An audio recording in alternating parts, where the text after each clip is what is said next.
Is this the milking streamer I keep hearing so much about? I've been known for drinking milk? It's the opposite is true, isn't it? I don't really like milk. I did not have spaghetti. Shout out to Kazuma turning out to be dumb as fuck. Yeah, I wonder if it's a bit. I'm not lying, I did not have spaghetti. I was too hungry to go to the grocery store to get everything with spaghetti, so I just put some fish in the air fryer and I just had some of that. And then after that, I got so tired that I went to bed at around 10:30. And I didn't fall asleep for 6 hours. Was the fish good? It was alright.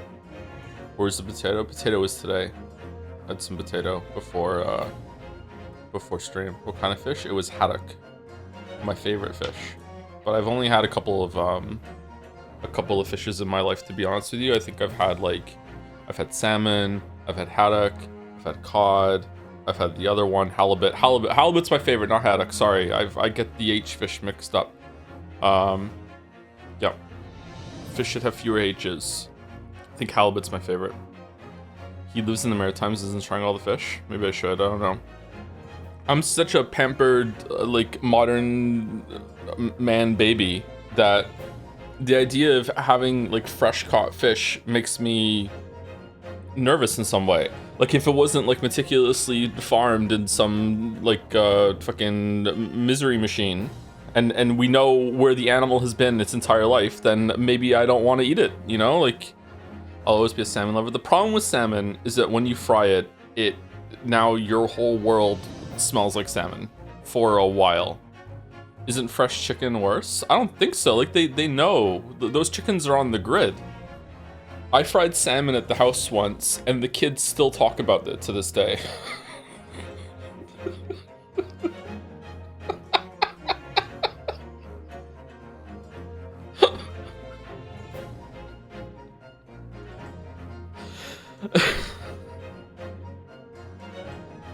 Daddy, remember when you cooked the salmon? Yeah, and the whole house smelled like salmon? Yeah, and it stayed smelling like salmon for like 3 days? Yeah. Wait, in a good way or a bad way? In a bad way. They said it stunk. They're like, no. And by the kids talk about it this day, I mean Kate, because Kate never forgets anything. Dude, I hate cooking fish. It's fucking so smelly. Yeah. There was a guy that we raided with in World of Warcraft who was allergic to fish, but his family loved fish. So a couple times a week, he would just be like sitting on vent with us, being like, I have to open all the fucking windows and make sure it's ventilated because they're cooking fish downstairs again, and I'm allergic to it. And I feel my throat swelling up. They just kept fucking cooking the fish. Poor guy. He was a bad DPSer, so it's fine. We're allowed to think that he deserved it. Terrible player. Terrible. Oh my god, he was so bad. Sorry, Teddy. Only humans only people have human rights. Maybe better if the fish didn't keep cutting off oxygen. That's true. Yeah, that is a good point. Yeah. Okay. You know, when you're right, you're right. Don't we all agree? We can't agree on anything. What the fuck am I talking about? No, you're right. Oh, thanks. Oh, the tech reversal. I see. Interesting. Okay. All right. Running in Terraforming Titans and it's not going well. I didn't play it all yesterday. I'm trying to find the best balance of percentage of workers to make it like just auto build all the way to the end for me, and it's just I just can't get it. Please do watch that microwaving fish at work video. Like right now? Hell yeah, right now. No, we're not being React Andes. No, we're not doing that. We're not doing that. I've lost my window. Okay, I'm done trying to set this up. Microwaving fish is a personality defect. Okay, so how long has this been going on before I judge this lady? Because if it's been going on for so long, then she's just venting, fair enough. But if it's like day one of the fish microwavers moving in, then I think maybe she needs to calm the fuck down. Man, I won't even cook certain foods at certain times here in my shared building. Like, you know, no one lives with me, but like there's people below and above me, and I feel bad about that. I think I'm too conscientious. I think I need to dial it down a bit. I think it was the glass always falls out of sync regardless of the worker percentage, which eventually kills electronics, which then kills the entire colony if I ran AFK. Yeah, I tried to do it with worker share balance, and I had and I had it set up so the glass factories were set up with the amount of silica factories that there were, and I would just let it just go to the max that silica factories cap out. But for some reason, when you upgrade, get the research upgrade that lowers the amount of workers needed in each factory, it changes the worker share percentage. Like I had it set up so like 100% of the worker share percentage was allocated over different things. So I had like 20% in component factory, 20% electronics, 40% in Android thing, and then like 20% in superconductors, 10% in shipbuilding, 10% in super alloys. So that's 100%, right? And I still have workers doing nothing. So I don't know what the fuck is I don't know how the fuck that works with building it auto building basing on worker percentage. So share balance is just broken. I use straight worker percent. Yeah, I think I'm gonna switch over that too. Yeah, then I'll just have like 10% buffer. For a second, I thought you were talking about something IRL. Hey, video games are IRL. They're an IRL. Hey, the Joe. I was catching up on these VODs and I have to say I really appreciate the voices you do. They generally add so much flavor to the read-through. Also, a delayed happy birthday to Big Boy Gatsby. He had a good day. I still need to go get him his treats. It's raining like hell today. I kept waking up throughout the night, utterly convinced that if I didn't get 8 hours sleep, I was going to die. That was my brain was going, you 8 hours sleeper, that's it, you're done. And then I got, I think, maybe 8 hours sleep, and then my brain was like, okay, how are we gonna celebrate? I know, let's get a little bit more sleep. The only ability I can use is colonist percent food. Everything else is too dependent on other variables. Is it? See, I'm terraforming some planets now without even getting colonists. I'm doing pure androids. And I feel like maybe that's a mistake because it's not adding to the galactic population of people. I'm not sure. But like, yeah, I'm just doing that. As Joe got hungry, the voices got funnier. Avarici's in Terraforming Titans too? I'm sorry. Android's go to be like 1 billion colonists is basically free. Yeah, I just like the idea of setting up the planet before bringing people there when they can die. Because like if you hit the wrong button or you AFK at the wrong time and suddenly they're all dead. Can't get over the UI in it. Too used to Evolve at this point. Evolve is better. I had like a huge panic yesterday when I noticed that Evolve got updated to 0.10 and it was just a bug fix and I was so disappointed. Can you pass some of the rain over to UK's Blaze sweltering? Yeah, I'm sorry. It's nice and cool here today because of the rain.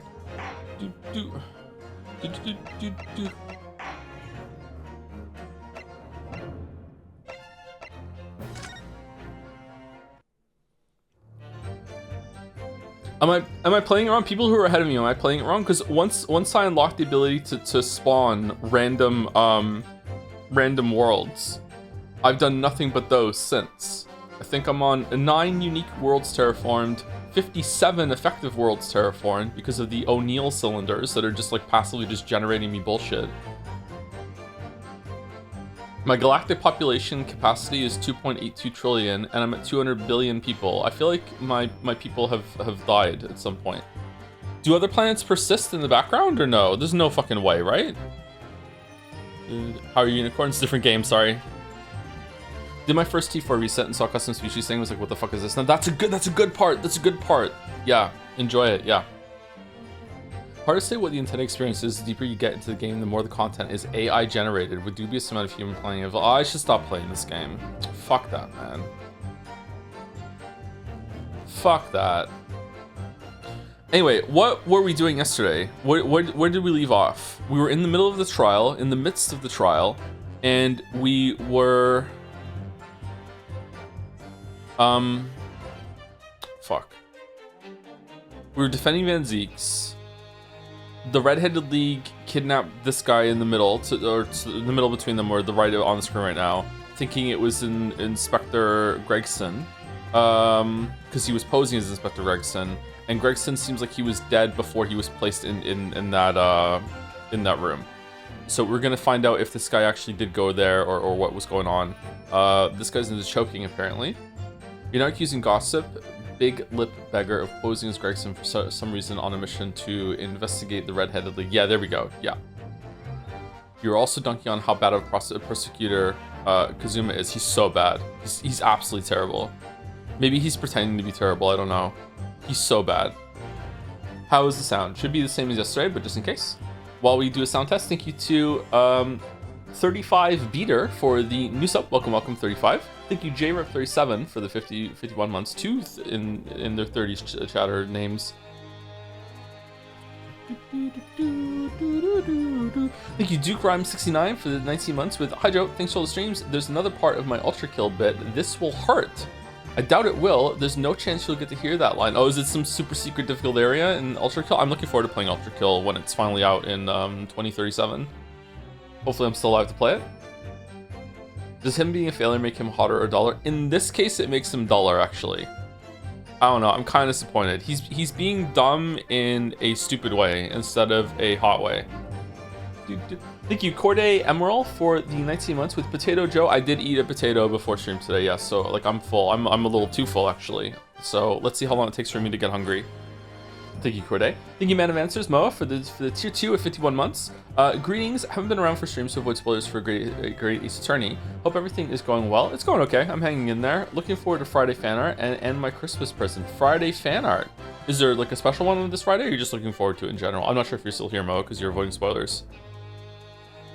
Missile. And last year on my list are Delete TF for 18 months, Sage Moon 341 with 73 months, and DL7 or DL7 with 36 months. Fucking 3 years, thank you. Delete TF says, hey Joe, can you delay the Great Eastern Train tomorrow so I can play Deltarune Chapter 5 as it comes out? Thank you, Joe. Do we unironically want to skip tomorrow so people can play Deltarune? Because I don't want to get and step on anyone's toes for Deltarune. Like, is that legit? We're a Deltarune family, I know that. No, mostly no. Okay, cool. All right. Thank you, Sage Moon, with the message, time for spaghetti. If it stops raining after a stream, I'll go and get the ingredients for spaghetti. I still want spaghetti. Thank you, and Deal7's message was 3 years? What's going on? Why has this happened to me? I don't even play video games, man. What is this? Wait, really? Can you stop? On a more serious note, yesterday's stream led to the most fun I've had on Jads. Great time, thanks, Joe. What happened on Jads yesterday? Was it in stream discussion? I don't think I skimmed through it last night. Or was it in spoiler chat? Spoiler chat was horny. Wow. All right then. Any highlights? I really liked how you could feel the difference between defending against Kazuma and Van Zieks, where Van Zieks would make every revelation feel like a slog to get, while Kazuma is more accommodating. I feel like Kazuma would just like Van Zieks, who wouldn't be as interesting. Yeah, I agree that they feel different, although Van Zieks was kind of dumb at some point too. But Kazuma feels like Kazuma was set up as like this almost like a mythic figure in our minds and like taught us the ropes and everything. It'd be kind of like going up against Mia in like if Mia came back from the dead and we had to go against Mia in court, and then it turns out that she's actually kind of shit. It's like, oh, okay. Now it kind of makes sense that Kazuma's not great because he hasn't been around as much in court because what happened to him on the way here. We have more lawyer experience than him, I guess, at this point. But I don't know, like they also didn't have to have the story be this way. I don't know. I'm not criticizing it, by the way. I'm waiting to see how it goes. Maybe there's a reason. Maybe he's just pretending to be stupid. I don't know. Or maybe it's just meant to be fun. Oh god, it's the French accent. Oh. All right. I did the Ryu slap in my own face. Here we go. The man who claimed to be an inspector that day was definitely not this man. It's right, see, you think we would have forget these grand lips, huh? I never leave Fresno Street, alright? I have no interest in any redheaded league. I'm all alone in the world, me. I've no kinfolk or nothing. Why would I be involved in something like that? Just look at me, eh? Does it look like I could carry off a disguise with a face like this?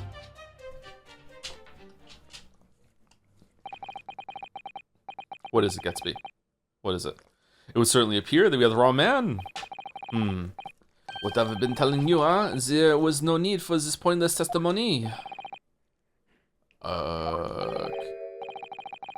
Do you want me to do it with the microphone so you can breathe directly into it instead of just around it? Should we do that? Yeah? Yeah? Do you want to stream? Looking very handsome today, even though you're kind of wet from being out in the rain. He's a good boy. He's a good boy. He's a good boy. Good boy.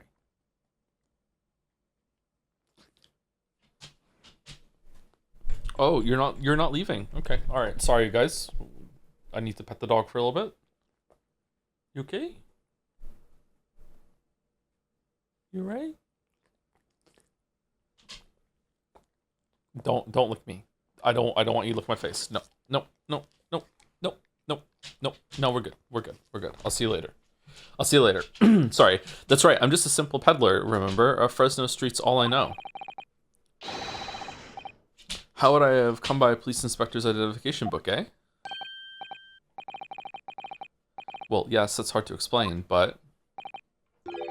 You don't let him lick your face? Yeah, of course not. I'm not gonna let the dog lick my face.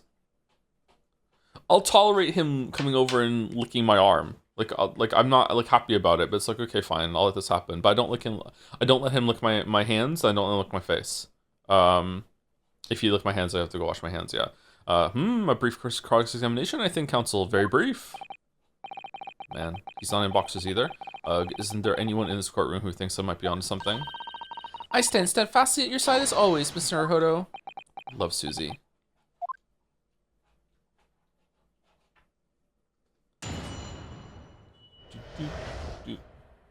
The inspector and the identification are revisited. The mouths are pretty clean, but then my guy doesn't try to look my face from the expert. I don't think dog mouths are clean. Are they? Like, dogs lick themselves constantly. I don't think that's something you should think is right. Aren't dogs' mouths, like, their immune system is in like overdrive in their mouths because their mouths are pretty much their hands, so that allows them to just like handle the most rancid shit with their mouths that would just kill us. I don't know, man. I wouldn't trust that. Human mouth isn't clean either. Yeah, that's true. Yeah. There's a man who claimed to be Inspector Zade. This is definitely not this man. So you say, but how can you be quite so certain? There is no need to hurt your hands on the desk, monsieur. Monsieur, surely the reason is obvious, no? Because I have never before seen lips like this. Nevertheless, there's a clear red mark around Mr. Gossip's neck. And it looks very much like that left behind on the neck. And it looks very much like that left behind on the neck of your colleague by your prize collar. And it looks very much like that left behind on the neck of your colleague by your prize collar. Okay, it does make sense, but oh my god. Mon Dieu, with your words, it is like you tried to wring my neck.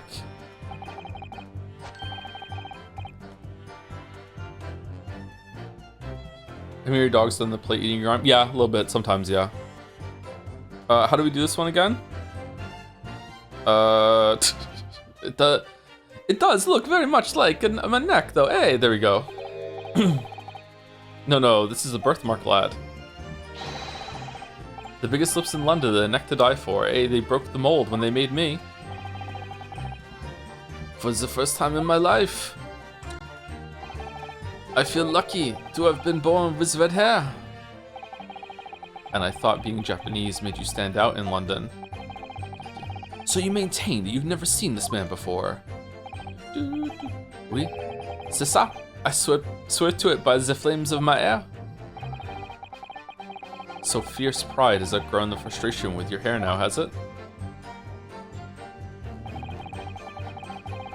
Is right, see, you think we would forget of these grand lips, huh? Alright, so the lips are something that happened afterwards, or fake lips? Why would he be wearing fake lips? Is he still in disguise? Is this like a disguise into a disguise? Well, yes, I don't imagine I'll forget those lips in a hurry either. This is what I am saying. For some reason, it makes me want to eat. How did Fabian call it? An eclair. You know, I've never seen the hair as black as yours before either. Likewise, I'd never seen red hair like yours until I came to Britain. See, maybe it's a national trait, huh? Maybe all the people from the Samantha country have these grand lips. No, lad, I was born right here on Fresno Street, and I've never left. Afar, that isn't the problem, see? So you definitely didn't go to the park on Lime Street that day, Mr. Gossip? Now, how many times do you want me to say it, eh? I never leave Fresno Street, alright? I have no interest in any redheaded league. Is black hair rare in Britain? In this time period? Rare? I don't know. Not rare. So you'd heard of the redheaded league, have you? You don't get a name like Gossip for nothing, eh? It was my business to know what was going off in town. I sold a tasty tidbit to a fair few redheads that came past me. My mom had black hair, and she was Scottish. And she stood out a little bit for it, but not like big time. Just between us, I even got sandwiched a cuff up for it.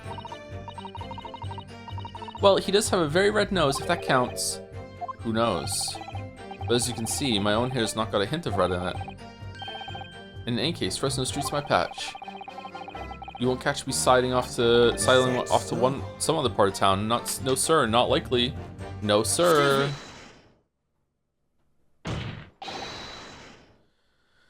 Mr. de Rousseau. Oui. Can I help you? Did Mr. Gossip's words just now lead you to remember something relevant, perhaps? It was the other day when I was looking for a place near the park, a small house or something. To be the headquarters of your redheaded league, yes. I visited an housing agent on Lime Street and there I saw him. This man was paying money to the agent. What? Mr. Gossip with a housing agent? Oui. He had some kind of contract in his hand, and they were clearly discussing terms. But no, you're mistaken, chum. I've never left Fresno Street, me, like I said before. You've mistaken me for someone else. Someone with the same face. No, the capo's right. I remember it too. Wait, what? He was paying the man with the banknotes. So, hold on. So you were seen... 1 second. The other day. So this is before the kidnapping, because it's absolutely the same guy. So it's before the kidnapping. So he had the fucked up fat lip before they kidnapped him, and now he has it again after, but he didn't have it during the kidnapping. Okay, so he's in disguises. He's going around doing shit with notes. Like I said, that wasn't me. It wasn't me. I was curious why this man with the dirty clothes had so much money. So I looked at the name on the papers. Whoa, you had a good look, huh? And what name was written? Mr. Gossip? No, this man, he lies. He tells you that he has no name. But in fact, his name is Huge Bone, huh? It's better than Mr. Gossip, I think. See? Huge Bone. He's Huge Bone. I'm a peddler of tidbits of information, like I said, on Fresno Street, and that's that. I don't much like folk talking about my personal life. Indeed, alright, we'll respect your privacy, alright, and it's not the intention of the court to invade the privacy of witnesses. Very well, I shall respect your wishes, sir. What? The aforementioned name shall be redacted from all court records on this trial, assuming no objections. Objection. Yes, objection, yes. I'm sorry, my lord, but the defense does object. Because the name just mentioned has a very deep significance to this case. Good gracious, do you similarly object, Prosecutor Osogi? As it happens, my lord, that particular name has already been mentioned during today's proceedings.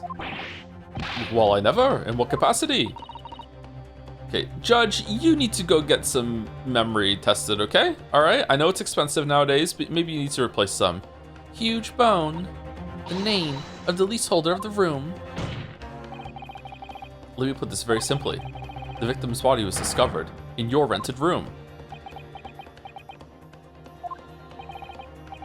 I suggest, sir, that you start talking. Okay, I do like that Kazuma will react to new information and is like, hold on, like, something's going on here. Maybe I'm wrong. All right. So he's not the worst kind of prosecutor then. He's not like Von Karma. All right. Well, alright. I suppose that might be the case, I.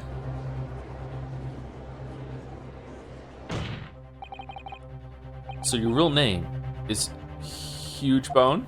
Huboon? Well, just between us, I don't like to blow my own trumpet, but there's no finer peddler of tidbits in town. So I happen to able to afford a grubby little room in a fallen down backstreet townhouse. You do? And once every 6 months, I go and pay the rent to the agent on Lime Street, and I get accused of being a drug dealer when I do. 6 months all at once? What the fuck? We can't live at that speed. I remember now. There were 2 vulgar redheads in there last time. Aye, if either of us is a vulgar, it is not the me. Think again, Peppino. Oui, oui. Why didn't you bring this up before? You never asked. It's like I told you already. I don't like talking about my personal life. I'm a tit-bit peddler as far as everyone else is concerned. No fuss. Simple as. You'll update your testimony to include this most surprising revelation, Mr. Boone. Hugh Boone. If I must. So the leaseholder Scotland Yard has been looking for since the body was discovered. Has been here under our noses all along.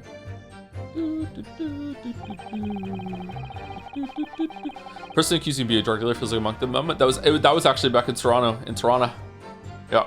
I rent a room where that fellow was found, it's true, for what difference it makes.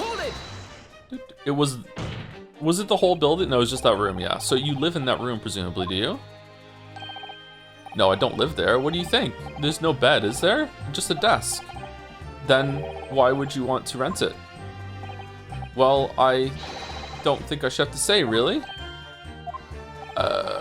Then how about the notice board in there? We're just letting this go, really? Which was covered from top to bottom in confidential documents only the police should have access to. Okay, is he gonna be smart enough to say I'm subletting it or no? No, that board's not mine. The inspector must have brought it along. It's only the other bits and bobs that belong to me, the desk and the chair in that. People don't... Is he him?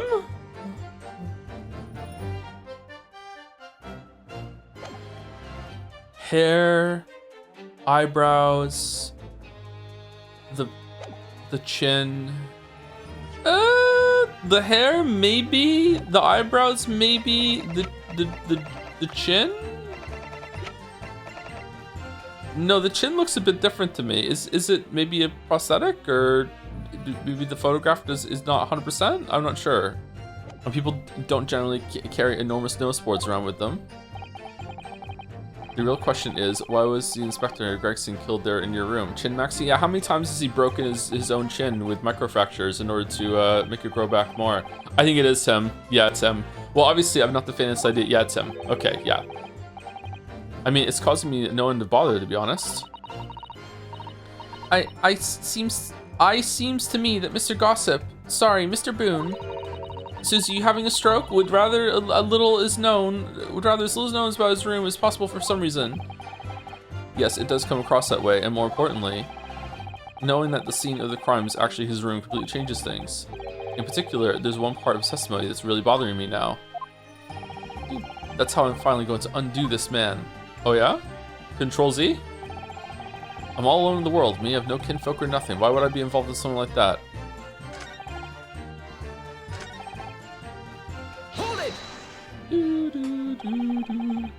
You mean you have no family? No, none at all. So I spend my days on Fresno Street peddling tidbits to passers-by. Hoping, just between us, this is, that eventually someone else with lips like mine will come along. I don't think so. You may be right. Anyway, that mark on your neck is just too much for a coincidence for us to ignore. Well, what's a fellow to do then, eh? You don't believe me. We're at an impasse. Why didn't you? Okay, so the reason why you didn't go home to your wife was because you were captured by these two nut jobs. Why haven't you gone back since? And there's nothing I can do but flick me lip. Maybe they hit him on the back of the head so hard after they captured him again that he woke up and he's like, I'm just gossip now. He doesn't know. It looks like I'm not going to get anywhere here unless I can produce some proof. You're basically saying I got dressed up and posed as some fancy inspector, aren't you?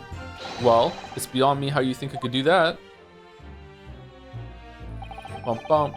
Just look at me, eh? Does it look like I could carry off a disguise with a face like that? Oh, fuck off. Maybe you could, say, with a mustache or a beard to cover up that lip. Perhaps. But if I was going to stick some fake facial hair on to cover up this fine specimen, I'd end up looking like his lordship over there, wouldn't I? You could only wish you could look as good as me. Pardon? I assure you my lips are entirely unremarkable. And I would ask that you not cast such scrutinizing looks in my direction, Counsel. Sorry, my lord. My imagination got the better of me there. Well, Inspector Gregson did wear a mustache, of course. You're right, he did. So, perhaps he was hiding something himself. He could barely have hidden a crumb in a mustache of that size. And anyway, the detective we spoke with had no facial hair at all. See, the capo is right. He was a clean shaven. I don't know how to do that. It certainly seems beyond the realms of possibility that this witness could have disguised himself as a victim. Aye, it does, and it is. That's the extent of their testimony, is it? What's your feeling, Mr. Naruhodo? Well, what Mr. Boone says is undeniable. It would be all but impossible to hide those lips with any form of disguise. Perhaps, yes, but nevertheless, the mark around his neck is equally undeniable, and it's identical to the one that Mr. DeRossi suffered. Yes, that's true. But why does this whole disguise idea just keep playing on my mind? Okay, so I think we have to present the photograph of his wife to I don't have any kinfolk or anything like that. Or is this one step ahead of the game? Let's save it. I just like that I have to constantly play the am I one step ahead of the game. Objection. If you have no kinfolk, as you put it. Oh, my toothbrush is making noise. Then explain why it is that among the sparse furnishings we found this photograph in the room. I presume you've been renting the room that this photograph belongs to you. This photograph belongs to you, does it not? Toothbrush. I have a electric toothbrush that has like a little dock that it sits in to charge up. And when the connector gets a little bit loose of it, the toothbrush starts going beep beep beep beep beep beep beep beep. Yeah, I don't know if the microphone's picking up. I just did it. Yeah, I'll get up and get off the fucking charger in a second. Well, Mr. Boone, drop the pretense and tell the court exactly who you really are. Ooh, I like this track. I don't know what you mean. I'm a peddler. I keep telling you so. You really don't need to bother with me. Please, just leave me alone. As the man says, leave it alone. Whatever the truth is about this man's life, it has no bearing on this case. Bro, he owns the room where the killing happened. Because it's simply not possible that he impersonated Inspector Gregson. How can you be so sure? Just look at the man. No amount of disguise could ever hide those unmissable features. But what if we were to look at this the other way around? What do you mean? Yes, Counsel, what do you mean? Well, there's no denying that Mr. Boone's lip is very prominent indeed. But consider the possibility that his prominent lip is itself a part of an elaborate disguise. Then hiding that prominent feature, in other words, Sumari revealing his true face, would make an utterly impenetrable disguise. Wouldn't you agree, Mr. Huge Bone?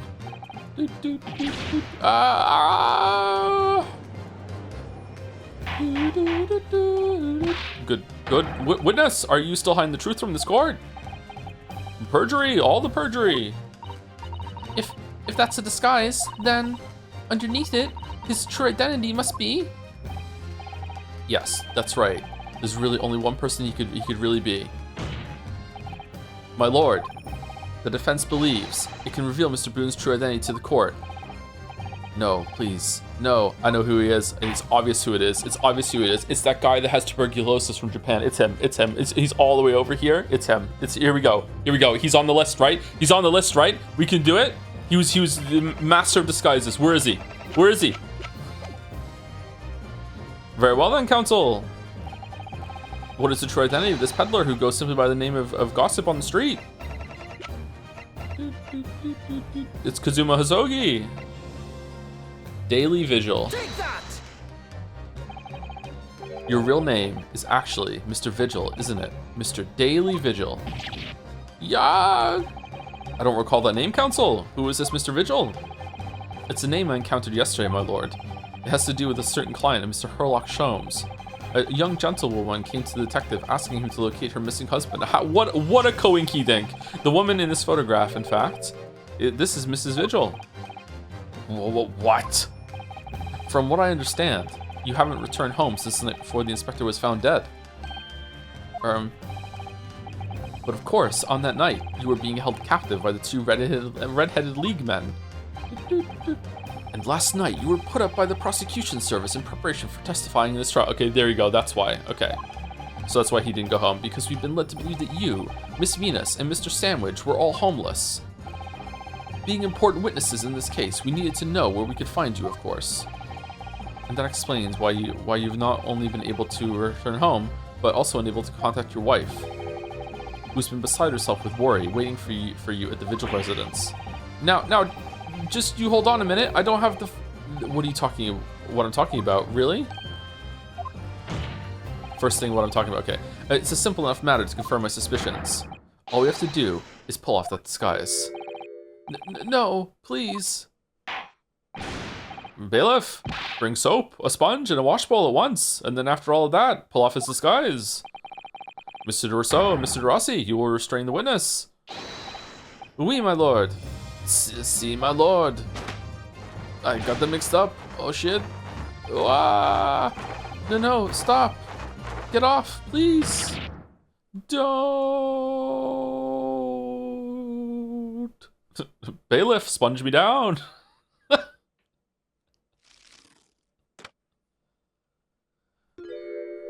Is he hot? He's kind of hot.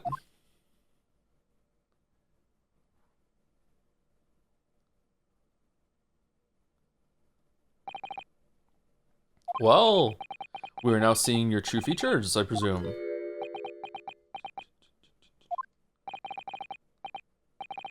Lift your head, sir, so the court can see your face.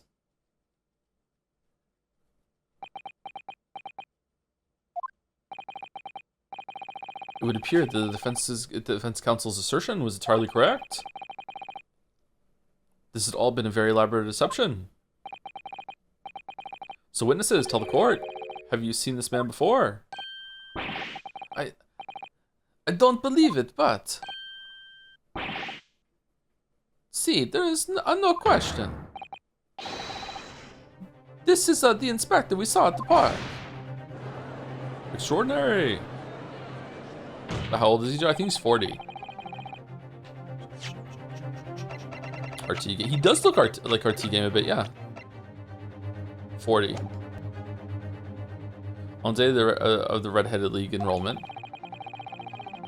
the men claimed to be Inspector Gregson who appeared before Mr. de Rousseau and Mr. de Rossi in the park. Was you disguised as the inspector, or rather, was you posing as the inspector, no disguise at all?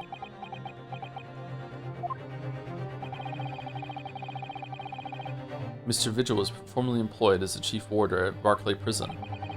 The chief warder? Then your career had promise. Why would you would quite possibly have become the future governor of the prison? What on earth have you been doing peddling tittle-tattle on Fresno Street? Well, it's been 10 years since Mr. Vigil worked at the prison. 10 years. Uh-oh. I'm really dreadfully sorry about all of this. Yes, it's true. I am Daily Vigil. And you were the chief warder at Barclay Prison 10 years ago. I think the sword's coming out. So where did Mr. Huge Bone come from? Well, I've always had a huge bone, but Boone is the other me. It's a name I invented. Well, evidently there is a great deal under the surface here. I'll explain everything. I'll tell you just how wretched my life has become.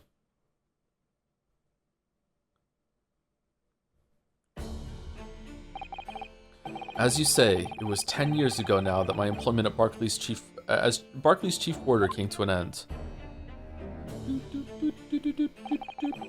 Having left the prison service, I searched for some new occupation by which to earn a wage. But times were hard in London, and I found no suitable engagements at all. In desperation one day, I turned my hand at selling wares on Fresno Street. But your wife appears to know nothing of this. She still maintains that you were the chief warder at Barclay Prison. I was utterly determined that my wife should not know of my failings, which is why I've never told her. I opened an account at the bank under the name of Hugh Boone, and I rented the cheapest room I could find on Fresno Street. The scene of the very crime we're investigating. Yes, that's right.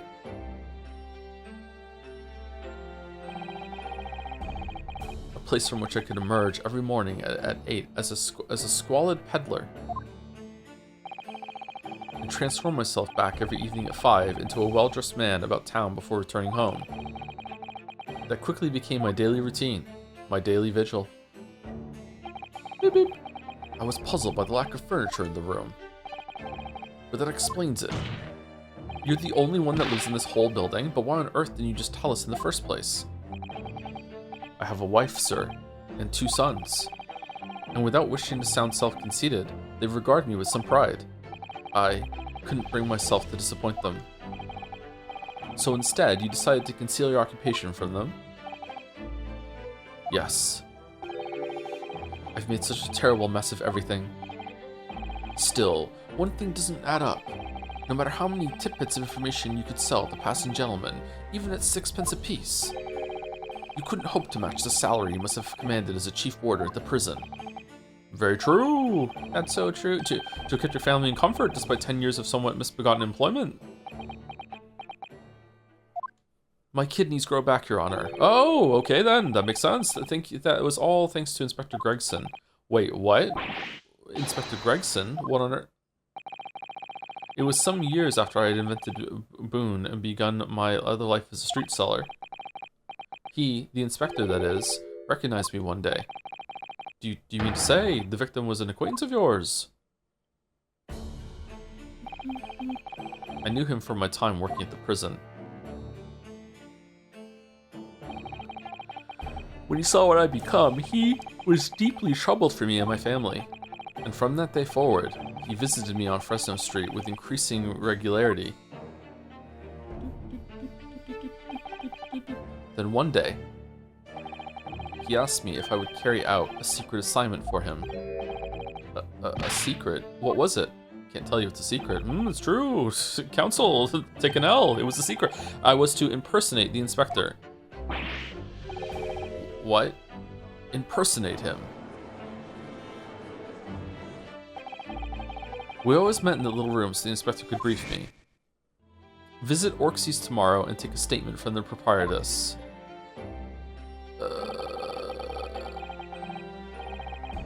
Oh, so it's been going on for a while. Have we spoken to you before in a previous case? It was always something along those lines, surveillance work, interviewing people. On those occasions, he would lend me his identification so people would believe who I was. My instructions were to make an impression, to let people know that Inspector Gregson had been at work.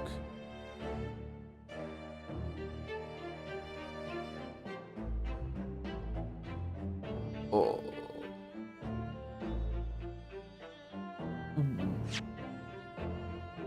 Oh. This is setting up alibis. Why would he need alibis? What the fuck were you doing? Running back to refill your fish and chips that actually wasn't bottomless? What? And for those services, he compensated me financially. The Scotland Yard inspector willingly relinquished his identification into your care with intent to deceive. That, as I'm sure I need not point out, is a very serious criminal offense.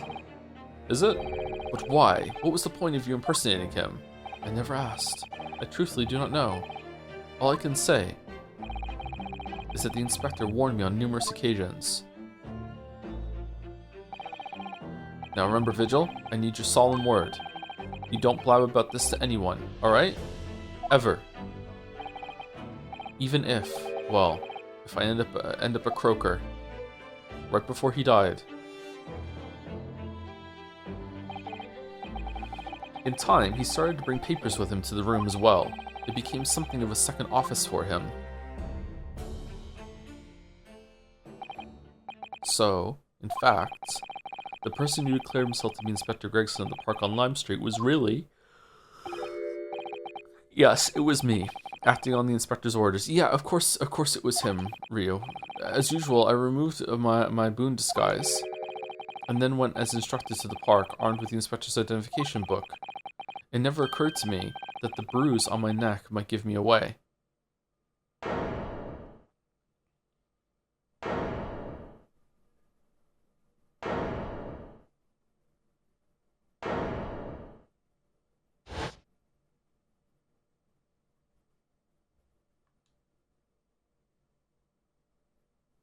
Donkey.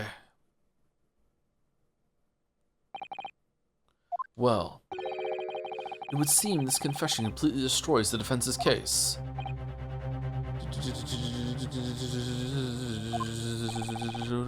Explain yourself, Prosecutor Sogi. My learned friend's assertion was as follows. The victim was killed in another location on the day before his corpse was discovered, at the hands of these two red-headed league men when they imprisoned the inspector. But no, that can't be. Bro, what are you doing? After all, it wasn't the inspector who went to the park that day, it was me. Oh goodness. Finally, we have clarity. We had nothing to do with the murder of the inspector. And merci, Monsieur de la Défense, for proving it. What?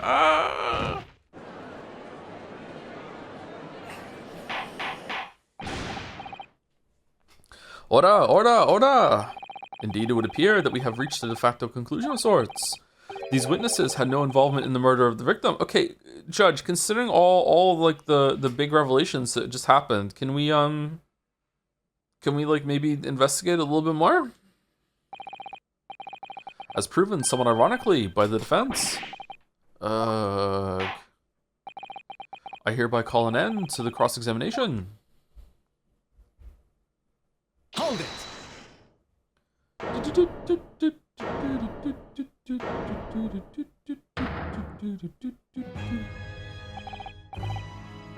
Pardon me, my lord, but with your permission, I would like to pose one further question to the witness. Kazuma? What question, counsel? It concerns the events of 10 years ago. Hoisted by your own petard. Alright, here we go. I believe you would have been present at a very significant execution that was carried out at the time. 10 years ago. The execution of the professor, Genshin Asogi. I want to know exactly what your involvement was. Oh, answer me, man. Judge, are we letting this ride? I don't even know what's happening anymore. Yeah, go for it. One moment, counsel. Is this related to the current case? Naturally.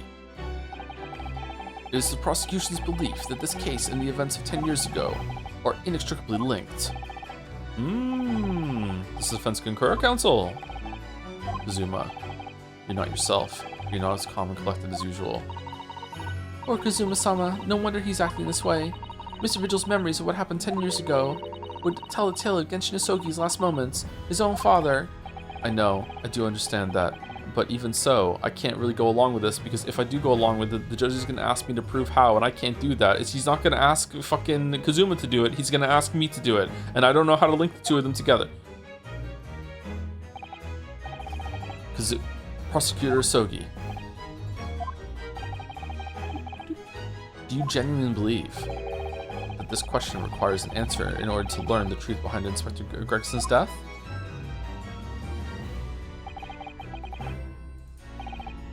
I need you to trust me, please. I don't. No. Very well. Then the defense has no objection. I see. In that case, you will answer the question, witness. The truth is, I remember very little of that time. You've forgotten! I'm sorry to say, yes. As I said, I resigned from my role at the prison 10 years ago. But, for some peculiar reason, my memory of the events leading up to that moment is extremely hazy. Huh? Drugged? Does that not strike you as strange, Mr. Naruhodo? Sorry? Well, 10 years is a long time, but to have forgotten the reason why he left such an important job... Yes, you're right. Who are you again? And not only that, Mr. Vigil's claim contradicts what we already know.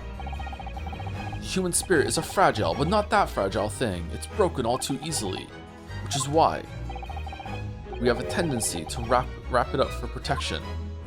Okay, Kazuma, what the fuck are you talking about? Sorry, the human spirit? I'm afraid I don't understand what you mean. When we experience pain and suffering that we feel unable to bear, we block it out, obliterate it from our memories, seal it away. But it never truly leaves us. If the seal is broken, the memories resurface. And when they do, that fragile, but not that fragile spirit may finally be crushed. But I really don't. Kazuma-sama. But if it must be crushed, then so be it, because the truth will not stay buried. It's coming out, one way or another. Like, us out of the closet? Like, what are you talking about? Right. Now I understand. It's clear what his intentions are. He means to expose the truth at any cost. Perhaps I point out the contradiction of what Mr. Vigil claimed earlier. It might cause some crucial memories to return to him. But should I? Should I present the evidence or not? I don't know what you're talking about, Ryu, so I guess we're just gonna do it. I have no idea how this is going to go, but this is a court of law, and I have a duty to pursue the truth. Mr. Vigil, I'd like you to take a look at this. Saving. Unashamedly fucking saving. Do. Think you tricked me 1234 for 20 months with bro, these witnesses are LARPing. Multiple times, it's been known to happen. Yep. Think you tricked me. Hope you're well. I'd like you to look at this. Evidence that clearly contradicts your version of events. Which version? This? Chief Warder Daily Vigil is relieved of his post with immediate effect for having violated Clause 132 of the Register's Code of Conduct for Prisons. All rights to redundancy pay and other financial benefits are fully revoked.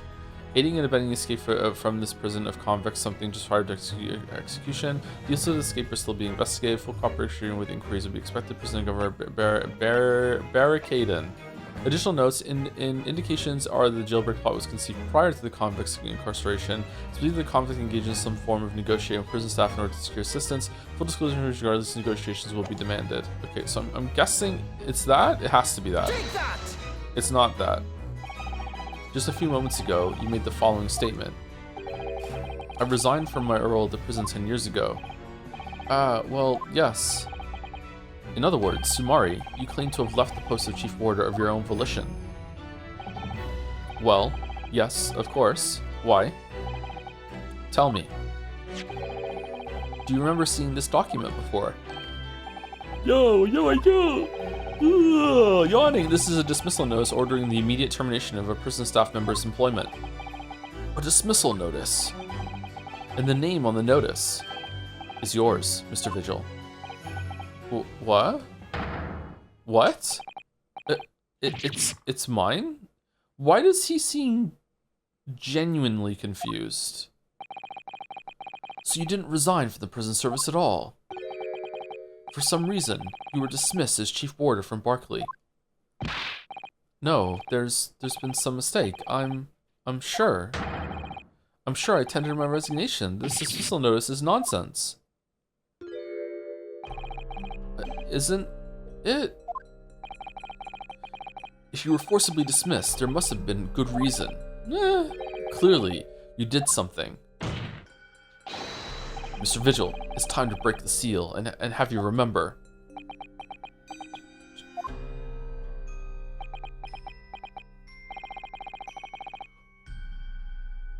According to the few remaining records, the final execution that you supervised was on 17th of June, 10 years ago.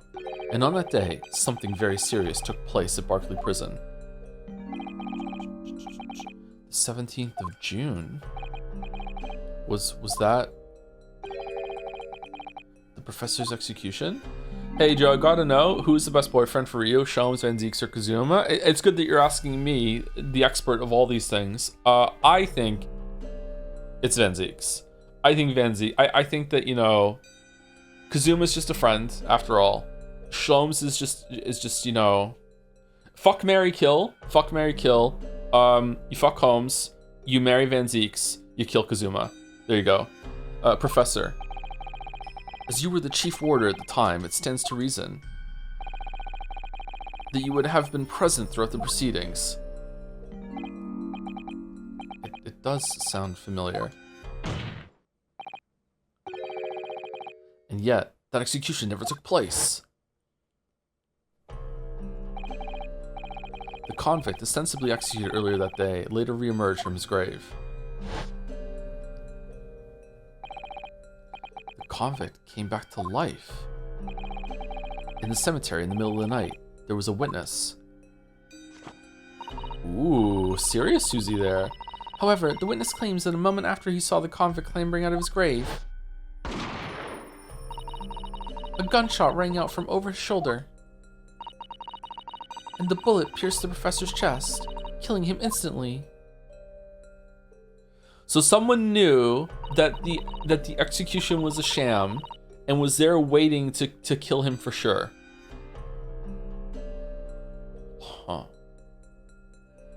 So does that mean someone knew that they had gotten the right person, but they were gonna let them get away with it, and then like, no, I'm gonna kill them? Or was it that a bunch of people that are involved knew they had gotten the wrong person and tried to make it so they could escape with their life, and then someone was like, no, we're still gonna kill them anyway?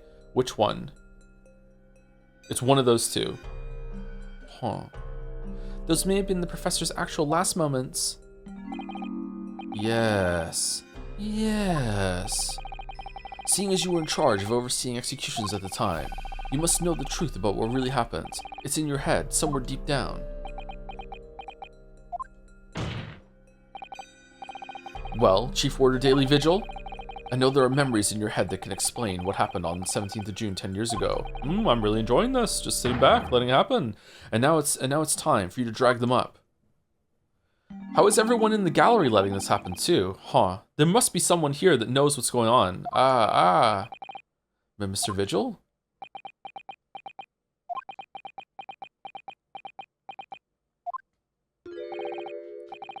Yes, the whole prison. It was complete chaos. The prisoner escaped. He was killed in the cemetery. The shocking news ripped through Barclay like a hurricane. What? What?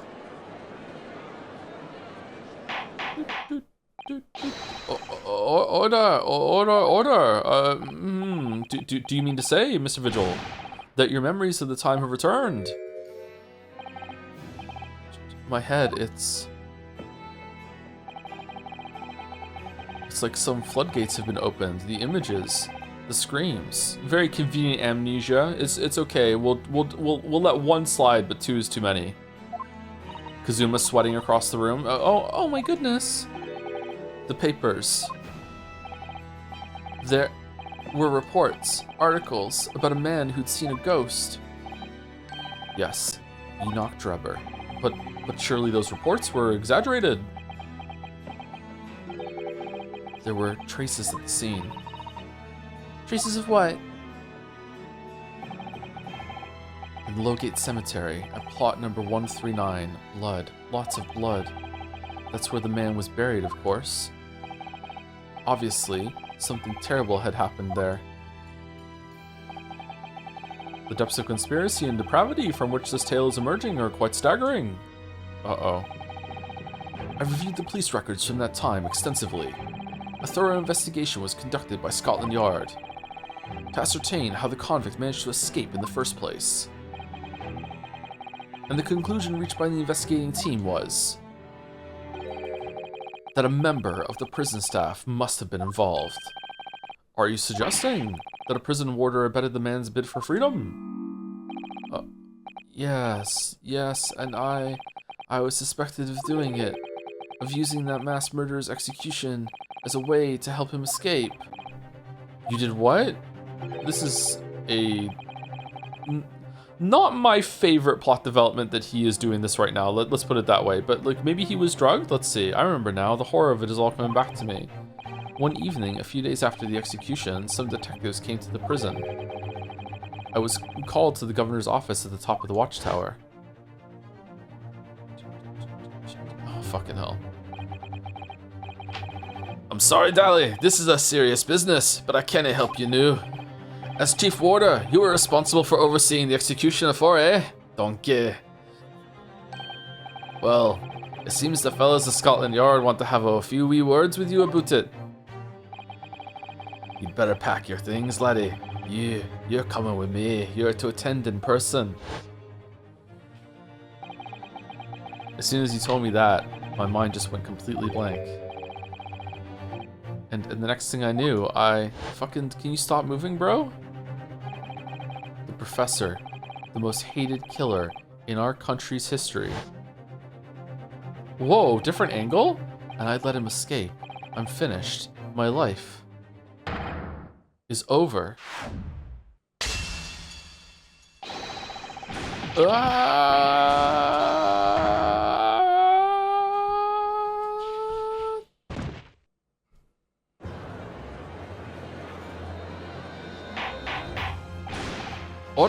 Order! Bailiff, fetch a doctor at once. Court is adjourned for today with immediate effect. Damn, okay. So, with Mr. Vigil's collapse, proceedings came to an abrupt end for the day. Court, your vigil collapsed. All right, is judge gonna go Scary off to see Strongheart maybe? Once again overshadowed by the legacy of that notorious killer, appearing like a cursed ghost ship on a foggy ocean. Lord Van Zieks, okay, calm down. Mr. Vigil, Kazuma, and Gregson. All of them bound by invisible chains anchored to the same wreckage in the murky depths of the past. But the miraculous light that had been trying to cut through the gloom and shine on those tragic events was playing on the edges of the truth at last.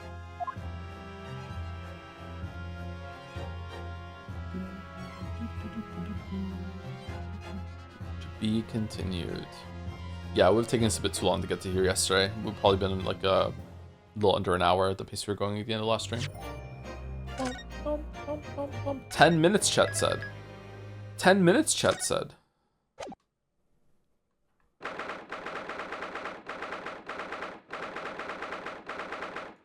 To shreds, you say? Easy 10 minutes. 2nd November, 3:38 p.m. Sholme's a suite, so it's later the same day. Still can't quite believe what just happened. I know. I inquired with the bailiff after the court session was adjourned, and it seems Mr. Vigil was taken to hospital to recover. Right. 10 years ago, Mr. Vigil attempted to commit suicide by jumping out of the window on the prison governor's office. But ever since then, he's completely blocked the memory of those events from his mind. Okay, I'm starting to get some bad vibes from Mr. Barricade here. Nobody knew his secret, not his family, not even the man himself. But I forced it out into the open. I'm Scottish now. Was it wrong for me to do that? Did I overstep the mark, I wonder? Rudo! Oh, Iris. You were miles away. Anyway, I've brewed a fresh pot of soothing tea for you. Fresh pots? Oh, thank you. You and Susie have had such an exhausting day so far, haven't you? Oh. Thank you, Iris. How thoughtful of you. Do you happen to know where Mr. Sholmes is? When we came out of the courtroom back into the defense antechamber, he disappeared.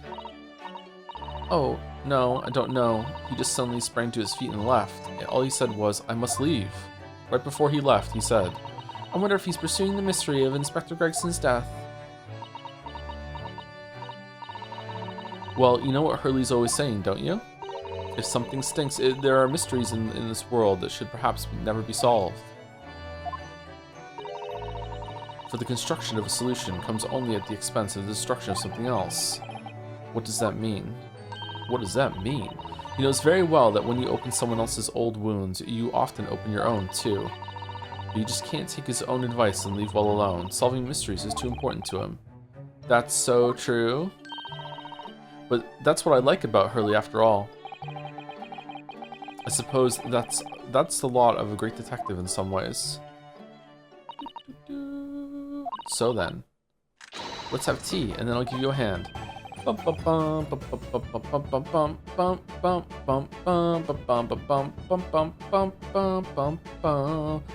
do you have time, Iris?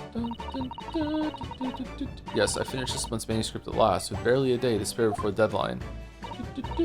Oh, I'm so looking forward to it. A brand new story to read in the adventures of Sherlock Holmes. You know, I always had Hurley's violin in the days before I have a deadline. You do? Poor Mr. Sholmes. Always be pawning. I'm sure that's very wise, Iris. How sensible of you. Now then, my dear fellows, let's make a plan of action before we continue our investigation. Really? My dear fellows? Okay. LARPing is Sherlock? It's still here. This is Mr. Sholmes' famous violin. The one he found being sold for song at a pawnbrokery. What's it called again? A shoddy something? Oh yes, this wonderful instrument features in the adventures of Sherlock Holmes. It's a world-famous Stradivarius. Strata what? Stradivarius, Mr. Hodo. Stragivor, are you even trying now? We'll come back to this another time, I think. Chad does have a point that it's kind of strange that the wife didn't remember that time when her husband jumped through a window and almost died and was presumably, you know, highly injured, cut up, maybe in hospital for a bit, and then suddenly, you know, kept his job somehow. Like, yeah, that is kind of strange. Yeah, I do agree.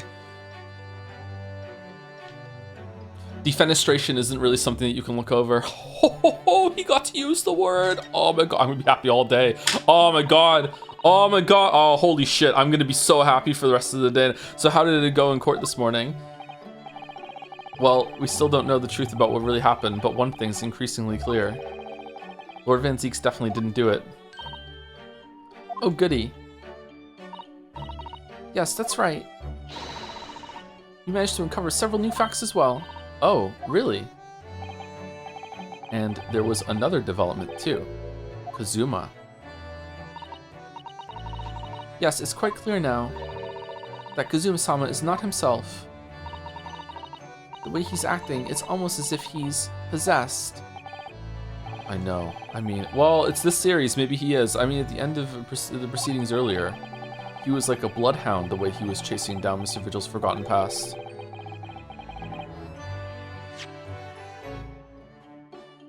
Huh. Do you now? That right. He's not normally so mercilessly persistent. He is. What are you talking about? What's going on in his head, I wonder? I really need to sit down with Kazuma and try to understand what he's going through.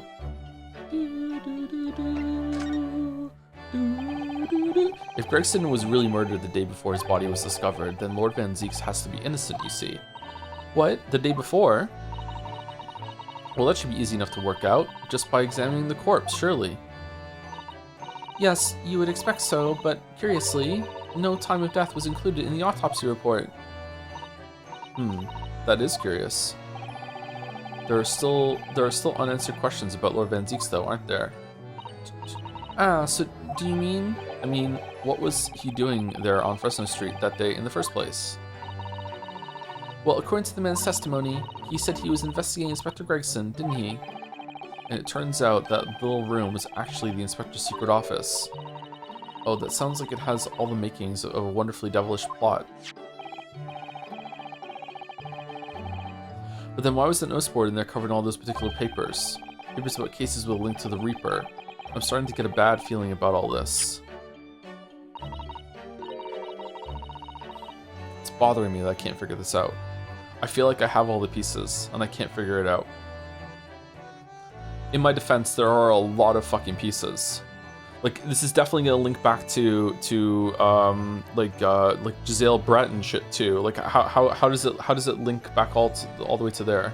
Maybe I don't have all the pieces. I think I have enough pieces.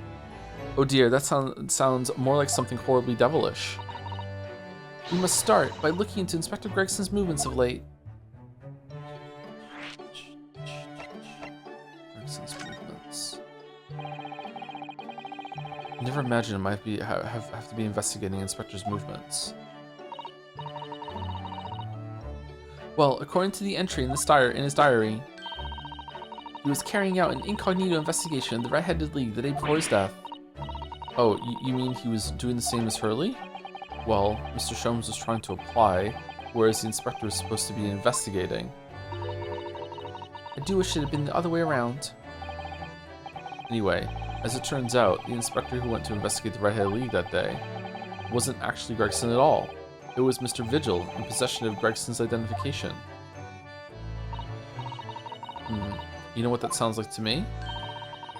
Establishing an alibi, yeah. Oh my, yes, you're absolutely right, Iris. But why would Gregson need an alibi? It would appear that the inspector had something to do that he wished to keep secret.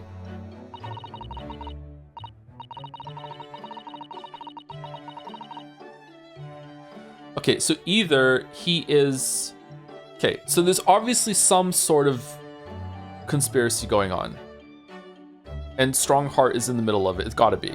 So either Gregson was investigating the conspiracy and needed an alibi so it looked like he was just doing his regular job while he was off the grid doing this shit.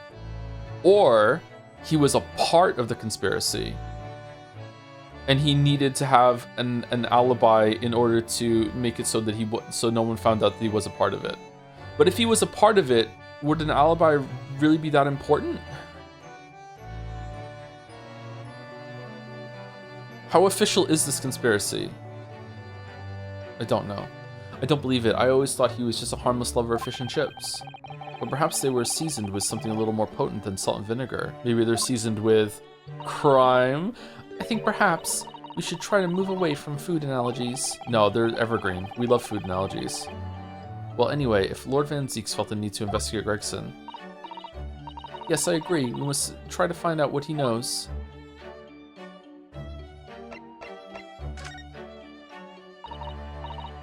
Vigil, you say? Isn't that the name of the lady who came to visit Hurley yesterday? That's right, to ask Mr. Sholmes if he would help her find her missing husband. Are we gonna go report that or no? Only Mr. Sholmes completely passed the buck to us. Actually, didn't you say that Mr. Vigil had been taken to hospital? Do you know which one? I think I know. Here we go. Ah, it's St. Sinners. I'm starting to wonder if all of the other hospitals in London have closed down. That's amazing, Runo. You found the lady's husband already. Well, I suppose I have, by accident. And 10 years ago, while Mr. Vigil was the chief warder at the prison, he was responsible for overseeing the professor's incarceration. No. So when the convict escaped, he was held responsible and immediately dismissed. Sometimes I really don't want to grow up. There's more. For 10 years after that, while he was ostensibly working as a peddler, he also had another secret job. He was paid by Gregson to be a stand-in, to impersonate the inspector. Why are we just got all this information in the trial? Let's say it all again for Iris?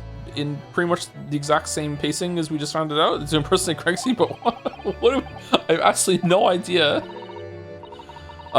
Ginny was right. I'm starting to think all adults are up to no good now. I'm getting some big Umineko vibes right now, including you, Reno.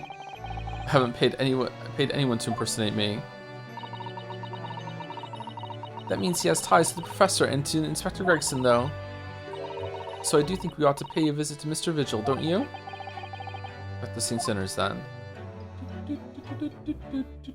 Because you put your 3DS down after trial, now you're picking up a game a week later? Nah, I'm streaming it. I'm playing on PC. I just continued. I don't know what you're talking about. Well, I think it's clear that what we need to do, isn't it? Let's investigate, my dear fellow. No, just Anderson, you don't understand. The shrines of Breath of the Wild are bite-sized because you might like only have time to do one of them on your commute to work while you're playing your Switch in handheld mode. Never mind that the huge gigantic open world demands your attention and strings you through fucking hours and hours and hours of just hypnotic state, flow state. No. The shrines are meant to be that. Oh, Iris, you're even more enthusiastic than usually. Not that you were saying that, Chatter. You just like triggered a memory in me. If anyone has anything to hide, my special Wilson shooting iron will set them straight. Oh yeah? Shoot at me. That water pistol? It's stuff full of piping hot, extra special blend of mine that I'm quite sure will be very effective. Better be careful not to hide anything. Well, it feels a little strange that Mr. Sholme is nowhere to be seen, but let's go and see what we can find out. Yes. Comparing this to Uminako's the most high form of praise, the most damning indictment possible. In this case, it was the most damning indictment possible. Yeah, it's. Okay, what time is it? It's 2:40. We've been live for 1 hour and 40 minutes. Really want to go make a coffee before we start this investigation. Everyone okay with an early break so I can go make a coffee? Yes, we're fine with that. Yes, go get a coffee. Go piss girl. Go make your coffee. All right, thanks, chat. Be right back. All right, I have a treat for you all because I saw this yesterday. I would like to read a YouTube comment out, and we're gonna play a game of guess the fan base while my coffee steeps. All right, you ready? All right. So this was on the Hollow Knight DLC Swan Song for Silk Song video. Okay. There was a comment that was, if you sort by new, it was here. All right, you ready? Here we go. From Chuckle Cheese Anime. Spoiled it? No. It's got nothing to do with Hollow Knight. Joseph Anderson, you are so full of shit. You are an idiot pretending to be smart. You managed to trick people into thinking you have some in-depth knowledge by telling people how flawed their favorite games are, when in actuality, you are just a rage baiter. All your videos are shallow surface level analysis without any polish. I dare you to make a tier list on what you believe are great games. I know you won't do it, because the second you create that video, you will expose the fraudulent pseudo-intellectual that you are. There will be people like me who come in and expose the flaws on your so-called favorite games, and that's going to embarrass you and hurt your channel. You don't want that, do you? You have no idea what great games are. I know your trick. You choose whatever games that has a continuous loyal fan base. Make a video bashing their games. Get them riled up so they come asking you what's wrong with their games, so you have an excuse to stir up bullshit critique. They come and give you views. So easy, isn't it? All this shit talk by taunting people and luring them in. Oh, by the way, I watched all your long videos. Most painful, boring waste of time I ever did. Just because your videos are long doesn't mean there are some in-depth wisdom shit. You say a lot of the same shit over and over, and most of your videos can be summarized in less than 30 minutes. This one's only 35, but okay. You're uploading long videos to make you seem like you're being quality in-depth critique might fool some people, but sooner or later you're going to get called out on your crap. You're just a pretentious pseudo-intellectual fraud. True, and I will not stop until the whole internet and those who watch your videos knows what you really are. You're going to regret making a career rage baiting and tricking people. You fuck.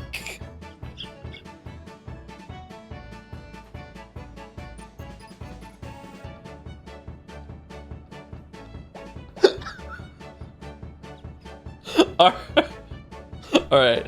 What is there any reply? No, there's no reply. Okay, new copy passes just dropped. Okay, so what fan base do we think?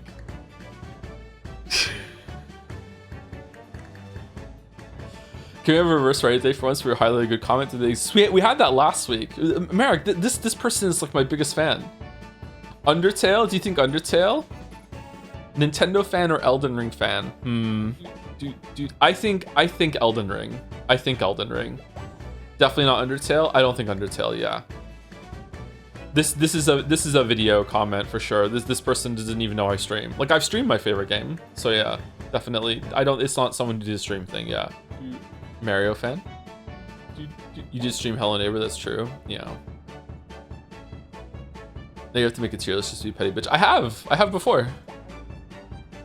Someone asked me on Patreon like years and years and years ago, and I did like a quick off the top of my head. Here's my top 20 games. It had like Dark Souls on it. I think it had Mega Man X on it. It had Yoshi's Island, Chrono Trigger, Final Fantasy 6. I think maybe Last of Us was on it. Total Annihilation. I tried to have like a broad like best of every genre sort of thing. I think that's what I did. Mario Galaxy 2. Outer Worlds wasn't on it yet because I hadn't played it. Yeah, I don't think it was even out at that point. Anyway, be right back. I'm gonna pour my coffee. Incremental recommendation goes to Orbit Creation, which hit 1.0 today. Feels very inspired and focused, not just carbon copy. Lots of focus on breaking limits. Like what are the progression systems like though? Like my favorite part of incremental games is prestiging and unlocking like permanent bonuses that make things go a lot faster. And also, honestly, I like a little bit of lore.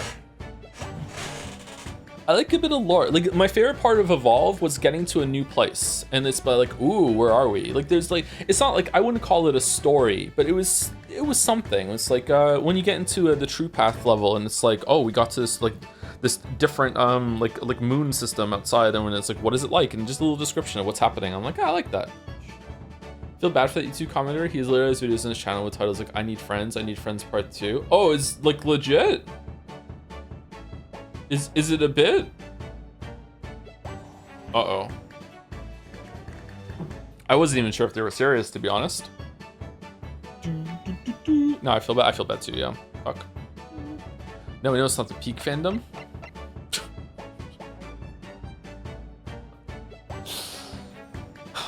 Okay.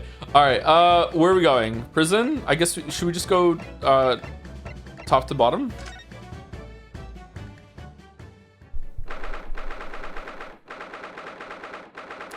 The D20 I just rolled. 2nd November, Naruhodo's legal consultancy.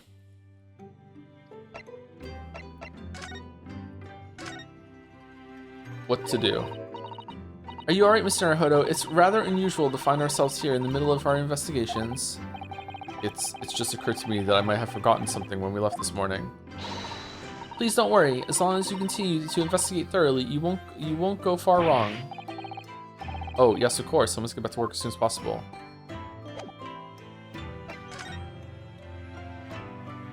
Oh no, the check mark. No.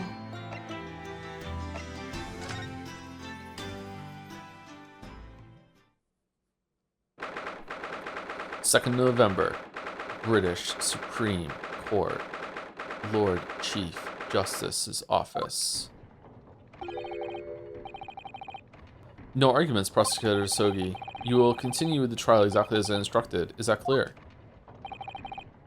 Perfectly. It's Kazuma-sama. Defying Lord Strongheart, by the sound of it, he never did know when to back down.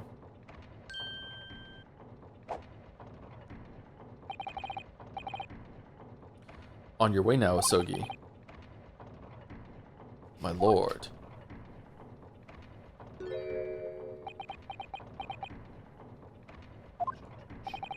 you have a title like Lord Chief Justice, what would it be? Oh no. Kazuma. I don't like titles like that. King Weeb of Weeb Mountain? I guess so, yeah. He left without saying a word. Yes, what are you doing here? Oh, well, I was just hoping to ask you a few questions, if you wouldn't mind. I wanted Van Zieks' trial concluded today. But Prosecutor Sogi's unwelcome inquiries are going to make it take longer than necessary. Unwelcome inquiries? As a result, I'm losing even more precious time. Currently 2 hours, 55 minutes, and 41 seconds. 42. 43. Then we must resolve everything before 3 hours have passed, Mr. Naruhodo. In a miraculous not even 5 minutes? Anyway, can't let the man's obvious bad mood put me off. I need information. I'm tired today, I'm sorry. What do you think of Strongheart's eyeliner? Is he wearing eyeliner, or is it just like his eyes have been made to pop? I don't know. I don't like eyeliner because it looks incredibly difficult and uncomfortable to administer, but it's a good look.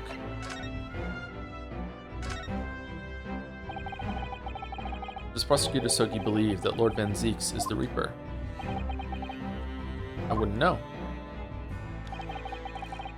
It It was 10 years ago, in that fateful closed trial, that Lord Van Zieks made a name for himself among the judiciary.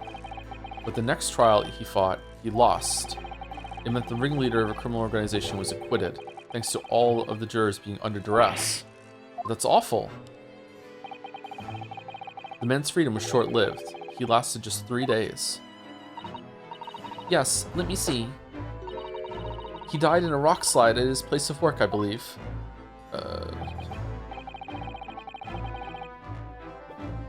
Are we going for the last act twist that Van Zieks is actually really shit at his job?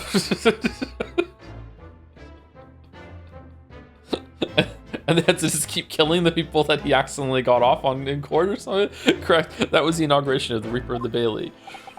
And people believed Lord Van Zieks was responsible. He was brought to trial himself, but it was shown to have been an accident.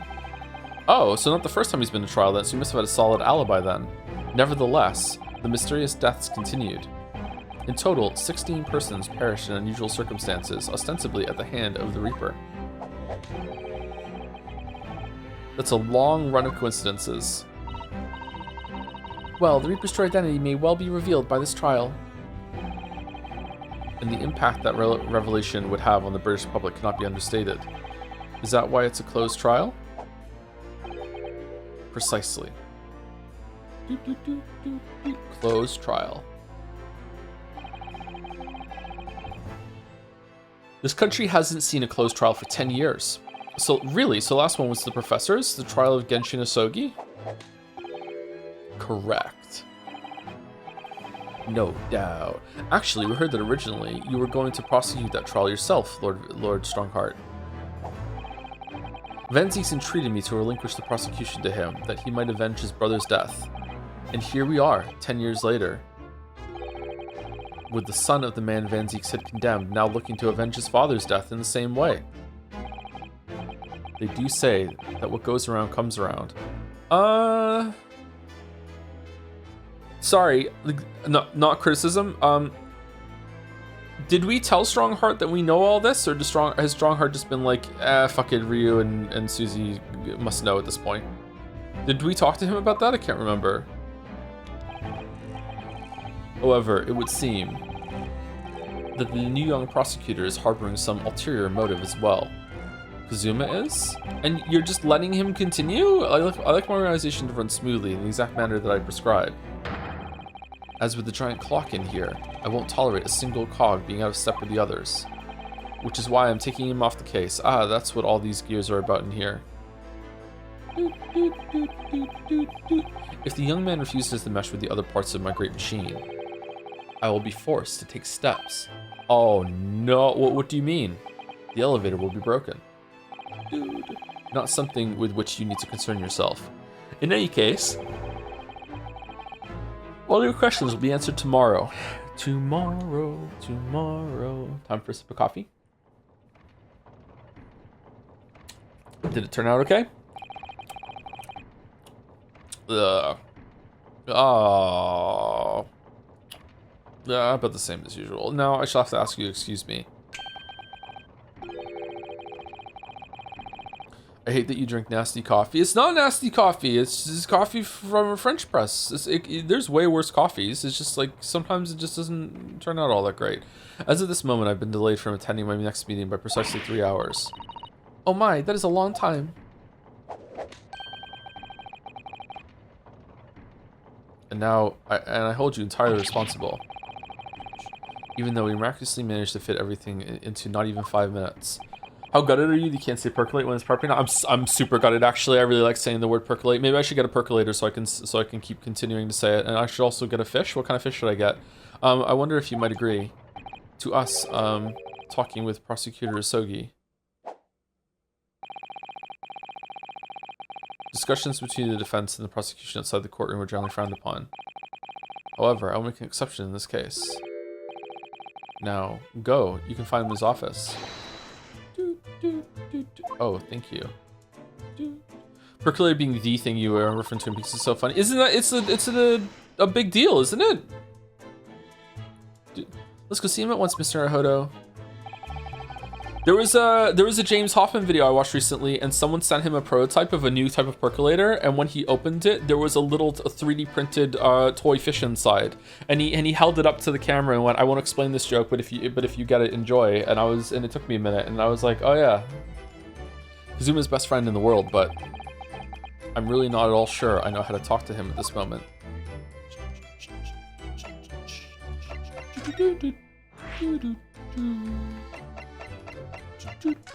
Big Twin Peaks vibes.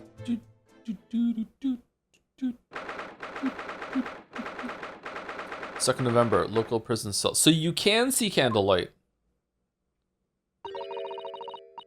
How many frames of animation on that flame there? 4? Lord Van Zeeks is reading. Look. He doesn't seem like he wants visitors, does he? But he must have noticed that we're here, surely.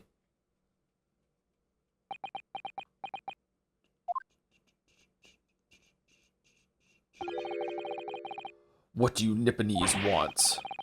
Iris isn't Nipponese. There's no way to greet the lawyer who's trying his hardest to prove your innocence, is it? Try harder. Perhaps not.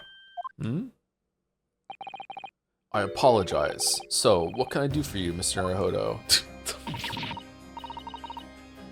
Sorry, every time I'm thinking maybe this won't be the time where they play the crazy fucking over-the-top music for him, but nope, it comes in every single time. Lord Van Zeeks, speaking earnestly. Oh, the fog will lift over London for the first time in months tomorrow. This does feel very, very strange.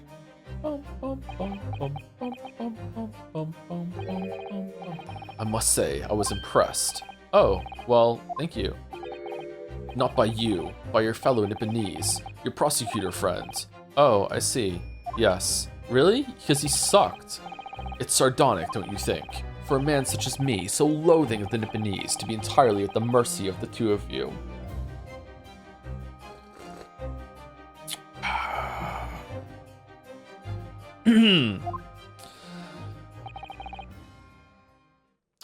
I suppose. It's retribution for having played the part of the Reaper all these years. Played the part?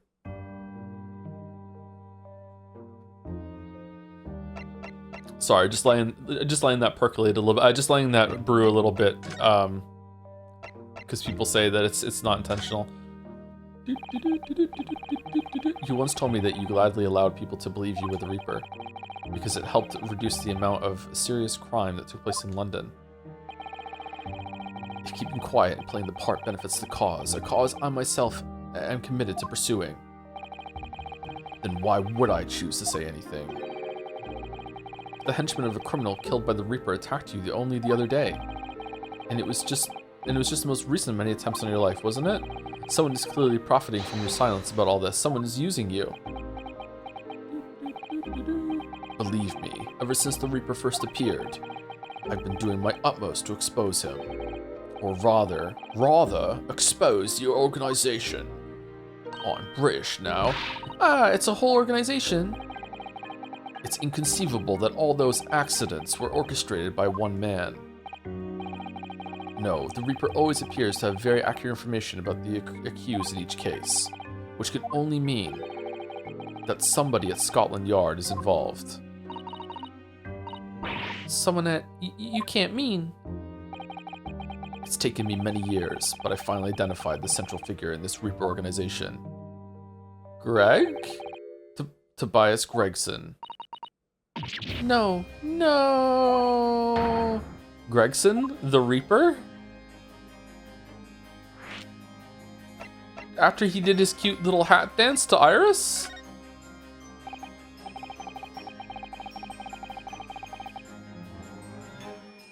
So the reason you're investigating Inspector Gregson is because you intended to expose him as the Reaper. As I said, the Reaper of the Bailey is no single person. It's a highly secret organization with close ties to Scotland Yard. But there's no doubt that Gregson was a key member of that organization. I don't believe it. Are you saying that Gregsy, that he was behind all those awful criminals meeting there? Gregson didn't do the dirty work himself. Oh. He was the tactician. His job was to covertly investigate the marks and plot their assassinations. In order to do that without arousing suspicion, he regularly needed a firm alibi. What? Which is where Mr. Vigil came in, posing as the inspector. Vigil knows nothing of the Reaper, but the room he rents on Fresno Street was almost certainly the headquarters of the operation. Gregson would have met the assassin there for briefings. So we don't actually know who carried out the killings then. Actually, I do have a name. You what? Well, if you can name the man, you have the true identity of the Reaper already then. Assuming it was a man. Or if I could name the Oh, I'm sexist. Okay. Alright then. She's a young woman by the name of...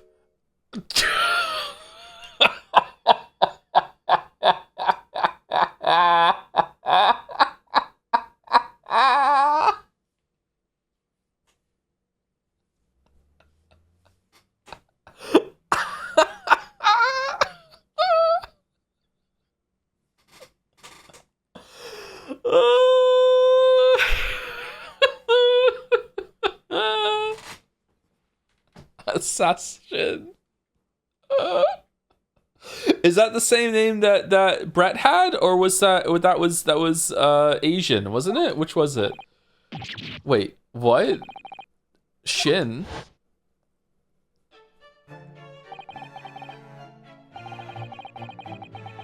Miss Assassin, the true name of a terrifying killer I know only too well. She came to Japan posing as a visiting student and murdered Dr. John H. Wilson. Then, just when it seemed that diplomatic protection would help her escape Japan and conviction, the mysterious woman was herself murdered in a small summer beach hut. And that woman was actually the Reaper of the Bailey?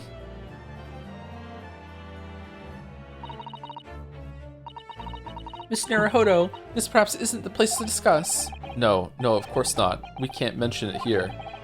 The fact that she killed Dr. John H. Wilson. Because Iris doesn't know, and it's very likely that the man was her father. Assassin! I should let father know at once. Yes, I agree.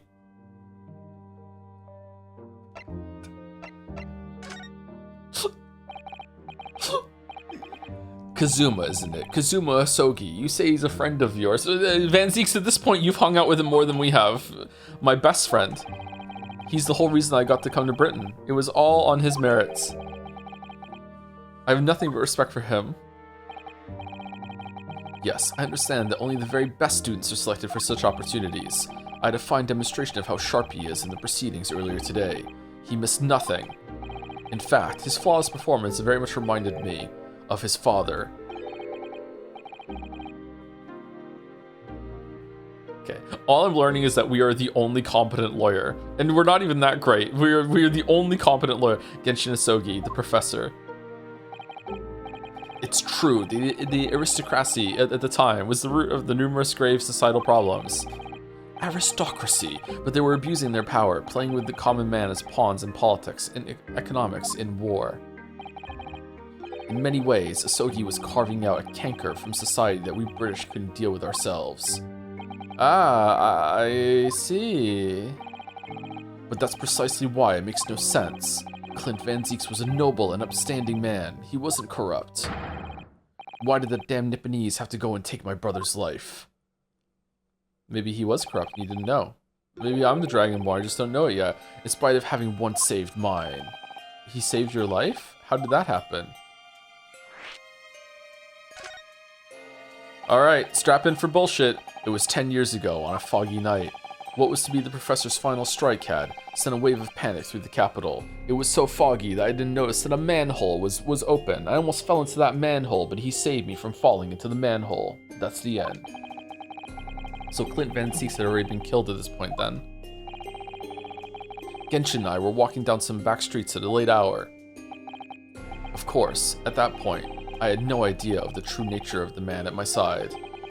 All of a sudden... Don't make a peep, you're coming with us. Oh! Damn. We were surrounded. All of our assailants were armed with pistols, their faces obscured by scarves. Clint was not only from noble heritage, he was a brilliant prosecutor as well. The scum of London hated the sight of him, and they had no sympathy for his younger brother either. I'd been targeted several times before already. Yeah, it's Van Ziek's alright, we've got him. I could hear them murmuring amongst themselves. I knew they were after me, but just when I thought my time had come. If I'd let them kill you, Clint would never forgive me. It was Asogi's voice, just a whisper in my ear. Curiouser and curiouser. Okay, so there's no way he's the professor. Okay, so he was set up for it. All right, so that's a slam dunk. All right, so what's going on then? After that, I don't remember exactly what happens. Next thing I knew, there was a silence all round. Genshin lay on the cobbled street. Blood was seeping from his left hand. He'd shielded me.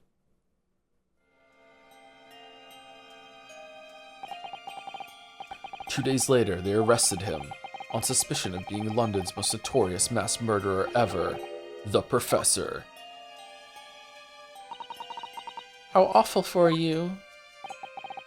All at once, I lost the brother I revered, and the foreign friend I held in such high regard. I'm so sorry, Lord Van Zieks. Do not be sorry, be better. That's the end of my miserable tale. I never thought I'd recount it to anyone. Well, thank you for confiding in me. The Professor, the Reaper, and Inspector Gregson.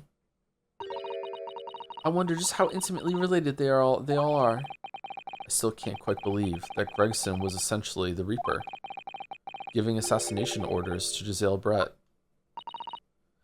Mr. Naruhodo, let's go and inform my father. I'm sure our government will want to hear about this new information.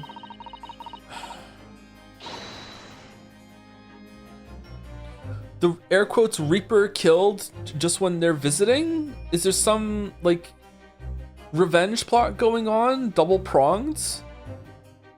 Or is this just Strongheart reacting to just what happened with Scythe and is just cleaning house? Top candidate for who killed a bunch of people at the beginning is Strongheart.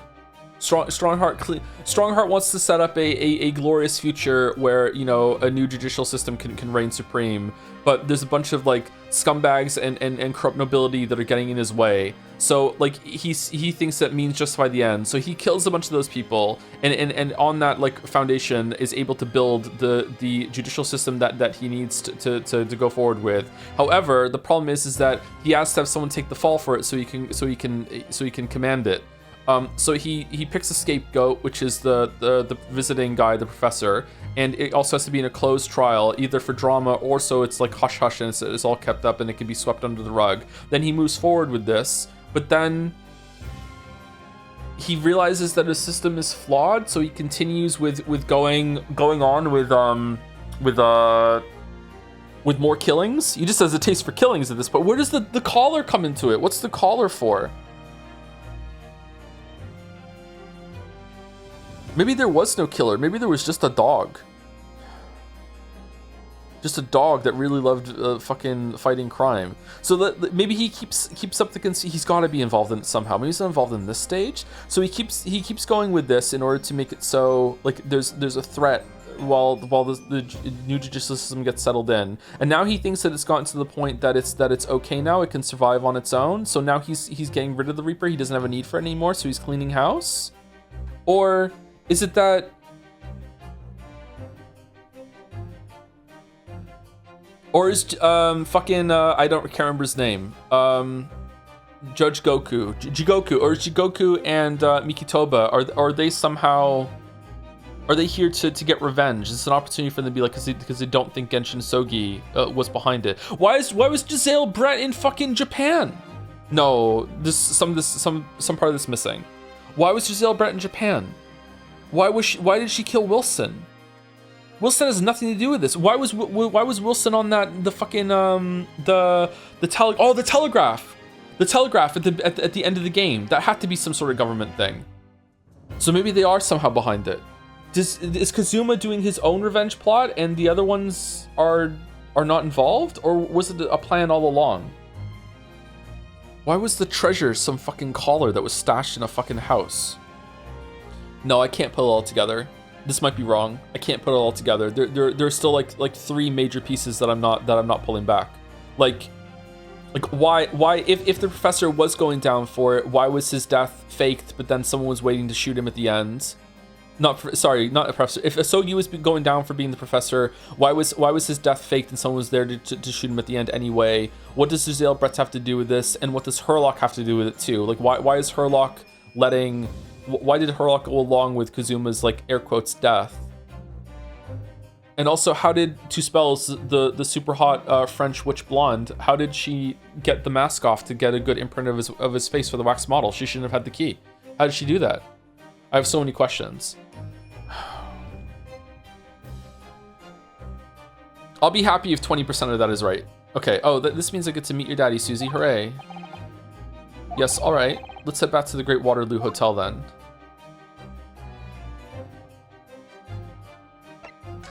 Waterloo. Do do do do do do do do do.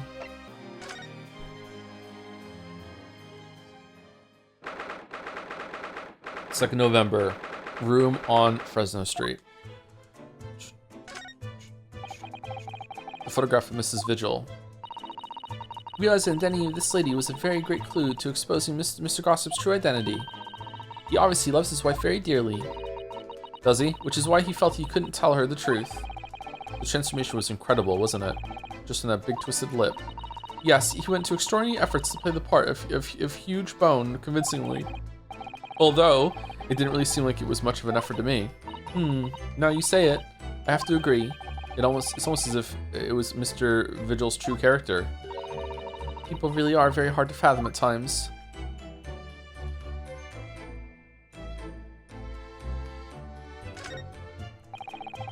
There are details of cases stretching back over 10 years on this notice board.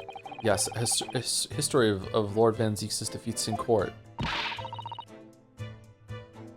Why would the Reaper the Bailey, whether it's Gregson or not, why would they keep a notice board of all of the shit that they've done in their headquarters? Is it a fucking motivation board?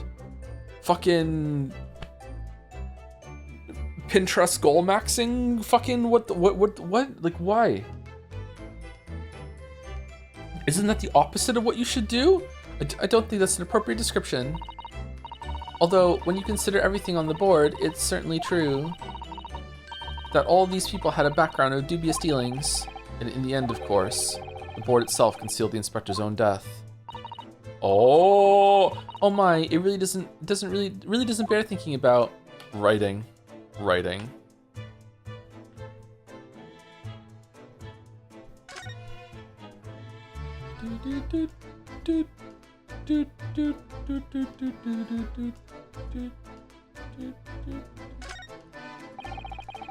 Never imagined that this little figurine would have turned out to have a watch winding key. I suppose it's a policeman because the pocket watch was a gift from Scotland Yard. It seems there was much more to Inspector Gregson than we ever realized. He was clearly a brilliant man. It's the fish and chips that threw us off. I feel as though it ruined his image. I really don't think we should blame one of Britain's staple cuisines. But think about it. Imagine if it was Mr. Sholmes. How would you feel if instead of that old briar pipe that's always in his hand, Mr. Sholmes had a bag of chips? Rather disappointed, if I'm honest. Exactly. Using a candle as a timer device, very ingenious, I must say. Sholmes seemed really upset that Gregson was dead. Does Sholmes not know? Yes, the culprit arranged it so that the firecracker would be set off at 5 o'clock and then left. So, that a loud bang was heard at precisely the moment Lord Van Zieks arrived, yes. If only he hadn't picked up that gun from the floor. Something you probably told yourself once upon a time, I imagine. Yes, I've learned that lesson by bitter experience. I would have turned and run a mile for sure. Which may not have done you any favors either.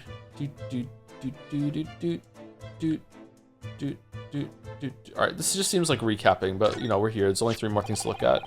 It catches your eye as soon as you enter the room, doesn't it? It's such a bright color, it certainly makes an impression. Yes. They can't possibly commit any crimes, can they? I mean, redheads stand out like a sore thumb. I'm afraid with our jet black Japanese hair, we stand out almost as much here in London. I suppose that's true. Susie doesn't look all that jet black to me right now. You mustn't think of committing any crimes, Miss Naruhodo. I wasn't. It turns out that Gregson didn't actually die here at all. Where on earth could he have been killed? Well, one way or another, we must find out. For the Inspector Sake. Wasn't there talk about like a trunk? Someone came in with a trunk. His body was in a trunk? And someone was wearing... Can we trust any of that testimony now? Because it came from gossip.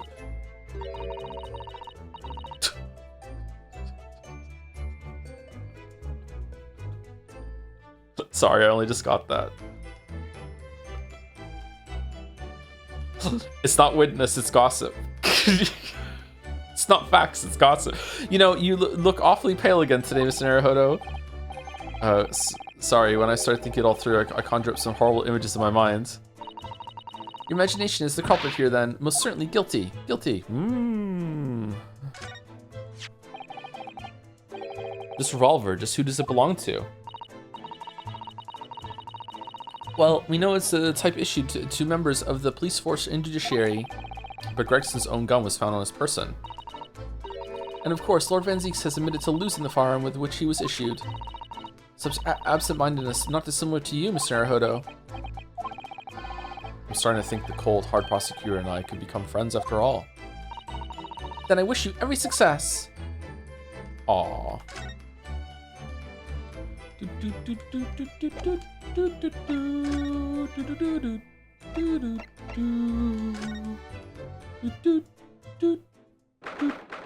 Second November, St. Sinners Hospital, Ward 3. Really, we can go see him and we're allowed? That's allowed to happen? This note's caught my eye before, actually. I suppose it's some sort of slogan for the ward. A cheerful welcome message, perhaps. Let's see. Pay with good cheer, leave with good cheer.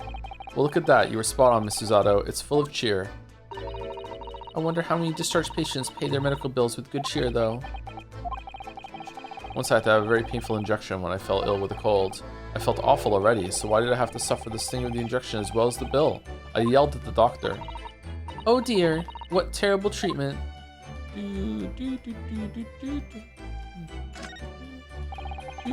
These must be the patient's treatment notes. Let's see. Tendency to jump from windows. Remember to place cushion at base of wall outside. Aren't we a story up from the ground here? Oh dear. Poor Mr. Vigil. We're on 2 oh dears just in this scene. I can't help feeling there's a better solution to the problem than a cushion, though. Finding something you'd lost isn't always a happy experience, it turns out. Pursuing the truth can be a very dark business sometimes, can't it? Yes, I'm afraid it can. There are all sorts of medicines in this cabinet, look. I'm not sure if it's safe leaving them in reach of everyone like this. Yes, you're right. I can imagine if you were peckish, you might try some of the pills. Well, at least there seems to be... Okay, this seems like it's the same as last time. Lock is secure. Don't imagine it would stop you if you were hungry. I worry that you'd break the lock. Hunger doesn't turn me into a criminal, you know, Miss Susato. Okay, is he here? Oh, he's not. Were these crutches here before? Look, a pair of crutches. Before we came to Britain, I hadn't realized they were used here as well. I imagine they were imported into Japan from the Great Britain in the first place. Oh, so no one in all of Japan broke a leg before their arrival? Anyway, this... Whoa! That was a little catty. The sight of these things doesn't bring back good memories for me. Oh dear, 3 oh dears in this scene. Did you injure yourself once and need to use some? When I was little, I thought they looked fun, so I borrowed a pair to play with. But then I slipped and sprained my ankle. I see. They contain powerful magic, those wooden staffs. The power to heal and the power to harm. I think a certain cheeky little boy managed to cause the harm all by himself. Alright, I think some of this is a recap from last time. Alright, so let's go to Waterloo. Waterloo. 2nd November. Great Waterloo Hotel foyer. I thought it yesterday, and I think it again today. This place is so princely. Favorite ABBA song? Probably Dancing Queen. Money's good too, though. For me, it's Lay All Your Love on Me. I don't know that one from the title. I'm pretty sure that I've heard it, but yeah. Mamma Mia. I like Mamma Mia, but it's not my favorite. Did ABBA ever do a Bond song? Take a Chance on Me. Take a Chance on Me and Dancing Queen get mixed up in my head sometimes. Take a chance, take a chance, take a chance, take a chance, take a chance, take a chance. Thank you, Queen Saf, for the 14 months with I've heard of a famous hound. Oh, we have 3 famous hounds. There's the one in the story, there's Dom's, and then there's Gatsby, who turned 6 yesterday. He's having a good birthday week. Triple brown cow. It's a wild guess, but I have a feeling you'll think the same tomorrow too. My tea has a finer fragrance than whatever they're serving in the tea room here, though, wouldn't you say? Ah, look who we have here. This is an unexpected pleasure. Mikitoba! Ah, father! Oh, is this your daddy, Susie? How lovely. When did he call Susie back? Huh. What a charming young lady, and you are? Case 1-5. Yeah, sorry, I should be more clear. Yeah, case 1-5. But what happened to trigger her being called back? It was in the aftermath of 1-4. Was it the aftermath of the secret one that we didn't see until this game that she got called back in? Oh, really? So you're the author of The Adventures of Sherlock Holmes, are you? That's me, Iris Wilson, at your service, sir. Susie's been such a wonderful friend to me over the last year, you know. Well, Miss Wilson, I must say, I read your work regularly and with much interest. Iris actually lives with Mr. Sholmes, you know, father. Is that so? Well, perhaps that goes some way to explaining that bright look in your eyes. Hee. You wouldn't be smiling so airily if you knew just how bright she is, believe me. Now then, young Naruhodo, it was a pleasure seeing you in action earlier today. Oh, how are you still alive, bro? You had, like, the death flag, like, so high. So high. As an invitee of the symposium, I was allowed to observe from the gallery after I twisted some arms. Oh, really? And I must say, it was a truly exemplary performance. Oh, well, thank you very much. Although I'm fairly sure you omitted by Kazuma on the end there. No, please don't misunderstand. It was you who impressed me. Really? You didn't miss a step against the Sogi, and we all know how capable he is. Really, to have matured in such a fine defense lawyer in less than a year is quite extraordinary. Finally, Ryo's getting some fucking credit. Like, holy shit, man. Seriously, fuck. Like, he's gone up against Van Zeeks. He has a fucking 100% success rate. What the fuck? Like, give Ryo some fucking accolades. For God damn it, he's good. It's very kind of you to say so. And really nice to hear. What I saw in court today confirmed what I'd been hoping for. The favor I mentioned yesterday, Naruhodo. I trust you haven't forgotten? Oh, no, you did mention something, didn't you? But first, we have something to report, Father. Of course. Shall we take tea while we discuss matters further? I wonder where Judge Jigoku has got to. I think the Mikitobas are lightly psychic. Just a little bit.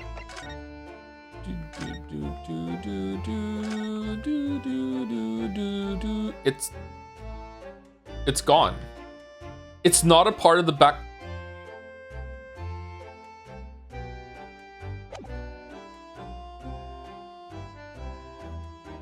Did you guys kill Greg? No.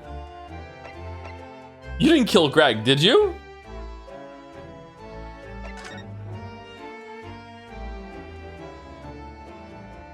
Got off the boat, went into town, killed Greg, came here, had tea.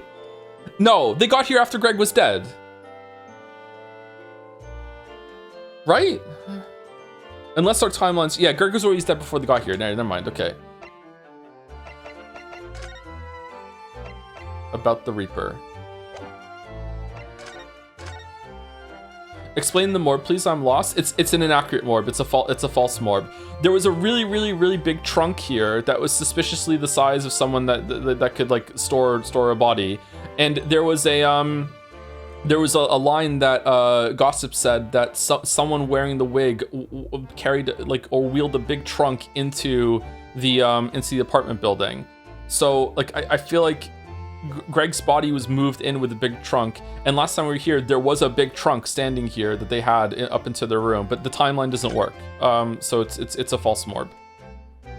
Unless, even if they did get here in time, that is really no, it's not. It's just they had a trunk from moving, and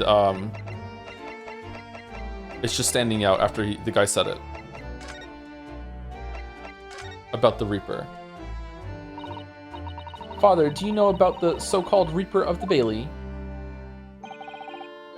I've heard rumors. Some members of the judiciary explained it to me all yesterday. Of course, when I was a visiting student here in London, the Reaper was yet to emerge.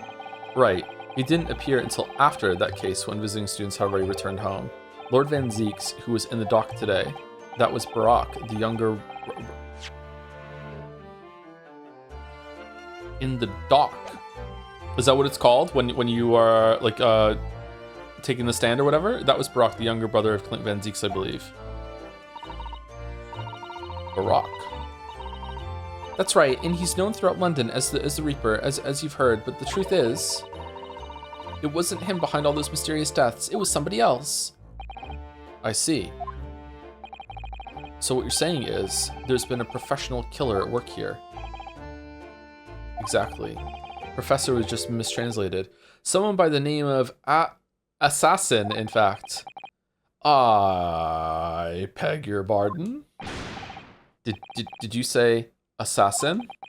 You mean that Giselle Brett woman who was responsible for killing my great friend? Oh no, a friend of yours was killed?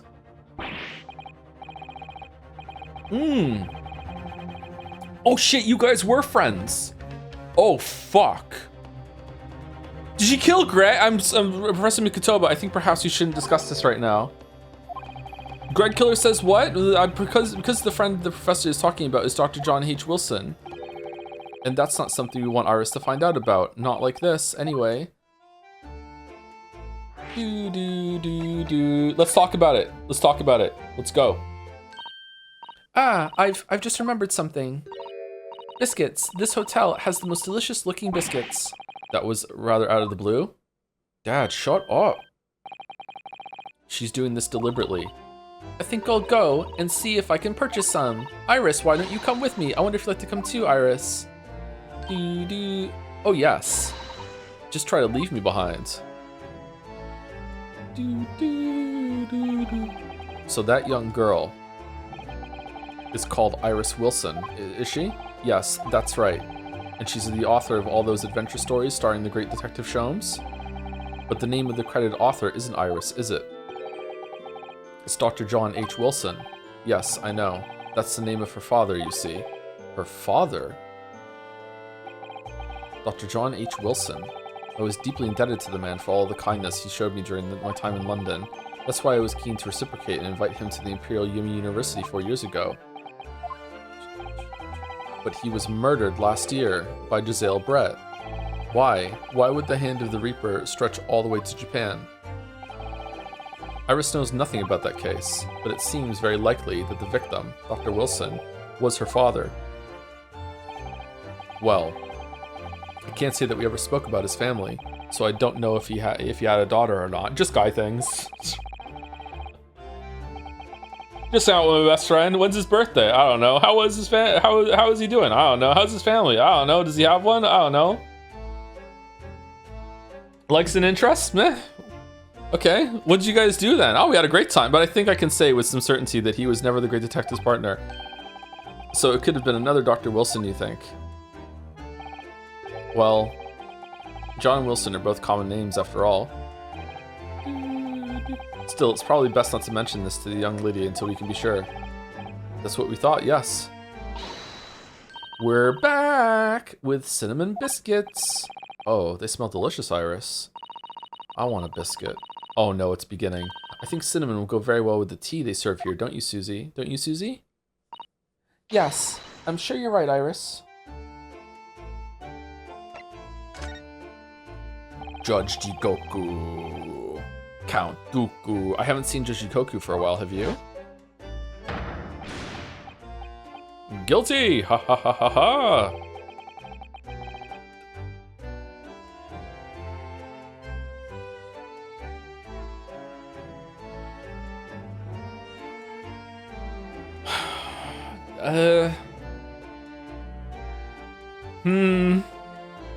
I don't think that's big enough, actually. And that guilty is still ringing through my ears. No, now you mention it, I haven't seen him since this morning either. I suppose since the symposium's opening was postponed, he'll have gone to explore the great exhibition. Oh yeah, that's still going on, isn't it? That reminds me of something you mentioned yesterday. About Judge Shigoku having once been in the dock himself? Ah, yes, it was all tied up with that accursed trial. The closed trial of Kazuma's father. Fuck, who hasn't been put on trial at this point? Shishiro was trying to mitigate Genshin's guilt, so he took the stand to testify. But he got a little carried away and actually managed to break the witness stand. Oh my!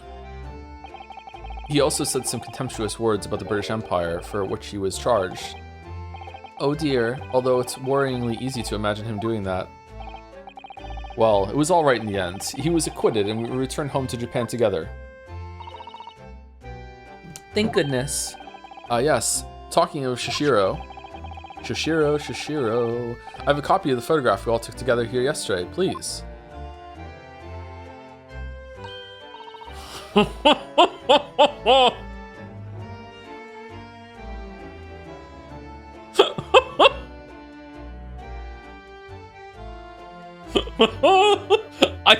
I think they killed Greg. Why? Why would they kill Greg? No, the timeline doesn't match, right? Why? Fucking... Are they just fucking with me? Oh, what a lovely picture. It certainly seems to shout, we've arrived in Britain. The commemorative photograph has been entered into the court record. Photograph taken in the foyer of the Great Waterloo Hotel in the morning of Professor Mikotoba and Judge Shigoku's arrival in London for the symposium. None of us had any idea what was coming when we took that, did we? No, that's so true. Favor. So, you mentioned a favor that you'd like to ask me. Well, this fateful trial that you're fighting, one way or another, I'm gonna find you. It would be over before long. Yeah, that's how it works. True. And when it is, I'd like you to accompany me back to Japan. You want me to do what? Father, what's the meaning of this? Now, Suzato, you should understand. You've seen how our courts work firsthand. Japan's judicial system is in its infancy, especially when it comes to defense. Oh, you mean? Is it on purpose that the British system in this game is depicted as being like brutal with if it doesn't go the way that they want it, they end up killing the fucking accused afterwards, and then flash forward like 100 or so years that you have like what chat was talking about, like the Japanese criminal system in modern days like has a 99% conviction rate or something like that. Like it's just like fucking like holy shit, this sucks. Like. The Supreme Court of Judicature is in desperate need of a good defense lawyer. As soon as possible. Really quite urgently, in fact. But I've not been in London a year yet. I've read all of Suzato's reports. I'm well aware of your extraordinary talents. And having seen you in action with my own eyes earlier today, there's no question. You, Naruhodo, are precisely the man our country needs. So, you'd be leaving then, Runo. But then, what am I supposed to do, Father? You came here to serve as Asogi's judicial assistant. Oh, yes, she's supposed to be Kazuma's assistant. Our government is still in the process of deciding how to best deal with his situation, though. You've always chosen your own path, Suzato, and I trust your judgment. In this matter also. Wait, you want me to leave with you, but your daughter's staying behind if she wants to be assistant to Kazuma? Why do you want us specific? Is there no ulterior motive here? Is it just that it actually would be good for the country? Like, Father. Please, the pair of you, don't look so downcast. It's merely a suggestion, you understand. A hope, if I'm honest, but I won't force you. All I ask is that you consider it and come to a decision by the time this trial concludes. Yes, all right. You won't leave, will you, Runo? Aww. The thought hadn't even crossed my mind. Up until now, I've just been trying to do what I believe to be Kazuma's will. But it turns out that he's still alive, so I can do whatever I want. Where does that leave me? Bum bum.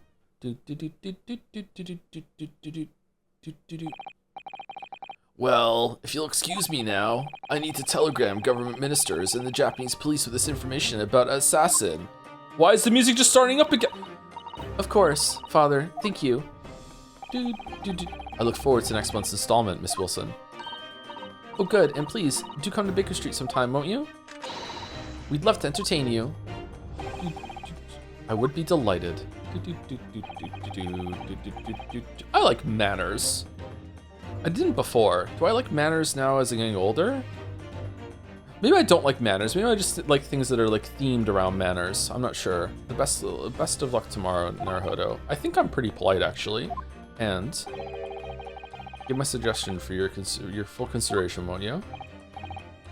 Yes, I will. Going back home.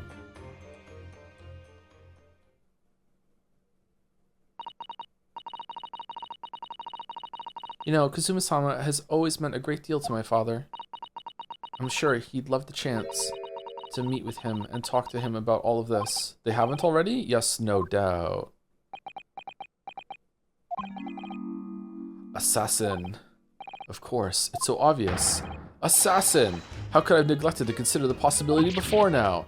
Mr. Sholmes! Hurley, where have you been? Why, I joined you all for tea, of course. What an extraordinary question. I didn't notice you at all. No matter, no matter. Anyway, to more pressing concerns, Miss Naruhodo. Are we gonna do a dance of bullshit? Oh, yes. I must dispatch a telegram to your country at once. It's a matter of much urgency. To Japan, you mean? Tell me, to whom can I entrust the task? Quickly now, who? Well, my father has just now left to send a telegram to the Imperial Police Bureau of Japan himself. All right, let me go kill him, I see. Here I go stabbing again. Well, he looked reliable enough for a bearded fellow. Whoa, what's that supposed to mean? I don't think what father sports could be considered a beard, Mr. Sholmes. There's not a moment to lose. Kindly ask your trusty unshaven father to see this is sent. I will, but what is it? No questions at this time, if you please, Miss Uzato. All we can do is pray that for once, my deduction is awry. Doesn't that imply that your deductions are normally correct, Mr. Sholmes? Which isn't exactly... Now then! You may be surprised to learn that I am a very busy man. I certainly have no time to hide behind settees and eavesdrops. They got to use settees again, and eavesdrop on other people's conversations. So that's what joining us for tea meant. I'd leave the sending of this in your hands then, my dear fellows. Is it gonna get entered into the court record? Wait a minute, Mr. Sholmes. He just sort of ran off, didn't he? He didn't even say hi to Iris at quite a pace. And left the unpaid bill for his tea behind too. The setup into the 50 shillings is one of my favorite jokes of the whole series. I don't know why. The fact that he was so relentless with bringing it back. Yes, I can do it for 50 shillings. It was really good. I must catch up with father at the telegraph office at once. And I'll run and call us a cab. Straight away. And there was me thinking everyone would be clamoring to pay Mr. Sholmes' bill. Huh.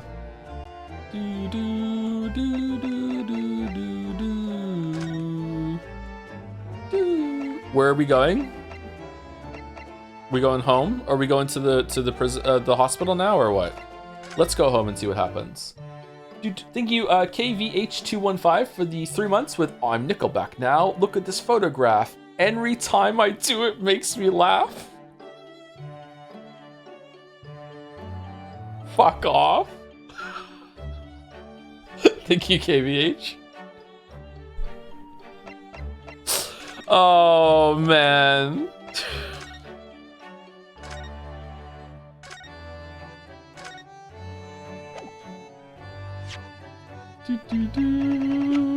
Remember playing this? Please fuck off. Please fuck off. Okay, so that wasn't added to the court record then, the telegram. All right. Where are we going? Probably the hospital, right? Oh. I didn't see that one on the list before. Was it just added?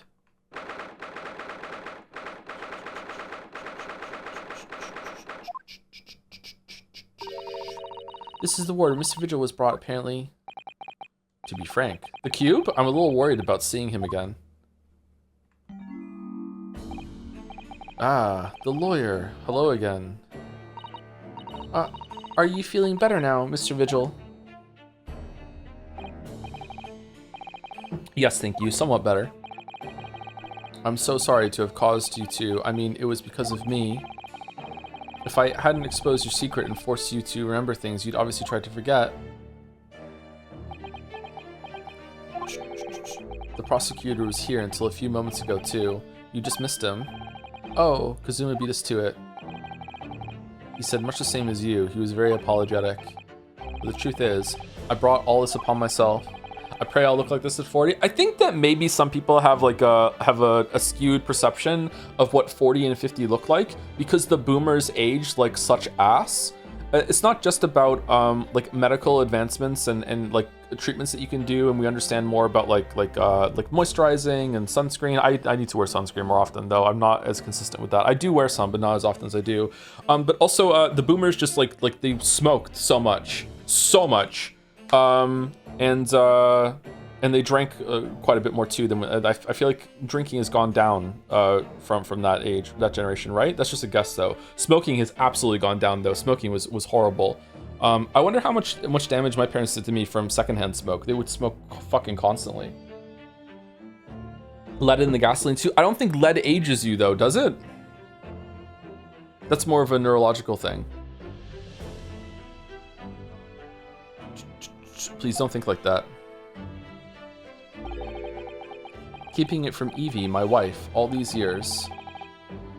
I've carried such a sense of guilt. But that's not the worst of it. Over time, I obviously came to deceive myself as well. You mean about your dismissal? Looking back now, I'm beginning to think that perhaps Inspector Gregson didn't stumble across me by accident at all. I mean, he compensated me so generously for acting as a stand-in. How was he funding this? He was clearly concerned for my well-being and doing what he could to help. Was his image in the books some part of the act too? Like he didn't... Like a respect thing? It made him less likely to be thought of as... But he was gonna run away with Lestrade. Oh.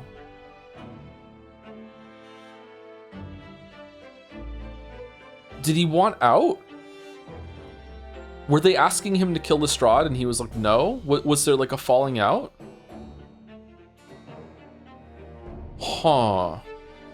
Okay. He was clearly concerned for my well-being and doing what he could help. Poor Gina, man. What the fuck? So perhaps Gregson knew exactly what had become of Miss Vigil all along then.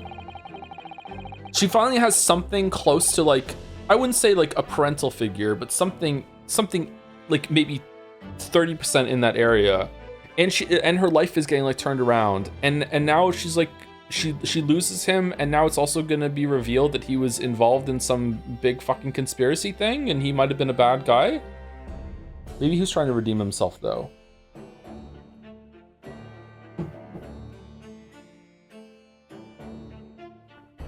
I'm sure this is just desserts for 10 years of lies and deception, but it wasn't me that helped the professor escape 10 years ago. It wasn't me. I swear it. I swear it's true. Oh, Mr. Vigil. I'm sure you'd rather not dredge up even more from your past at this time, but if possible, could you tell us exactly what really happened? We're gonna be taking break in 50 minutes, by the way. We took break at like 1 hour and 30 minutes, right? So we'll take another break at 3 hours and 30 minutes. So if you're planning your break, yeah, about 40 or 50 minutes. I'm still drinking this coffee though. It's still hot. I need to get this all off my chest. I just want someone to tell me what I should have done.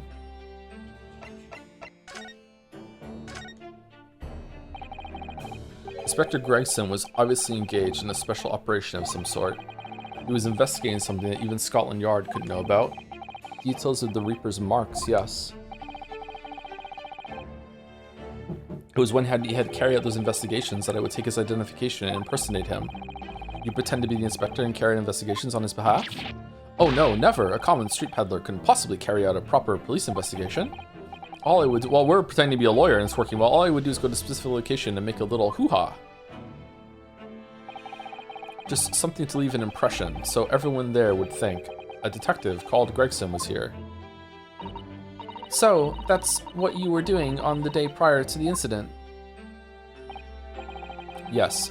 He asked me to make an appearance at the park on Lime Street for the Red-Headed League event. So, as usual, I flashed the inspector's identification around and was very vocal about my presence. Okay, Greg, are you fucking stupid? Like, get like a copy made that looks exactly like fucking. But then you were taken in prisoner by those red-headed fraudsters. Yes. So you would always make a point of showing Gregson's identification and generally being loud?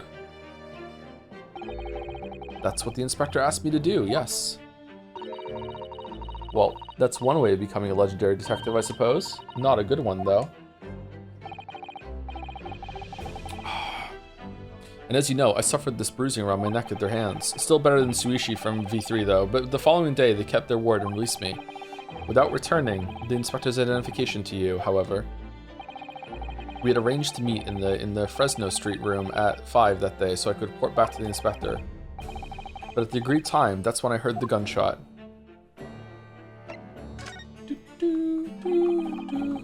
It was at midnight on the 17th of June 10 years ago. That was the time scheduled for the execution. But the professor's execution never actually took place, did it? Or rather, the execution itself must have been used to effect the plan of escape. I hardly dare to imagine what a chilling plan it was. Barclay was renowned for being the highest security prison in the country. Everything that went in or out of the place was searched multiple times. But there was one notable exception. Or rather, one notable loophole. Something that was never questioned. I enjoy a loophole. What's the loophole? I have a feeling I know what that loophole was now. The coffins into which the bodies of the executed convicts were placed, correct? Yes. Very Count of Monte Cristo again? Once the coroner had confirmed the death of a condemned convict, the body was taken in its coffin for immediate burial in Logate Cemetery just behind the prison. The chief warder first had to sign the necessary papers. And after that, no member of staff was permitted to touch the coffin containing the body again. When executions took place, only the executioner and the coroner were permitted inside the chamber. Chat, what's the strat when you're buried alive? If you're buried alive in a coffin and dirt is put on top of it, you're fucked, right? There's no, that's it. Just accept your fate. There's nothing you can do. You can't Kill Bill your way out of it, right? Like that's you can't punch your way. Like, even if you could punch your way up through the wood, like, how are you climbing out of it again, right? Like, you just can't do it. However, if you're buried alive in dirt, like, you dig down first, don't you? You don't dig up. You dig down. First of all, you drool to see, like, what orientation that you're on. You need to see where your spit falls down to see where you are. And then you dig down before you start digging sideways and up, right? Otherwise, it'll collapse on you, right? You need to dig down and like compress like some space, and then like you fill the space below you, right? Isn't there a space in the coffin to put excess dirt? How are you breaking the wooden board? Like, won't it fill up? Like, real fucking fast. It's the same with snow. If you're ever in an avalanche, you want to drool and see where it goes down, and then you dig down a little bit first before you dig up, or else it'll collapse around you, right? Knowing up down instinctively is part of the human package. I don't think it is. I think if you've been knocked out and buried alive, or if you've been in a really big tumble, I think people who have been caught in like avalanches, they report that they don't really know which way is up or down when they come to. Where did you learn the drooling bit? I didn't. I'm just guessing that would be a good way of doing it. Just piss a little. It always comes back to piss. I wonder if you're buried alive. I wonder if you're fucked. I wonder if you're not even if they laying the dirt loosely on you, right?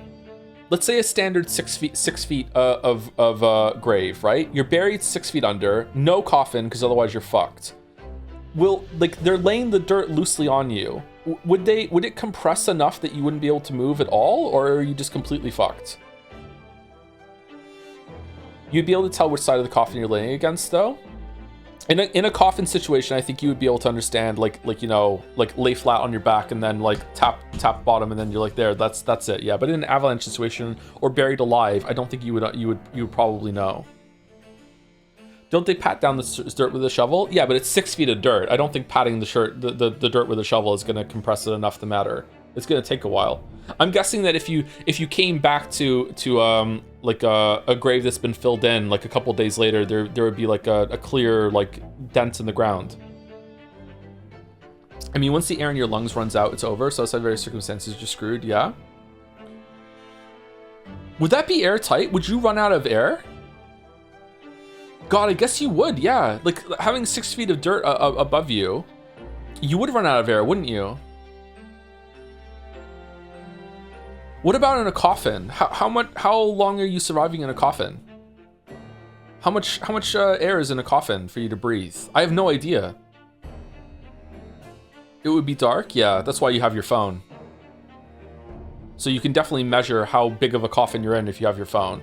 How big are coffins? Would you be able to move around a bunch in a coffin? Like, are coffins big enough? I guess it depends. There's coffins come in different sizes.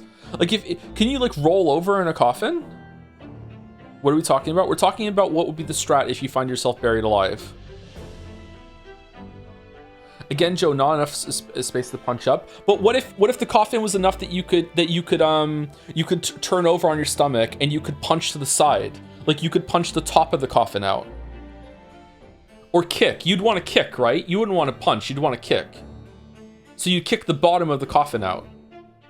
Would you be able to turn vertically? I don't think you could. Oh man, that would be frustrating as fuck to kick the bottom of the coffin out and then you have to dig out with your feet and then you can't fucking do it. I would go fucking crazy, man.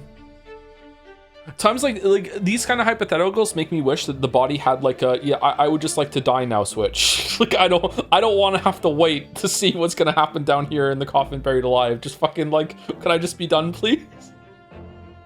Like holy shit. GG no re. The Globert meditation strat. Yeah, there you go, yeah. If you somehow avoid panicking, you probably have 7 hours of air. Oh god, that's so much! No! 7 hours?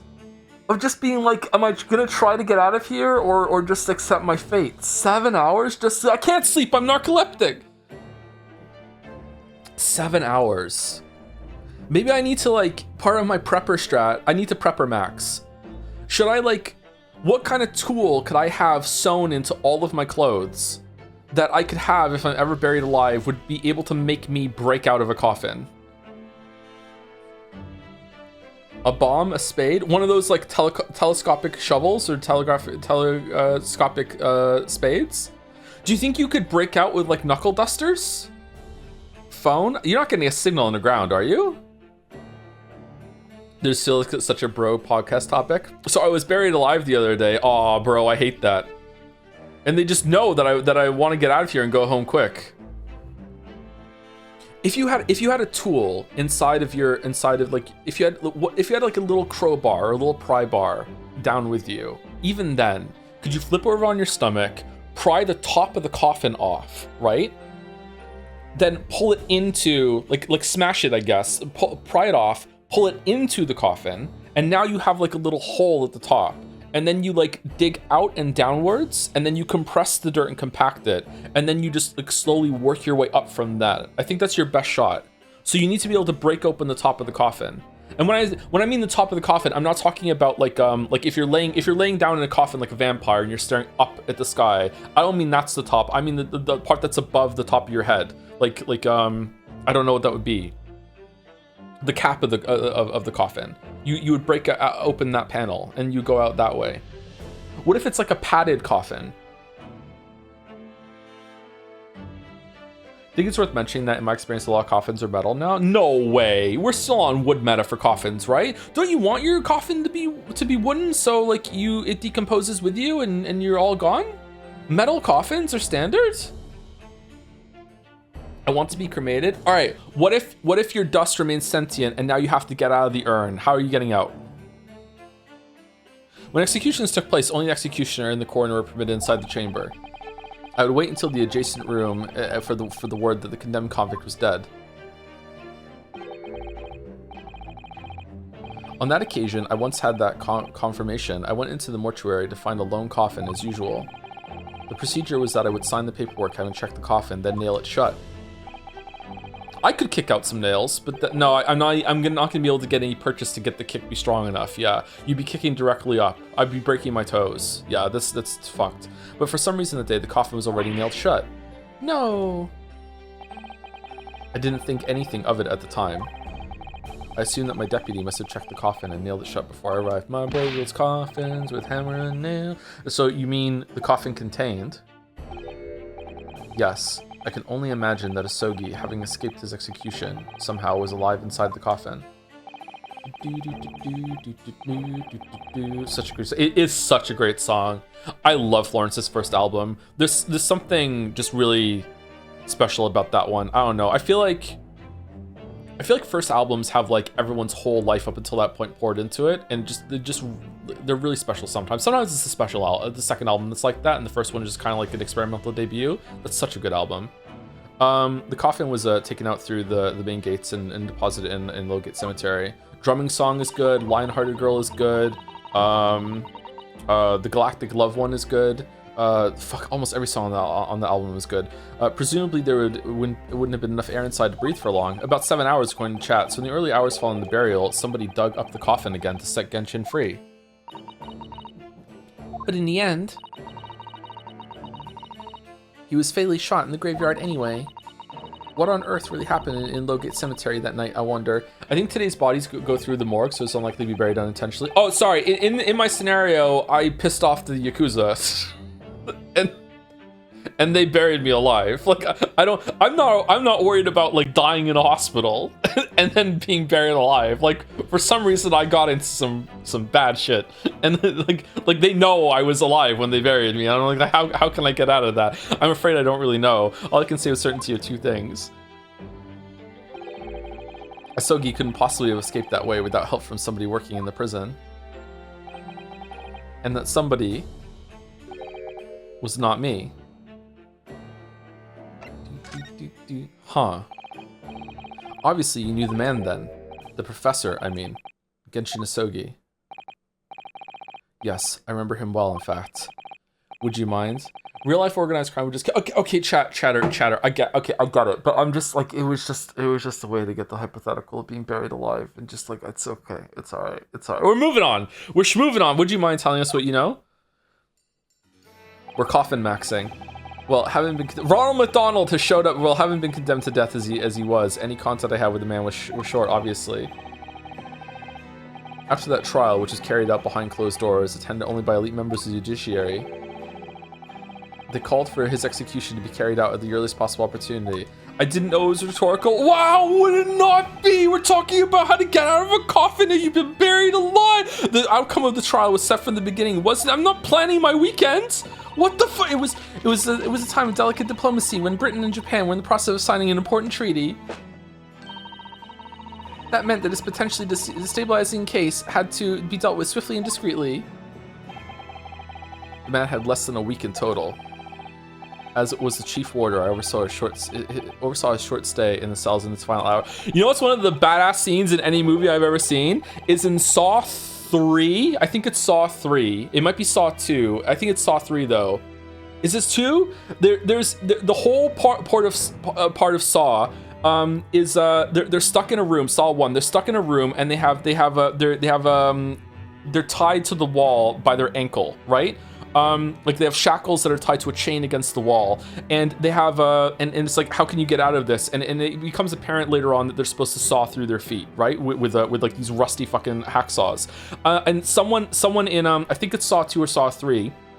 Another character gets imprisoned in that exact same room in the exact same way, and I think he's a detective. And there's a scene where he wakes up, realizes what happened, and in the space of 30 seconds, he grabs like the top of a toilet or something and smashes the fuck out of his foot in order to break his foot, like and make it so that he can slip the fucking the shackle, and gets out of it and stands up and is just gone. Like the whole entire movie of the first one, they're like, how do we get out of this? And then there's another character that's like it in Saw 2 or 3. He's just out of it, and like as soon as he wakes up, boom, I'm done. Like he's not fucking around. It was like the contrast between that and the fucking and the first movie was great. I remember being struck deep inside his noble character and his incredible resilience. What do you mean exactly?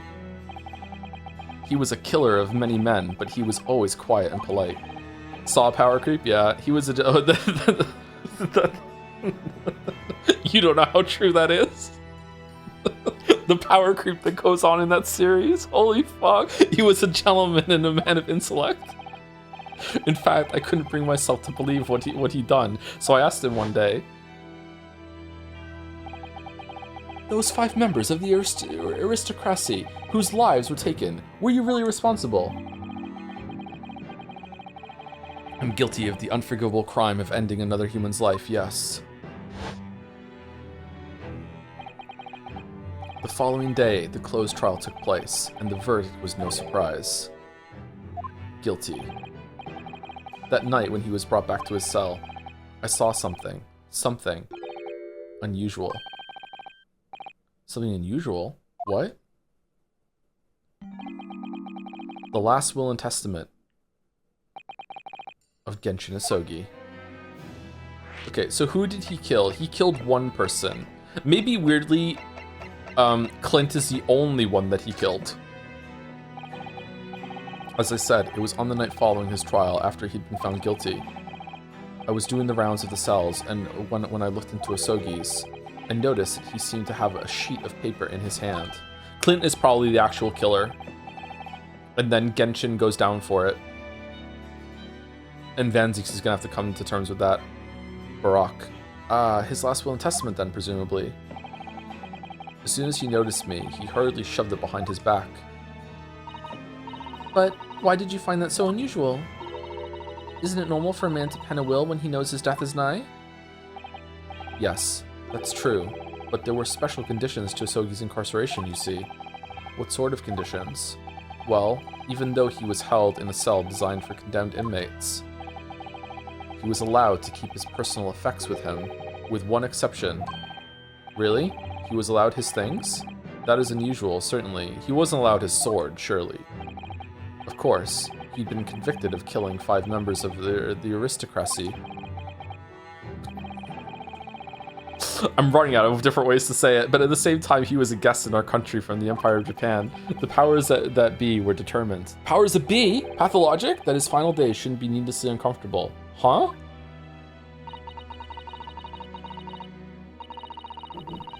And what was the exception you mentioned to the personal effects he was allowed? That's the point. He wasn't permitted to have writing materials, but he was allowed his sword. Specifically, no pens or paper. So, he was prevented from leaving any written record of what had happened to him. Yes, that was the long and short of it. I have no idea where he obtained that paper. Any writing materials would have been confiscated from him upon his incarceration. As I said, he hid the paper behind his back, and then he pleaded with me. What did you just hide behind your back? Please, please, turn a blind eye. This is my lifeline. But you know it's against the rules. You're the only person who's seen, if you just agree to keep quiet. Alright then, but what's on that paper? A last will and testament. This will is the only weapon I have left now. Do you think the story would feel different if Strongheart's design didn't look so evil? Like, you wouldn't immediately be like, oh, he's the villain? Yeah, I don't know. It remains to be seen. I'm 80% certain that he's involved in it somehow. His design does scream like imposing, intimidating villain, but then so does Van Ziek's, and Van Ziek's isn't like that. And it turns out Greg was involved in some shit, and Greg doesn't have that at all. I don't know. They did maybe a slightly better job with it than they did with fucking Matt Damon in at the end of the Ace Attorney games. Like, his name was fucking Demon, for fuck's sake, you know? So just, he looks evil. I don't know. Maybe it's not the worst thing in the world, but maybe it'd be better if I need to see another version where he just looks like a dude, right? But maybe he won't have that same kind of gravitas when he's in his scenes, when you go to the clock and he's like, whoa, right? Like, I have no idea. How can a will be a weapon? So I decided to pretend I'd seen nothing, and I let him keep his will. But then, later, it just seemed to vanish without a trace. What? What do you mean, it vanished? It would seem that isn't the end of the story of this mysterious will. Is it in the sword? This whole time? This whole time it's wrapped in the sword? I was the only person who saw Asogi's will, but somehow it disappeared. I ate it. It was after Asogi's, air quotes, execution. Which was actually, oh, you're here! Holy shit, which allowed me to jail. What the fuck? The warders gathered up Asogi's possessions that were in his cell. They were all to be sent back to his family home in Japan, you see. To poor Kazuma-sama. And you're saying that it wasn't anywhere to be found among his personal effects? The will, I mean? Did he really have his sword in the jail cell? That's right, though I didn't search through them myself. But Governor Caden was livid. He was screaming, "It can't have disappeared completely!" Wait. That doesn't quite make sense, though, does it? Wait, hold on. How did he snitch?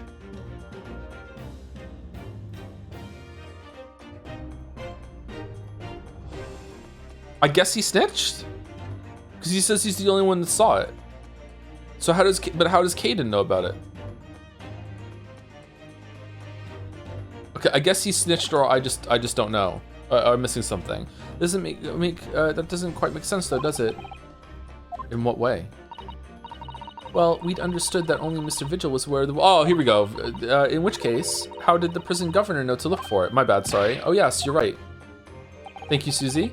I really don't know how he knew, but it certainly seemed as though he knew of the will's existence from the outset. Only he didn't refer to it as a will. What he said was... the Asogi Papers.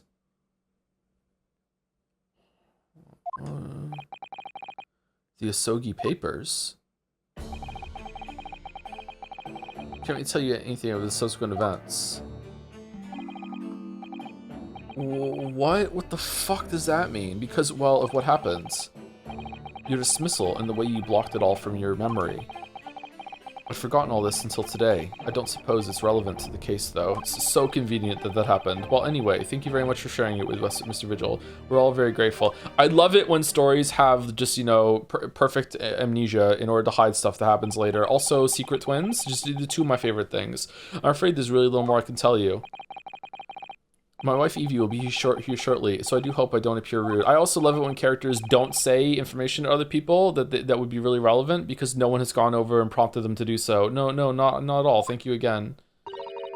But what will become of you now? Well, impersonating a police officer is a criminal offense, of course. I imagine that once I'm fully recovered, I shall be arrested. Is it a criminal offense when the police officer that you're impersonating is the one that asked you to do it? Like, at that point, it's just a prank, right? Like, he's the one that got you to do it. It's on him, not you. Maybe he told you to do it with, like, authority of the law, and you're like, oh, I'm helping an operation. They're not guilty. I'm the judge. There you go. I'm so sorry. He is going around with stolen identification. It wasn't stolen, though. Greg gave it to him. Don't be, please. This is all my own doing. I always knew that this day would come. Well, I wish you well. Goodbye, Mr. Vigil. And we never saw him. Oh. Before you go, there's just one thing. Oh, yes? What is it? The Asogi Papers. Maybe it's just papers that were dropped in a puddle? I'd be very grateful if you make no mention of things I told you about them. Presumably for some good reason? It's my understanding that their very existence is a closely guarded secret. If it became known that I'd remembered, well, it could be rather troublesome, I think. Off with his head. I understand. Some sort of will that Genshin Asogi penned just before his death. How is this not the last case? Which the man himself claimed was his last weapon. I wonder. Perhaps it had something to do with his plan to escape. If there's anyone who might know more about a document that Kazuma's father left behind, it would be Mr. Vigil's governor. I was going to say 2 spells, but okay. Then we know precisely where we must go, back to Barclay Prison. Oh god, no. Ach, no. No. No.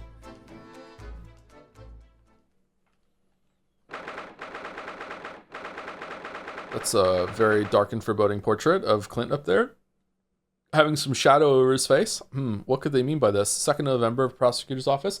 Thank you, Snarkarino, for the 33 month resub. For those who sub after, thank you, Snarkarino.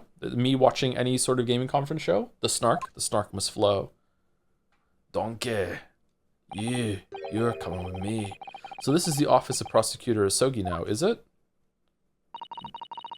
Kazuma-sama is doing so well for himself. What do you mean? It's still Van Zieks' office, even though he's always forced to kneel on the floor Japanese style in that dark corner. It's his habit to sit Saiza style whenever he's working. Saiza style? Seiza style? Whatever. Kazuma.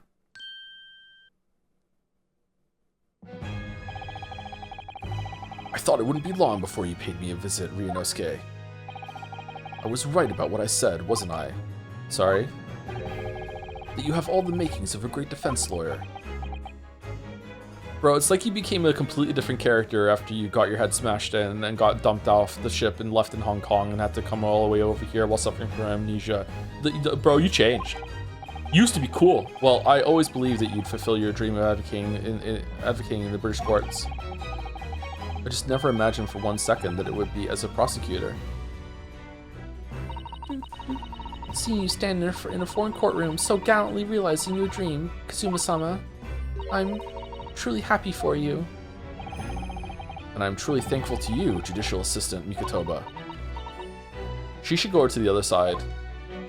That would be interesting. You're like, no, she got her book out. No, she's gonna prompt him with a tutorial now, and he's gonna be able to get something that's gonna blow this case wide open. No, we almost had it. Ryunosuke, I always thought it would be fun for you and I to shake up the British legal system a little together. This isn't quite how I envisioned it, but I suppose it's just another twist of fate. I've learned a lot of things during my time in London. About how Susato-san's father was himself a visiting student here once, along with Judge Jikoku, and about what happened with your father. Then you'll have no difficulty understanding why I had no choice, why I had to find a way to get to Britain as a visiting student myself. I want to hear it from you, Kazuma. As you wish, Ryunosuke Naruhodo. Full name? Let's do the talking first. Thank you, Silent28 for the 4 months also. Hey, you made me skip my no carb day thanks to spaghetti nonsense. I was not ready for the spaghetti. I'm sorry. I didn't even have spaghetti. If the rain has died down after stream today, I'm gonna go get all the stuff and make spaghetti. Yeah, I was so hungry I couldn't get to the grocery store to get it. Could not do it. Your disappearance. It's getting on for a year now since what happened on the SS Buria. We were heading across the oceans from Japan to Great Britain. It's a big ship, holy shit. When a bizarre series of coincidences led to those tragic events. Super serious. I thought I'd lost my best friend forever. We were going to be lawyers together. I must have been unconscious for a long time. When I awoke, I was lying on a bed. It was a narrow little room. There was a posy of flowers by the pillow. Posy? Ring around posy. Yeah, posy. It took me a little while. Ring around rosy, a pocket full of posies. Ashes, we all fall down. Yeah, posy. It took me a little while to realize that I was in the cabin of a ship. I slipped out of the room and headed up onto the deck. We were already suffering from amnesia at that point. Yes, I didn't know what had happened or where I was. There was just this voice in my head. You have something you have to do, something no one else can know about. Go to Great Britain. Your task awaits you there. It was a calling I couldn't ignore. It compelled me relentlessly. Out on deck, I saw that I was on a huge steamship and we were docked in a large port. It must have been Hong Kong. Yes, it must have been, presumably just before they were due to carry your body off the ship. I had no idea of the situation, but I did have the feeling that this was in some way my last chance. So I concealed myself among the disembarking passengers and went ashore to find a different boat that was also going to Great Britain somehow. Then I disappeared into the crowded streets of that foreign port city, so I could plan my onward journey to Great Britain.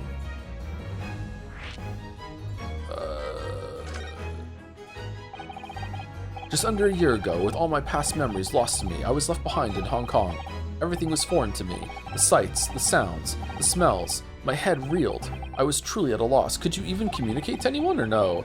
I realized now that I escaped as a dead man with nothing but the clothes on my back. No money, of course. Oh, how terrifying for you. Luckily, though, I had 2 feathers in my cap. Oh, are feathers worth a lot? One being your knowledge of English, I suppose. That's right. And on the back of that, I was able to pick up some work as a deckhand on a cargo ship. Eventually, after calling at countless ports, I finally arrived at Dover. That must have been some 3 months ago now. Your formidable tenacity of purpose showing itself again. I mean, the man had lost his memory and had literally nothing to his name, but he still managed to make his way to London on the opposite side of the world. Yeah, you're better at that than being a lawyer, bro. Of course, I had no idea why I'd moved heaven and earth to get here at that point. So, how did you end up becoming Lord Van Zeke's apprentice then? Yeah, what? That can only be called an extraordinary stroke of luck, really. Alright, well, I'm gonna get mad. You see, I was stopped at the border because I had no papers. They took me straight to Scotland Yard, and by sheer coincidence, Lord Strongheart was there to attend a meeting. That's when the second feather in my cap came into play. Would that have been your knowledge of the law? No, being Japanese. Oh, yes, exactly. Okay, never mind then. Lord Strongheart was curious about an Easterner with intimate knowledge of British law. He took me back with him to the Supreme Court and assigned me to the Prosecutor's office. And then, 9 days ago, you finally got your memory back after the trial involving Drebber. And he made me put a mask on and swear not to talk and all this other shit. And I just said, fuck it, I'll go along with it. Yes, I did. Ever since I first met you at Yumi, you talked about your dream. Mark my words, Ryunosuke. I'll be chosen as a visiting student and make my way to Great Britain someday. That's all he talked about. Did you know the entire time about what happened to your father here? 16 years ago. When my father left on that exciting trip to Great Britain, I was just a boy. We took a photograph together the day before his departure. It's my last memory of him. What I remember most about my father is his unswerving sense of justice. It's so funny to me that Game Dome knocked out everything out because his head, but didn't make him forget English or British law. When I experienced amnesia very, very briefly that one time a couple of years back, that's how it worked with me. Like I remembered like all of like my basic knowledge and sense of self, but I had no idea who I was or where I was. It lasted for a few minutes when I woke up. So it probably really wasn't amnesia. It was probably just like sleep-induced, whatever the fuck. But I really did wake up and I was like, I have no idea what this room is. I have no idea where I am. I have no idea what's going on. It was the only time in the past 8 years I wasn't thinking about the Witcher 3 video. It was nice. Yeah. So, but I had no I think I remembered all concepts of everything, but everything else was gone, yeah. Yes, I knew you'd say that and chime in to defend this part. Oh, Errol Shimano, interesting. 6 years after he'd left, the gentleman called at our family home. This is sometimes called JMS View or seen for the first time. No, I've experienced JMS View. That's a different experience for me. Deja vu is when you think something has occurred before. JMS View is something I experience a lot, actually, like regularly, like a couple times a month, where I look at something and I'm like, I have no idea, like I understand like what this is, but I feel like I'm seeing it for the first time, fresh again. Like, yeah, that's. Do I still experience it that often? I don't know. I think I do, actually. I feel like I experienced that. I experienced JMS View more than I experienced Deja Vu. So I don't know, maybe I'm misusing the term JMS view for this, but that was not my experience of like just losing all sense of like of identity, but still having some core sense of self still involved. That like I understood I was a human, I was still thinking in English in my head, still understood language, I understood that I was in a room, I understood that I was in a bed, I knew what all these things were, but I had no idea where I was. Or my name, or that I had a family, or anything like that. I was, and then a couple minutes later, it just all snapped back to me, and I was like, oh shit, yeah. So I don't know what that means. He told me that Genshin, my father, had been taken ill in England and passed away. It was Professor Mikotoba, your father, Suzaru-san. Whoa. Oh my. Ever since then, the professor was very good to me. He even helped to fund my university education at Yumi. I'll be forever in his debt. But nevertheless, I just couldn't bring myself to believe what he told me. Oh. Yeah, why would you believe it? Is it the clothes, or does Kazuma have, like, some pretty impressive arms for someone of his frame? Look at the biceps. You got, like, the outline of the triceps, like, from the side delt there, too? Like...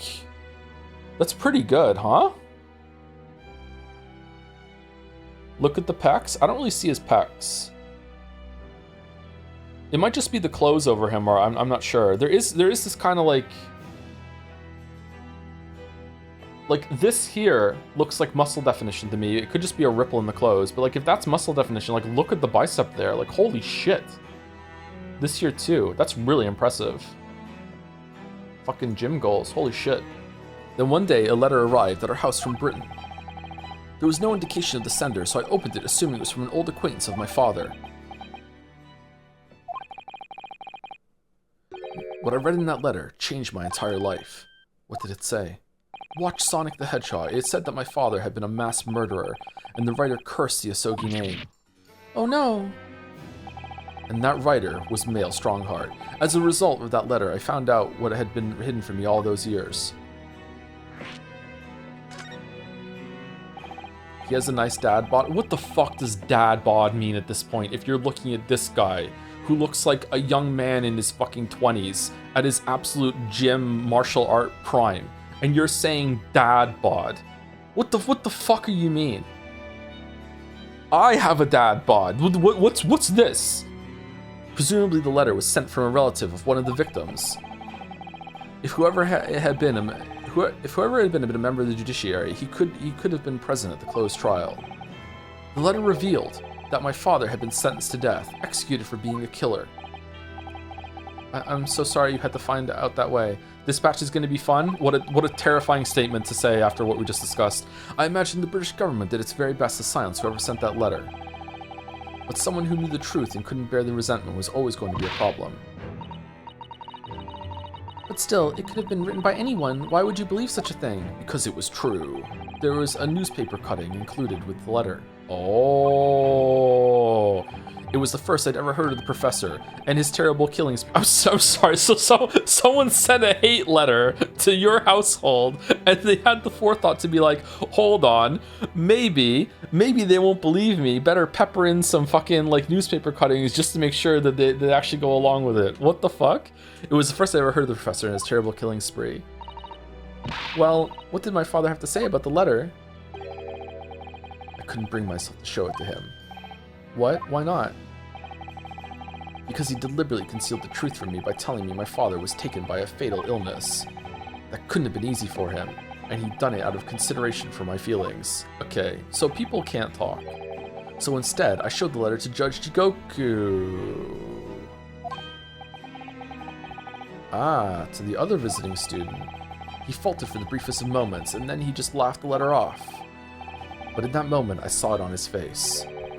He was undeniably shocked, shaken momentarily before recovering his poise. A year later, my bereaved mother succumbed to the strain of grief, and she too passed away. That's when I made up my mind that one day, without fail, I would cross... Oh, you had a mom? I thought you were completely adopted by the Mikutobas. Okay, maybe he said that earlier, and I didn't process it because I'm reading out loud. Sorry about that. I would cross the seas to Britain and seek the truth for myself. The truth about my father, Genshin Asogi. And I wouldn't let anyone stand in my way. Oh, Kazuma-sama.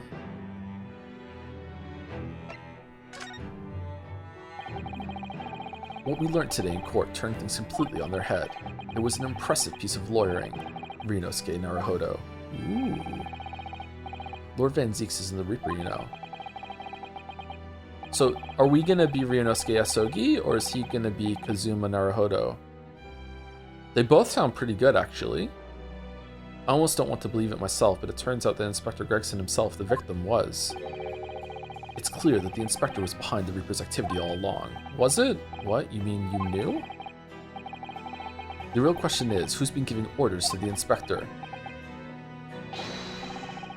Yes, Barak von Zieks is the real Reaper.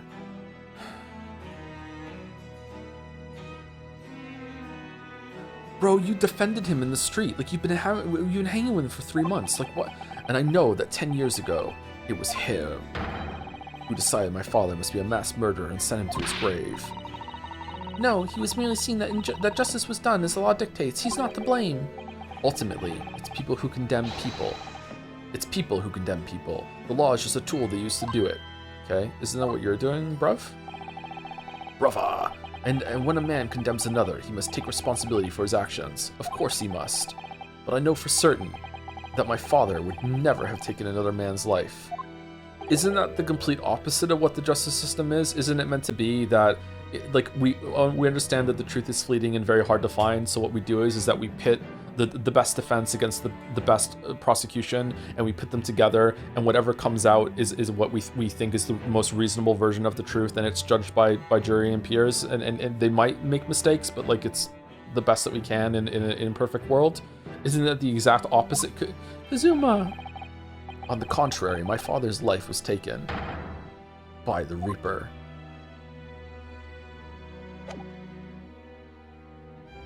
Your father was killed in the cemetery by a gun, bro. Who do you think did that? Also having a third party support. I think they should add a third type of lawyer that needs to be in there, who is the centrist lawyer, who always argues like, we don't really know.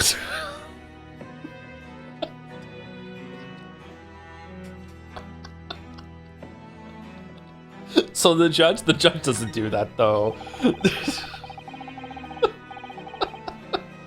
Lord Van Ziek's fine collection of hallowed chalices and bottles all neatly lined up. Yes, he's extremely particular about all that. He has a strict regimen for everything, from the storage of the casks to the bottling of their contents. Gosh, you must be having a really tough time of it being his apprentice. Actually, no, it's been fucking great. Oh, he's so particular about it all, he refuses to let anybody else touch any of it. So it's been quite easy for me, in fact. Talk about weird.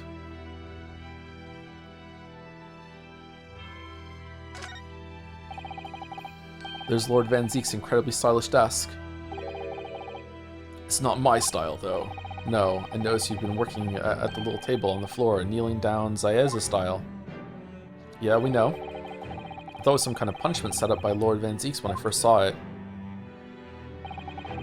I find it the most comfortable way to work. Okay, fuck it, enjoy it while you can, because as soon as the first number in your age ticks over to 3, there's no way that you're going to be able to fucking stay on your knees with your feet perched against the floor for much longer and get anything done. Fuck off. No fucking way. I don't give a shit. No.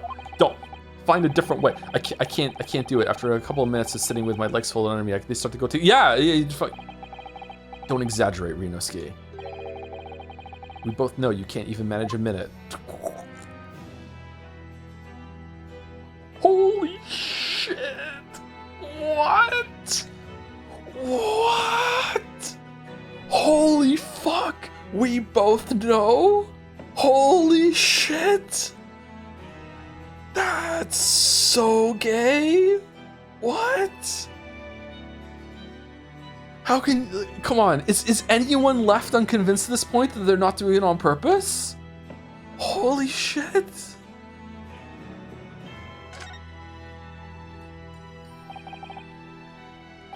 Do you know who the man in the portrait is? Why would I? What? But you're Lord Van Ziek's apprentice. Was. Yes, apprentice, not friend. And he's Van Ziek's now, and during the time I was suffering from amnesia, I didn't even notice that picture. What? Oh, really?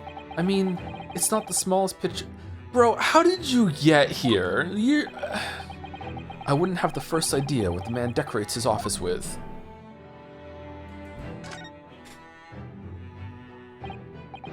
Well, what the? It's a scale model of the crime scene. Oh, yes, I realize that. Does the prosecution office make a model of the scene for every single case? Standard procedure. Apparently so. Sometimes it helps to visualize things better and notice things you hadn't spotted before. Actually, the miniature notice board is my work.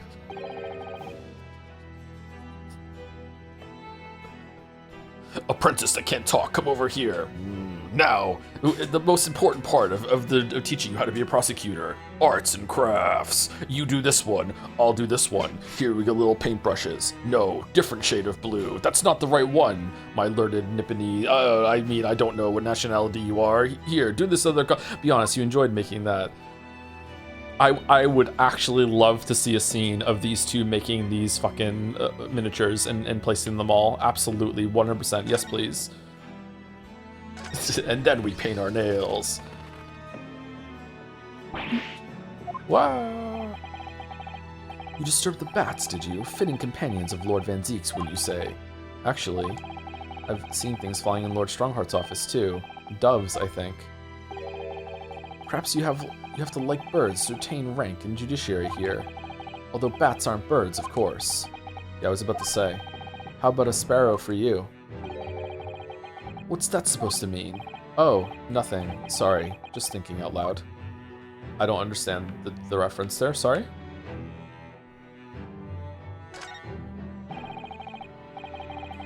Casks floor to ceiling, just like last time we were here. Hallowed barrels, I suppose. They're arranged according to vintage, flavor, and region. Every week, they're all taken out and put back in order. What? Every week? Lord Van Ziek's can't seem to settle on the perfect way of arranging them, you see.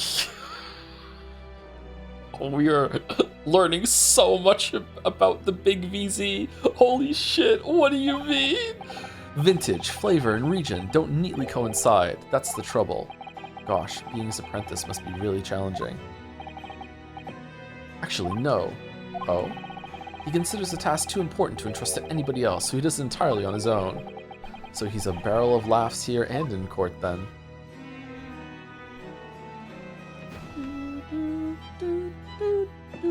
Alright, I think we're probably at the end of the investigation scene, but we're overdue for break. Is there another... There's probably another conversation with whatchamacallit? With Herlock at home. Do we need to show him something? Do we need to show him the photograph of all of them getting along or something? Maybe they're gonna have something to say? Was there a photograph of maybe this one? Kazuma, what do you make of this? There's only one place where defense lawyers and prosecutors should discuss evidence, the courtroom. So it seems you're still confused by the situation. That's what I make of it. I get the feeling my friend's always going to have the edge over me, isn't he?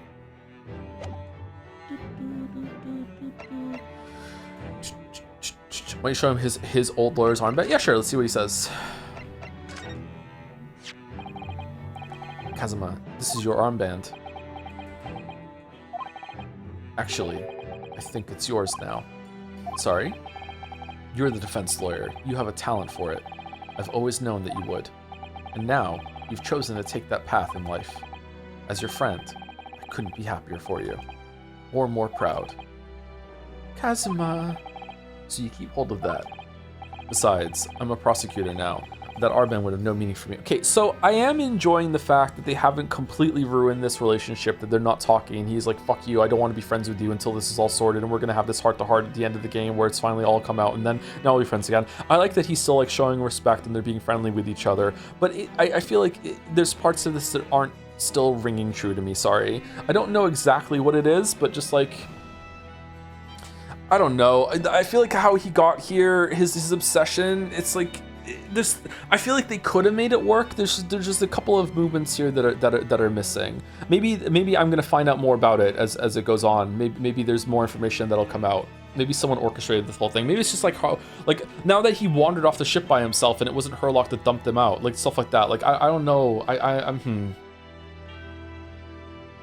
don't know. I'm not hating it, but I feel like it could have been done a bit better. Well, if you're sure, thank you, my friend. Kazuma should be worse, IMO. Maybe the other way would have been better. Like he is a completely changed person, and there's nothing left of him. And even at the end of the game, he still doesn't like commit fully to making him a villain. Maybe that would work too. I'm not sure. It depends on how it's done, as always. Anyway, chat requested this music for the break, so we'll take a break. Be back. 5 minutes. All right, back. Sorry about that. Have some water. And I'm out of coffee, but I don't want to make another one. All right, we were going back to Holmes's office, I'm guessing, unless we need to present something to him for some reason. Where have we gone? Maybe we have to go back and see Van Zieks again? Van Zieks is probably the last person we talk to again after the end of all this. Let's go and see Sholmes. No?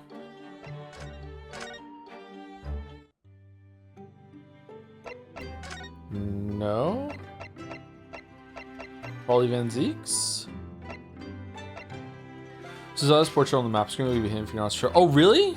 I know it's only out there, but I find this place more relaxing anywhere else. Oh, wherever we go, the great detective living room is always full of enigmatic marvels. I'm really nervous here. I would love to ask him for some books, but I just can't. What a grand place. Father certainly seems to be enjoying relaxing, luxuriant atmosphere. Do you know, I don't believe we visited this place for some time. So prison oh yeah, we haven't gone there yet, have we? We haven't gone to the barricade. In some ways the place seems rather suit Lord Van Zieks. Oh dear, did I say that out loud? Oh dear. And please, the dust, isn't it? So much from here too. Should check from this place knowing where this flower was studied all these years ago. Are you sure we've asked everything we need to be Mr. Naruhodo? Oh, is there something we need to ask Kazuma? Let's go and see the governor. Donkey. Yeah.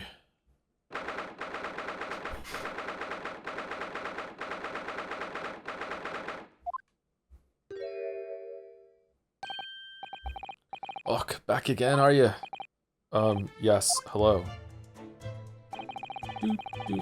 I've heard all about your investigations. I just read the report just now. Just knew. You found him, eh? Vigil. Yes, luckily.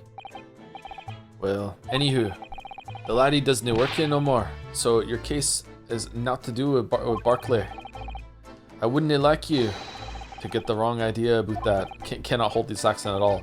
Of course, yes, Mr. Vigil stopped working here 10 years ago now, so... Yes, we've seen his dismissal notice, haven't we? He was given the trop. Aye, Kimmer, you ken very well. So how about a wee handcuff biscuit? Oh, they really are like little handcuffs. And as hard as irons, too. Dip him in the tea. So, what's brought you doing here today? Well, there's something else we'd like to ask you about, actually. Ooh, is that so? We believe there might have been a document that disappeared from Genshin Asogi's cell. I think it's been called the Asogi Papers or something. Uh-oh. Didn't he ask us specifically not to talk about these?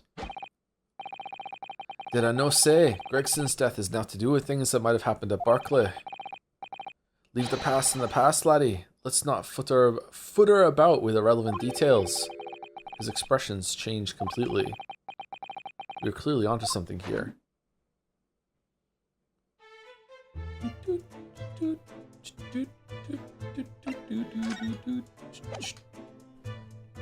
Is Sherlock in this room? Is he hiding?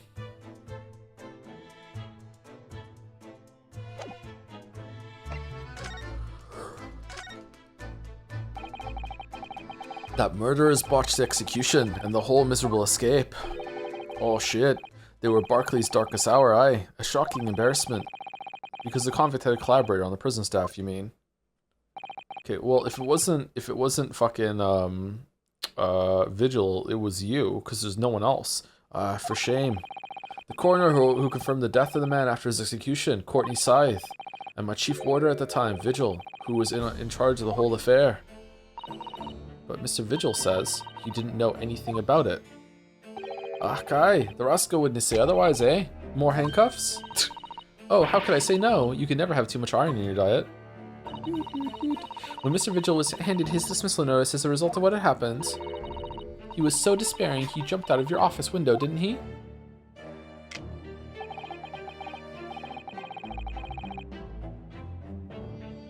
I didn't like to say, but that's just Vigil trying to get out of it. Do you think he wouldn't have jumped from the shock of his crimes being exposed, eh? I do.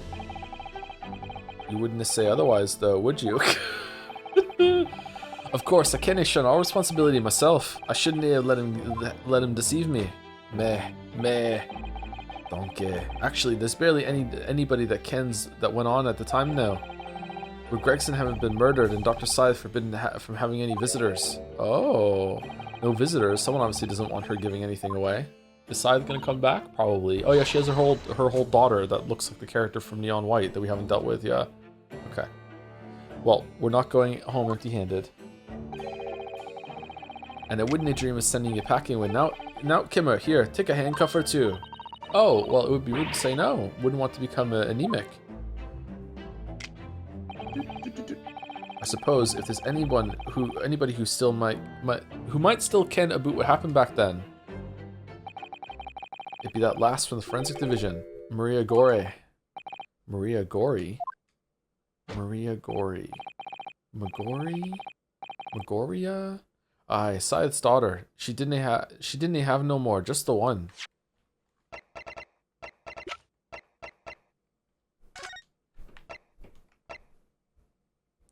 Sure.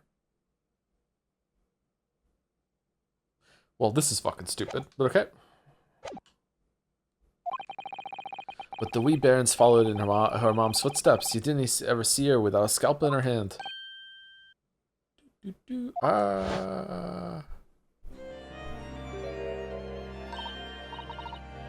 Mama, what is this? Where did she spring from?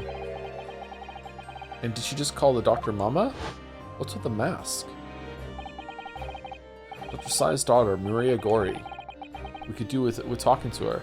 Hey Joe, I was trying to find Wallace's Switch last night through your account and couldn't find it here. It feels like it should be. It's not in the list of like friends of the stream or whatever. But is that gone? Is that still here? I'll look into it, you know, over the next like year or two and see if I can update it.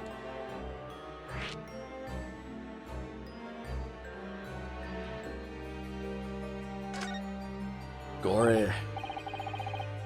So she's Dr. Sai's daughter, but her surname is Gory? Aye, there's some family history, I'm sure, but I didn't ken the ins and outs of it. She grew up watching her mom work with the bodies of the folk who died in strange circumstances, and decided to do the same with her own life. I can't understand it myself. It's like one of my kids wants to be a YouTuber. Fucking hell. Perhaps she was driven by a deep respect for her mother. Perhaps. Anywho, she was in charge of Gregson's autopsy, I believe. Right, and the coroner responsible for this incomplete report. Someone told me once that the wee lassie always loved her mom's stories about cutting up bodies. There's even a rumor that she used to listen to the funeral march as a lullaby. Oh shit. Well then perhaps her mother might have told her about the autopsy case 10 years ago. Perhaps her mother also taught her about, you know, all the crimes that she's been doing and was probably involved in. I say there's a fighting chance at least. After all, that was a life-changing case for all of us. We really need to speak to Miss Gory about herself about this, I think. Well, thank you very much. Can we go do that now, or no? I'm no happy about any part of this. It took years for your Londoners to finally forget the whole professor business. Can you give up on this, laddie? Stop asking pointless questions. I'm sorry, I don't like dredging up these painful memories for everyone. Can you just stay away now? Leave me alone and didn't come back here, eh?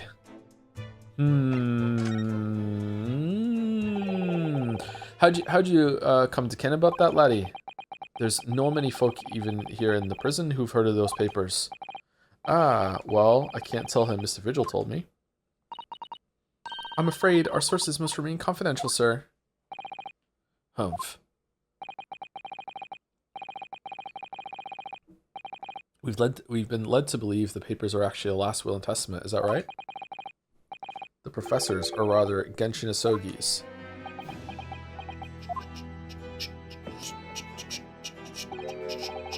Aye, that's right. You're well informed, Jimmy. Jimmy was at the end of the silent treatment, but then after the convict's execution, it mysteriously vanished from his cell, didn't it? Havers, no, you're off at half cock there. I think you didn't quite get your facts straight. It was there in the cell, exactly where it should have been. Oh, not what we heard elsewhere. Let me just have a wee hawk around here. I'm sure I can find it. Aye, here you are. See? The last will and testament of Genshin Asogi, written with a calligraphy brush. Last will and testament of Sherlock Holmes. Of course, I can't even read a word of those Japanese squiggles, but I mind it says he leaves all his worldly possessions to his son back in his homeland. Yes, that's correct. That's the gist of it. So these are the Asogi papers? Aye, of course they are. Papers written by Asogi, no doubt about it. There's no mystery here, laddie. That's your lot. After all, the stramash of that Silester of an execution. Holy fuck, I don't know that word. We sent the man's possessions back to his clan in Japan, and that was the end of it. I think we ought to make a record of this, Mr. Naruhodo, just in case. The Asogi papers have been entered into the court record. Last will and testament against Asogi and Mr. Vigil case disappeared after the convict's execution. Apparently, Mr. Asogi described it as the only weapon I have left. One thing before you go on your way, Mr. Naruhodo. Oh, yes? Those papers are not to do with Gregson's death. I'd prefer it if you didn't make no mention of them outside of this office. Or rather, I wouldn't just prefer it. Consider it an order from the highest levels of our government. I understand. Why did you show them to us then? Are you stupid? I, Genshin Asogi, hereby request that upon my death, any and all material possessions and wealth belonging to me in London be delivered to my son, Kazuma Asogi, in the Empire of Japan. It is with deep sadness that I accept my fate in this foreign land, in the knowledge that I will never see my homeland or family again, but I regret nothing about my chosen path. Okay, so something that was sent back has some sort of meaning or clue on it, and the only item that we know that went back is the sword. So there's something to do with the sword. There's something, like, there's no way that he has had that sword for years and he hasn't, like, cleaned it and done maintenance to it. So there's some hidden trick to it somewhere that is that's part of the sword. Okay, now what? Can we go to see Gory? To hear a Gory story? Nope. Okay.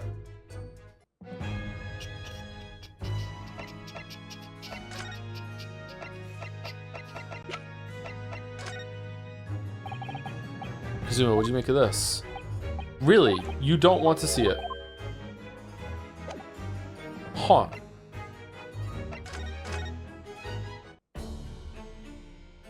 Only learned just recently to play through Vampire the Masquerade Bloodlines some years ago. Did you enjoy that game? Yeah, it was good. I enjoyed it. Yeah, it was fun. Not my favorite game, but it had some coolness to it. I would love for them to do an updated version of the game that would be that could fully realize it, but apparently the sequels they made recently were not that great. Oh, maybe we show it to him. Well, at least he seems to be on the mend. You know, his disguise as Mr. Gossip was really quite masterful, wasn't it? Can't remember anything about it except for the floppy lip. I imagine not even his wife would have recognized him. Perhaps. But did he really have to take it quite so far? Okay, we can't talk to him. I don't know where to go. I thought we had to go and see Maria Gori, but I don't see, like, a place to go. I thought I had to give something to him. Like, Susie is saying, "Ooh, we asked everything. Do we need to, Mr. Naruhodo?" But we have. He's not accepting any evidence. Is there some other piece of evidence we can give to him, or what? Maybe we have to go talk to this dude? No. Let's just go everywhere. We have to print a Sogi. So, yeah, it seemed like that is it, because it says that we haven't asked everything. So let's just go to everywhere first, and then we'll eliminate everything, and then we'll go there.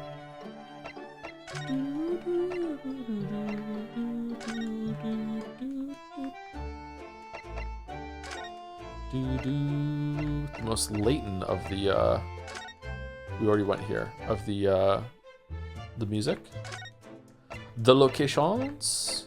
Yeah, okay, so what are we showing you? Mikatoba and Kaden were buds. I think Kaden was behind the thing, was behind the escape. I think Kaden knew. The autopsy report, maybe?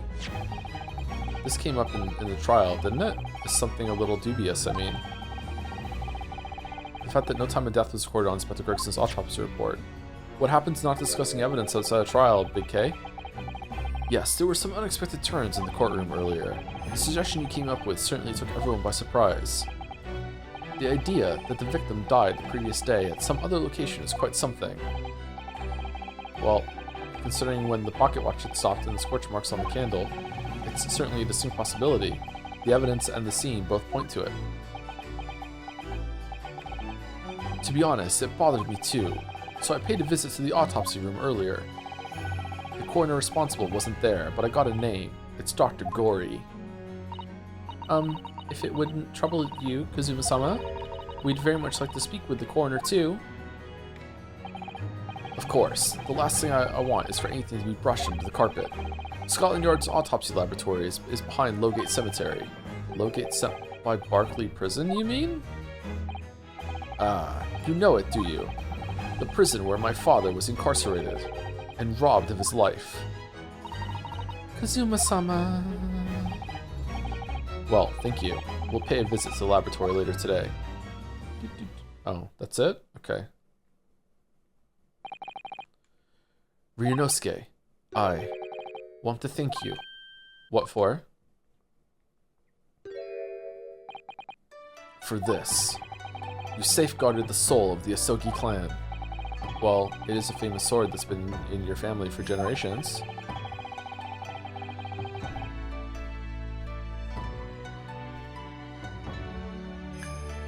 Is that some sort of, like, latch that comes off and there's, like, papers inside here? Because if they've been there for all this time and, like, you know, just fiddling with it, like, fucking open it, like, really?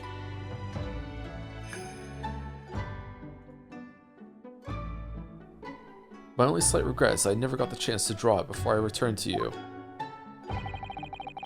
Karuma is said to have been forged by a master swordsmith during the Sengoku Warring States period. I come from a long lineage of warriors, many of whom were expert swordsmen. Was there anything you can't do, Kazuma? Well then, you're a chip off the old block, I'd say. This blade, Karuma, is the symbol of the Asogi clan's honor and might. Apparently, one of my father's apprentices even took the blade's name for a surname. Really? Karuma. It does sound formidable, that's for sure. Karuma and Kazuma.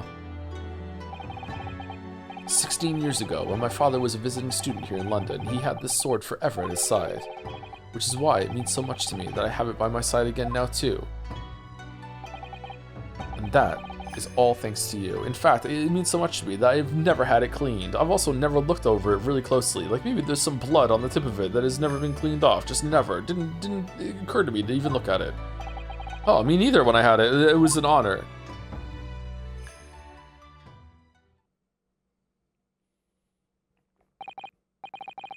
Now, I have preparations to make for tomorrow. Perhaps I said a little too much. Kazuma, you've changed.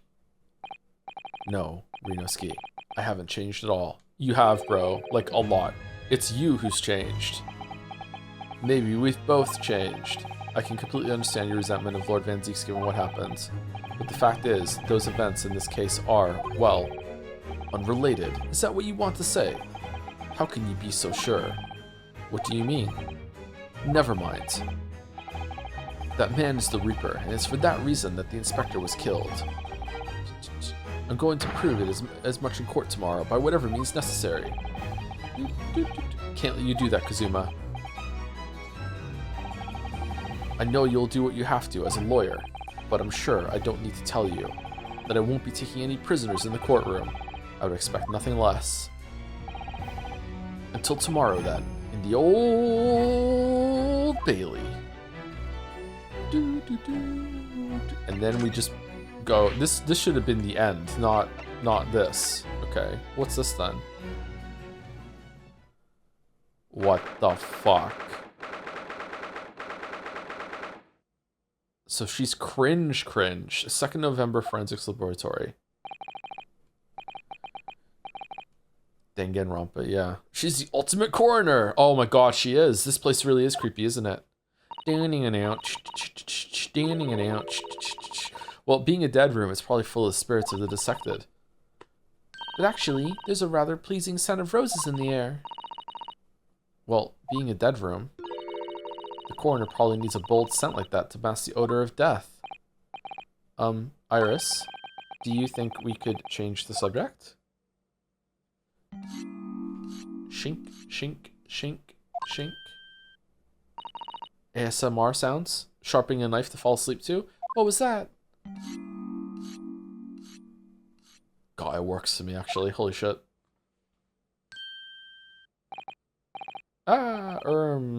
Dr. Gory?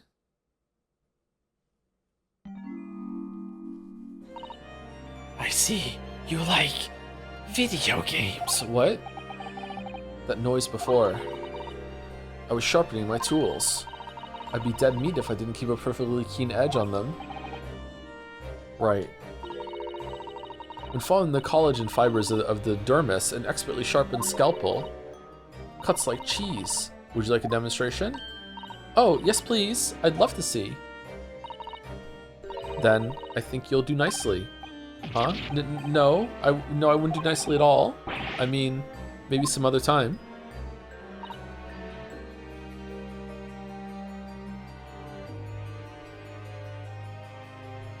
Okay, chat, is she wearing a mask because she's half Japanese because Genshin and Scythe got it on? Was that a tut?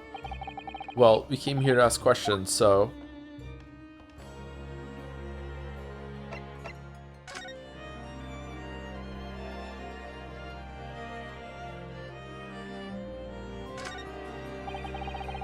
Look at all the bottles on the shelves in these cabinets. What an assortment of chemicals. These ones here are labeled highly toxic. That's worrying because there are also things that look like salt and pepper shakers in there. Oh yes, and they actually say salt and pepper on them. Oh, we read this last time. The doctor probably spends a lot of time in this room, I suppose. Perhaps she has meals in here sometimes. Life goes on, even when you're surrounded by death. This looks different to before. Of course, Miss Naruhodo. Miss Gory is a young maiden. She has all sorts of charming little dolls and the like around her place of work. Look. Oh yes, you're right. Perhaps she's not so strange after all. They're how I practice. Sorry? Mama always says that operations and dissections require speed and accuracy. So, I take my needle and thread and stitch 3 days every day. Ah, right.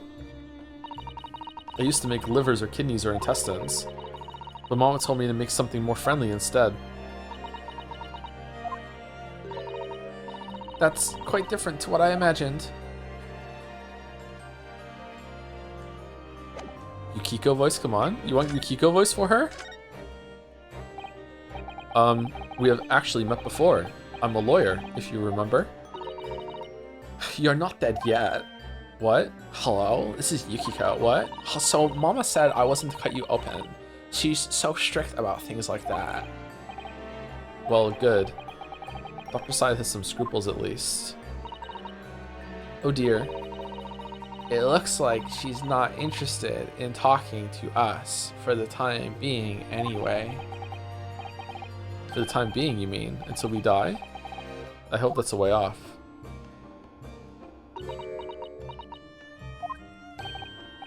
Sorry, but I wasn't planning on dying anytime soon. Tisk. Surely there's some less drastic way of making her listen. I might sneeze? Hey, why didn't you do your job? Dr. Gory, we actually came here to ask you about this. He was very good. Good? Sorry? His skin didn't snag my blade once, and very little mass. His joints dislocated easily, and his muscle tissue was a pleasure to work with. Valley Girl Coroner. We can skip those details. Like, being a coroner is, like, so hard. But there's one thing about the report that's caught my attention. You don't seem to have recorded a time of death. How old is she?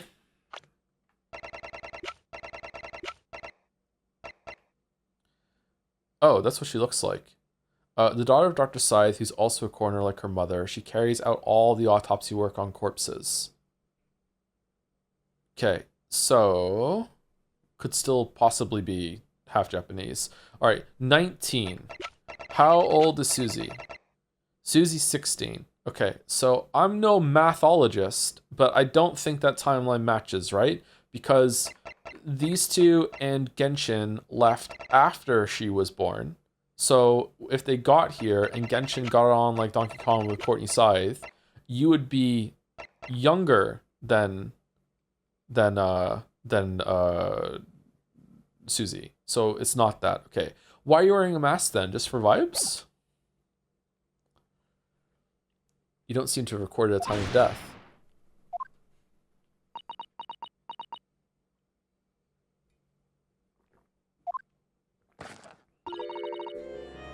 Oh, there we go. That's not my fault. Oh, that made me jump. And please, tell us what happened.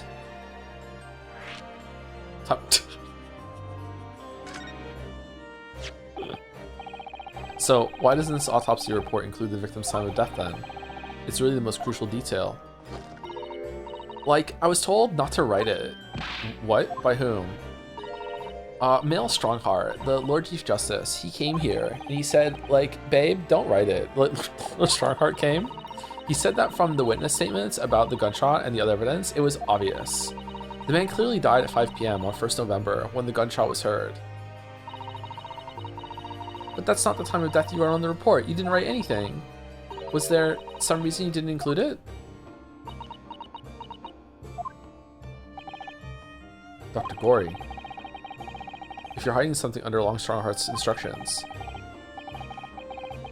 then sooner or later you're going to have to go. You're going to go the same way as your mother. Spoiler Chat is playing your murder for this voice. What voice do you want then? I only want Goofy. Give it here then. Goofy the coroner. What's she scribbling so furiously? There. You've written. What she's written? Tell us. Indeterminate. But the details of the autopsy report have been updated in the court record. We get the updated autopsy report. Yes, yes. I'm sorry, Kazuma, but that autopsy report is out of date. Yes.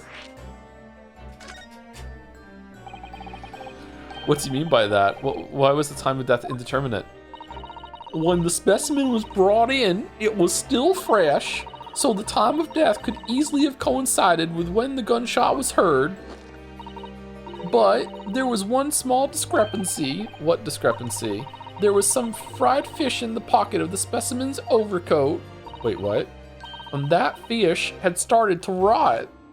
What?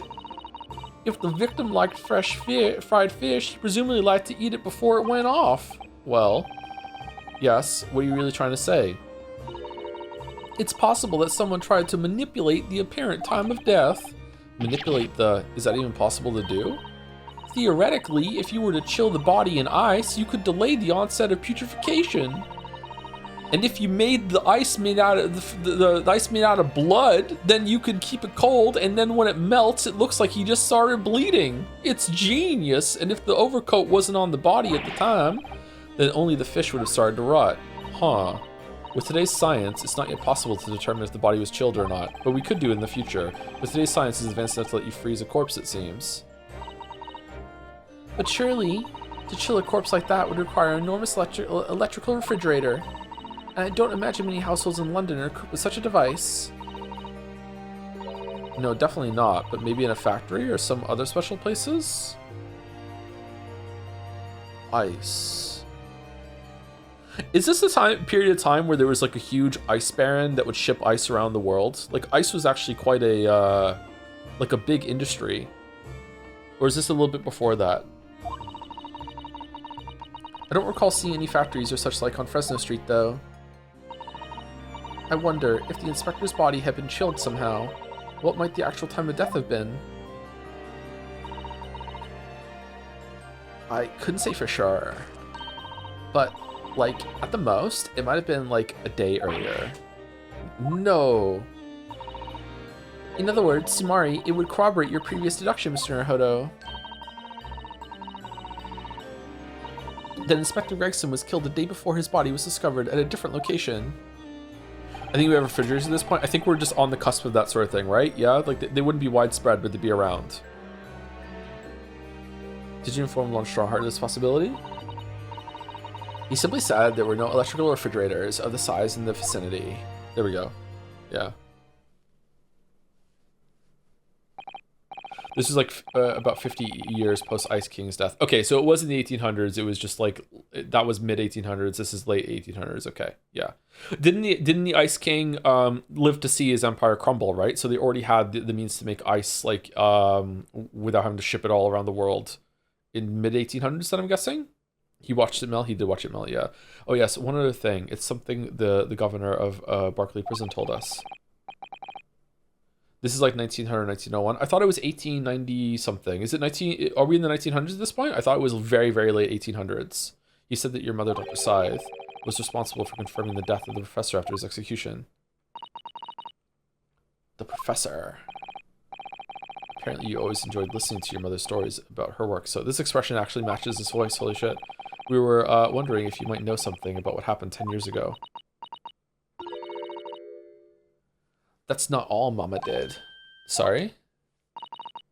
My mama carried out the autopsy on Clint Van Zeeks as well. What? Really?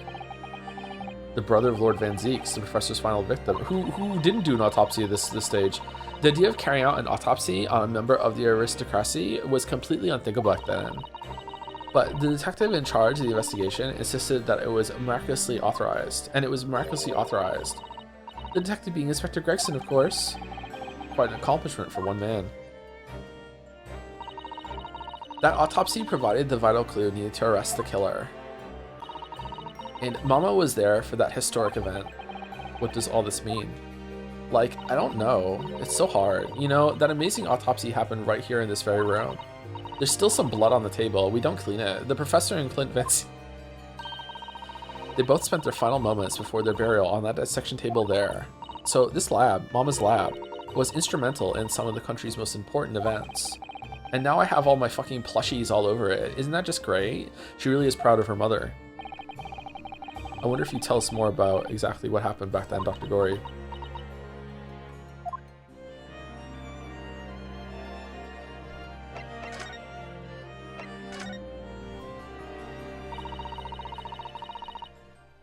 Hilarious choice for her voice. If I could do like a Zarya, that would be better for her, but I can't, unfortunately. All right, is the sneeze coming now or what? Nope, it went away. Okay, the professor's execution was Mama's first big case. She had to be in attendance at Barclay's prison execution chamber and sign the certificate to confirm the convict's death. Mama is the best coroner in the world, you know. I was so proud of her. But the execution didn't actually take place.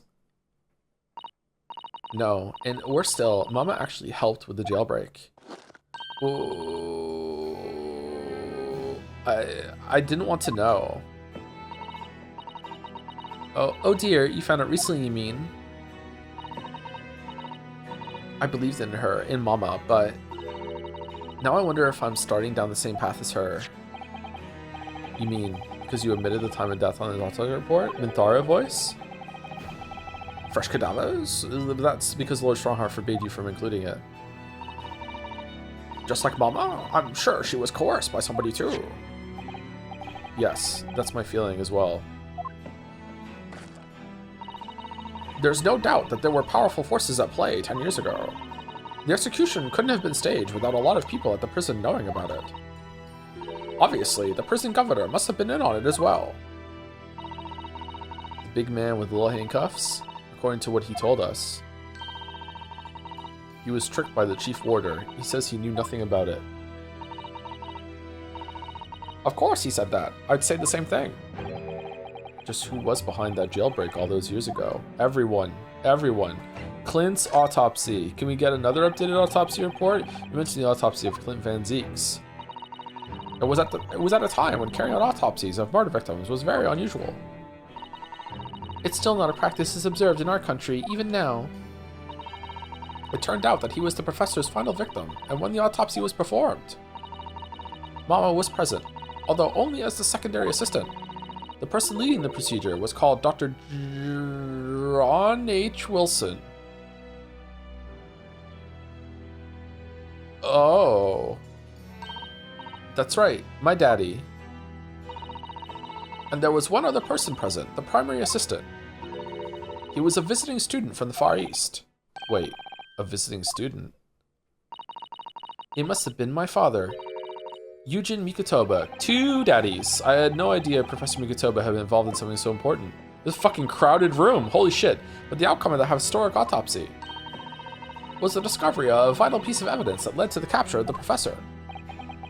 So that's how they came to identify Genshin Isogi as the infamous mass murderer. Do you happen to know anything about that piece of evidence? Can you tell us any more? No, fuck off. Would you like to see the records for yourself? What? Would that be alright? Sure, fuck it. What's the point of keeping records if people can't look at them? Knock yourself out. They're filed under V at the back of those cupboards, with the other records from the last decade. Thank you. Let's see. Van Zeeks. That's strange. What, Mr. Naruhodo? They aren't here. There's nothing under Van Zeeks. There must be. Perhaps someone took them away? No one's allowed to take documents related to the professor case out of this room. But you're right. They're gone. My God. Unleash me. But when the last time someone looked at them? When was the last time someone looked at them? Do you remember? It was... Oh yes, I remember now. It was 2 years ago. How do you just know? A consulting detective came one day saying that he'd like to see the records. And then he kind of... I heard munching and then he was gone. No, you don't mean. Herlock Sholmes was... Oh! Deep down, I knew that was coming. Do you think he stole the records? Oh no, surely not. Iris, that can't be right, can it? Third daddy's involved too? Iris?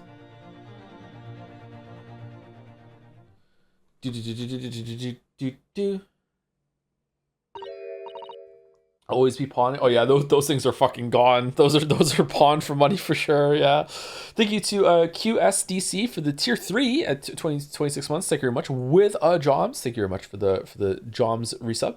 And thank you to Mythos000 for the 11 months. Join the Serpent King as family. Together we will devour the very gods. That's kind of Minthara area too, the way I say it. Yeah.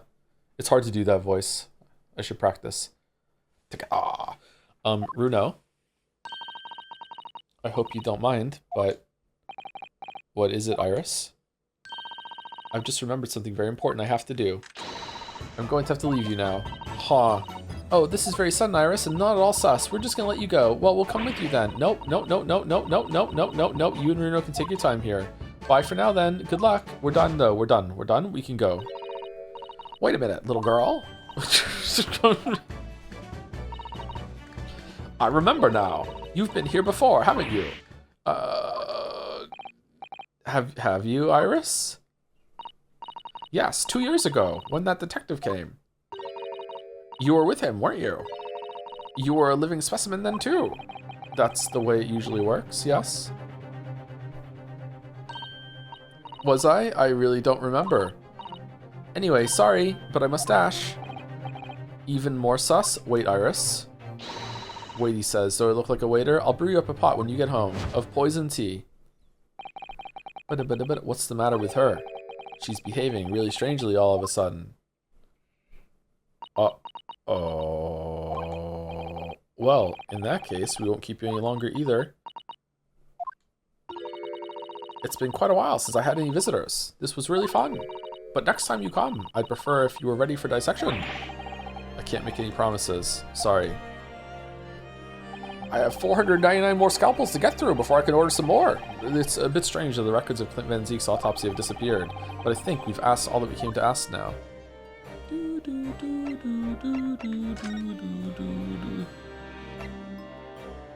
It feels somewhat cooler down here, doesn't it? Like there's a refrigerator full of ice somewhere that she didn't tell us about because we didn't ask.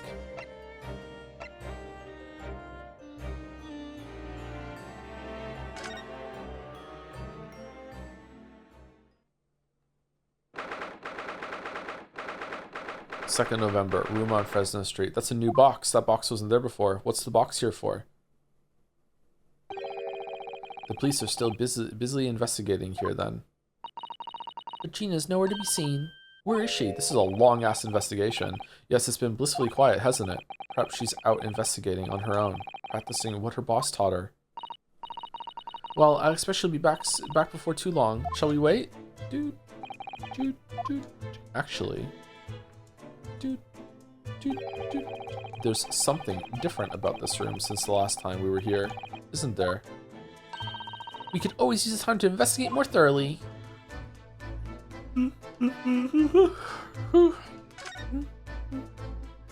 Sleepy streamer.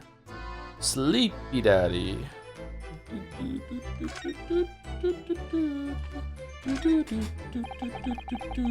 you have a favorite use of you didn't ask in a story? Not one that comes to mind, sorry. Most of the time I don't like them. This little trunk wasn't here before, was it? Oh, it appears to be made of metal. It must be very heavy. I wonder to whom it belongs. There's some initials on the outside, look. TG.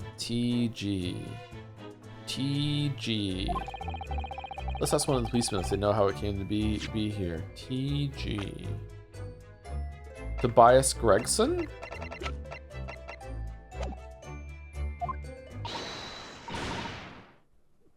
Oi, what do you think you're doing? Oi. Is that a new sash she has? That's my trunk, that is. Ends off. Gina. Where are you hiding? I don't know, you leave something unattended for a few seconds and every Tom, Dick, and Harry's got his greedy eyes on it. Just a wild guess, Gina, but... What? Spit out, Odo? Is it fair to say that you've only owned that trunk since this morning's trial? What? What are you trying to say? There's a cut on it. There's like a slash on it. What? Come on, this trunk goes with me everywhere. Always has. Where have you been the last year? Trying not to incur your wrath, mainly.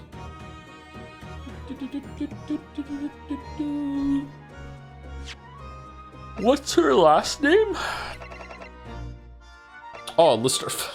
Gina Lestrade. Yeah, of course. Sorry, my bad. Your boss. You should hear him talking at the yard now. They should be ashamed of themselves. They're saying it was the boss who killed all them bludgers. Ah, you mean the whole Reaper thing? Yeah. Apparently, the boss was investigating stuff that no one else in the yard knew nothing about. This is a very Sherlock Holmes pose here. Stuff to do with all them criminals what got off scot-free. Yes, the ones prosecuted by Lord Van Zeeks who used bribery and corruption to evade conviction. Well then, obviously, it was that bloomin' Reaper giving the orders, weren't it? Thank you very much to Marsh Malona for the 3-month resub with the message I haven't been able to catch streams for a bit and I've been a bit behind on the VOD, so apologies if you discussed this, but one thing I really like about Grey's Attorney is that as much as I do have some issues with Kazuma returning, I at least very much respected that main character's clock that the masked man was Kazuma nearly instantly. It would have been unbearable if they were just as clueless. This game has actually been pretty good about that the whole time, yeah, when it comes to like things that are really, really obvious to the audience, and it's like the characters usually pick up on it pretty quickly. Yeah. It hasn't been like completely like that. But yeah, I appreciate it a lot. Yeah, it drives me crazy when it's so obvious that they should be thinking about things and they just don't. Yeah, it's possibly my biggest pet peeve in storytelling is that combined with people just not talking, like not voicing questions, not having like agency in their own stories. Like yeah, it really bothers me. I feel like it's weird that people will praise it in this game, and then when I criticize another game for doing it, we get defense forcing going on. So I don't know what that is. I think maybe it's like people don't know. Some people can't see it as an improvement, but when it is there, they really like it. I don't know. I feel like criticism can be like that sometimes.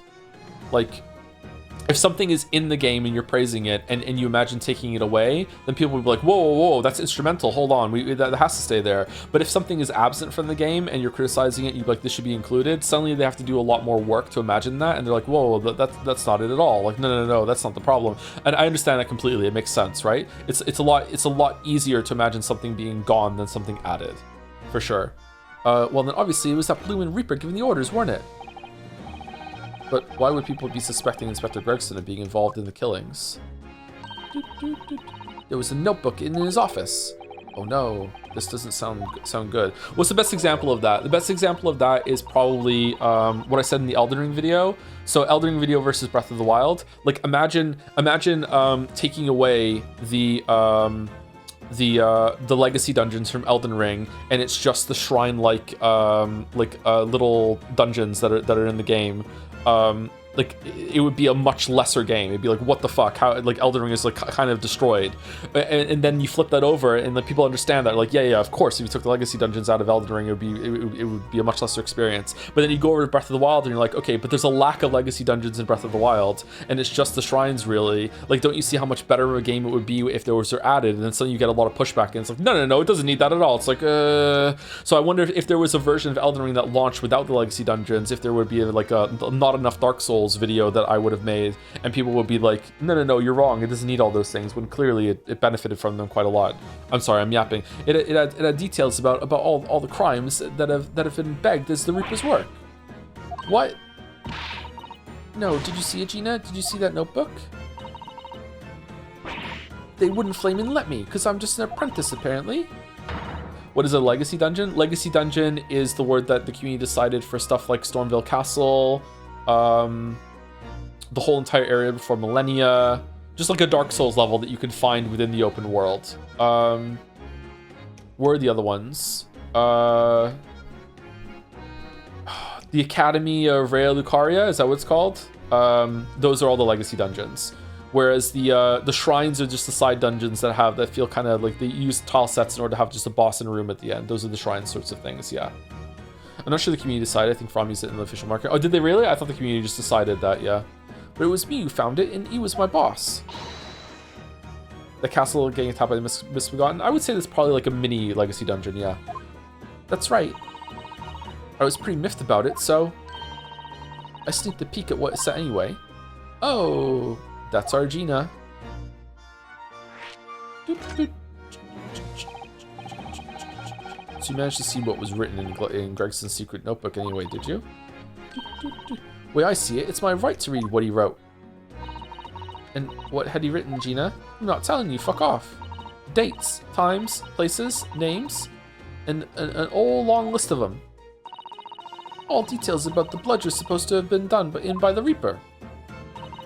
But there could be an explanation for that. Perhaps it was a record of the Inspector's investigations into the Reaper's activities. Exactly, that's what I said. That's the first thing you think, right? Yes, the first thing I thought too, yeah.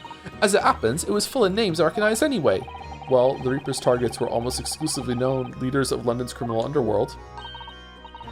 Well, yeah, but there was one name right at the end that was a bit odd, and even if he did do it, Gregson turns out he's just Batman, which means I'm Robin, and everyone knows Batman's good.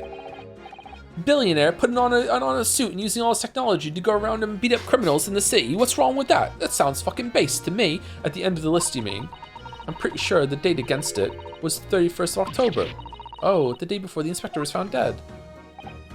So, what was the odd name? If it weren't a name like I'd seen before, it was something like, nah, it's no good. I can't remember it. I don't think it was an English name. Put it that way. Oh dear. What a pity. There was something else too. Can you at least try? I don't know if it matters, but the same name kept coming up over and over. Shin it was. Don't suppose it means anything, but... Assassin? It's Assassin. Did you say Shin? Yeah, what does it mean something? God, was Assassin trying to kill Natsumi then in Japan? What a coincidence. Lord Van Zeeks knew the name too. He mentioned her as well. The woman who actually did the deeds. And now, we find out her name appeared in Gregson's secret notebook. We haven't seen you for a little while, have we, Gina? Well, of course not. I've been busy, ain't I? Investigating all that. The lads at the yard are trying to trace the boss's movements the day before it happened. The day before? That would be undercover investigation into the Red-Headed League then. Only the boss didn't go, did he? You found some cub what was pretending to be him, didn't you, Odo? Ah, oh my god. Fucking hell. Shit my eye. Yes, it was Mr. Vigil who actually went to the park on Lime Street that day, posing as Gregson. Dip to black, not to white. What the fuck? Well, anyway, you ain't the only one turning stuff up. I've got my own ways of getting results. When me and my partner get together, there's nothing we can't track down. Oh, little Toby. He's such a faithful friend. Oh, she named the dog after Greg's. Fuck, I'm stupid. It took me until now, Toby Tobias. Fucking hell. She named the dog after. Wow, she really liked Greg's and fucking hell. So you tracked anything down then? What'd you think, eh? Of course we have. Can't tell you though. Police business, innit? Ugh. You just realized? Yeah, as soon as I hear Toby, I think of Spider-Man, so that's why. Anyway, the point is, if you ever need any help, you know who to turn to, right? Me and Yellhound dear. Right, because he looks oh so hellish, honest. The Hellhound. Gina, about your Hellhound there. Okay, you just put him down. Fuck. Chief Inspector Toby, you mean? He's the pride of the force, he is. In Japanese, police dog means something quite different and not altogether nice to those involved in crime. Oh. But here in Britain, it's a wonderful compliment, it seems, for a canine at least. It should be. After all, in the Great Exhibition case the other day, it was Toby here who managed to locate Drebber's workshop. Maybe it's time for another demonstration of what a super dog can do, eh? Do we have something the Chief Inspector could catch the scent of, I wonder?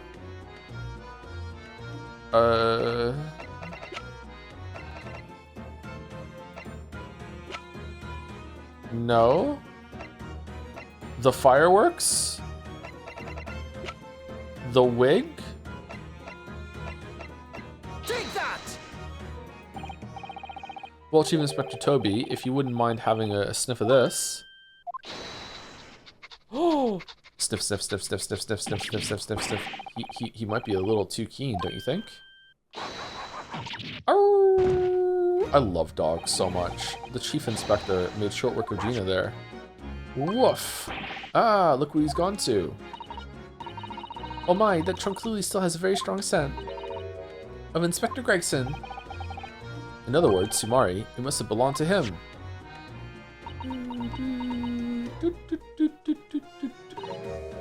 Oh, alright. It's a fair cop, I suppose. Get fucked, Gina. But you nearly got away with it, too, if it wasn't for your pesky dog. You always talk so proudly of Chief Inspector Toby's nose and what it can achieve. Did it not cross your mind that he might identify something that was right next to us? Yeah, that was a bit of a bloomer, wasn't it? That's enough now then, Gina. Eh? The older I get, the more I prefer dogs to cats. I wonder why. It's training to have a kid. It's a parental urge as you get older. I think it's time you told us the truth about that trunk. It weren't like that. It just weren't. What are you talking about? I know what's going through that head of yours, but it ain't what happened. Alright then, what did happen? Well, like I said before, we were trying to trace the boss's movements. So I let Toby have a whiff of the boss's overcoat, and as soon as I done that, he went off like a shot. Straight to that sandwich. Sandwich? To a sandwich, not a bag of chips? I thought that the wig was gonna lead us to whoever was wearing the wig and brought Gregson here. Mr. Naruhodo, I believe Gina means the witness.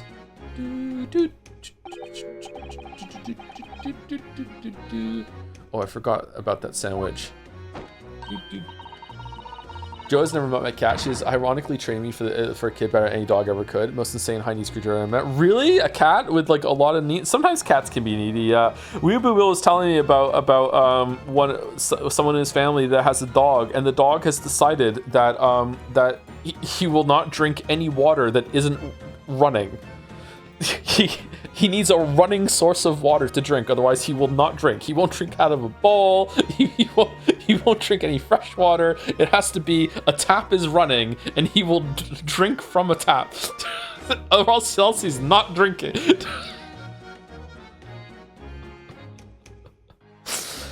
Oh, suspicious of standing water. Yeah.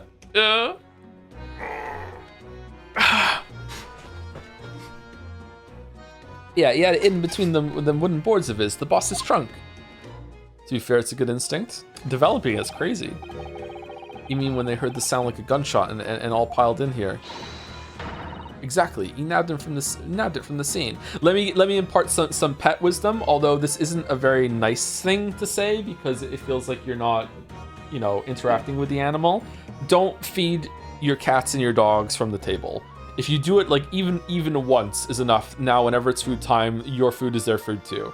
I don't share my food with Gatsby ever. Like he has at some point like I've dropped a french fry or something on the ground and he's eaten it.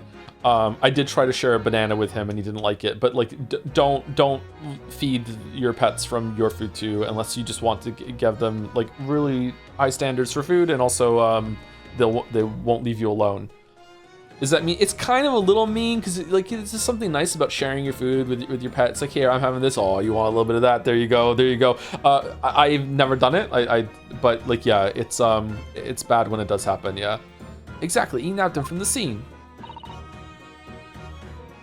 Goodness. Me and the chief inspector gave that sandwich a good grilling, and you know what he said? My parents' dog has their own seat at the dinner table. Does he get a plate?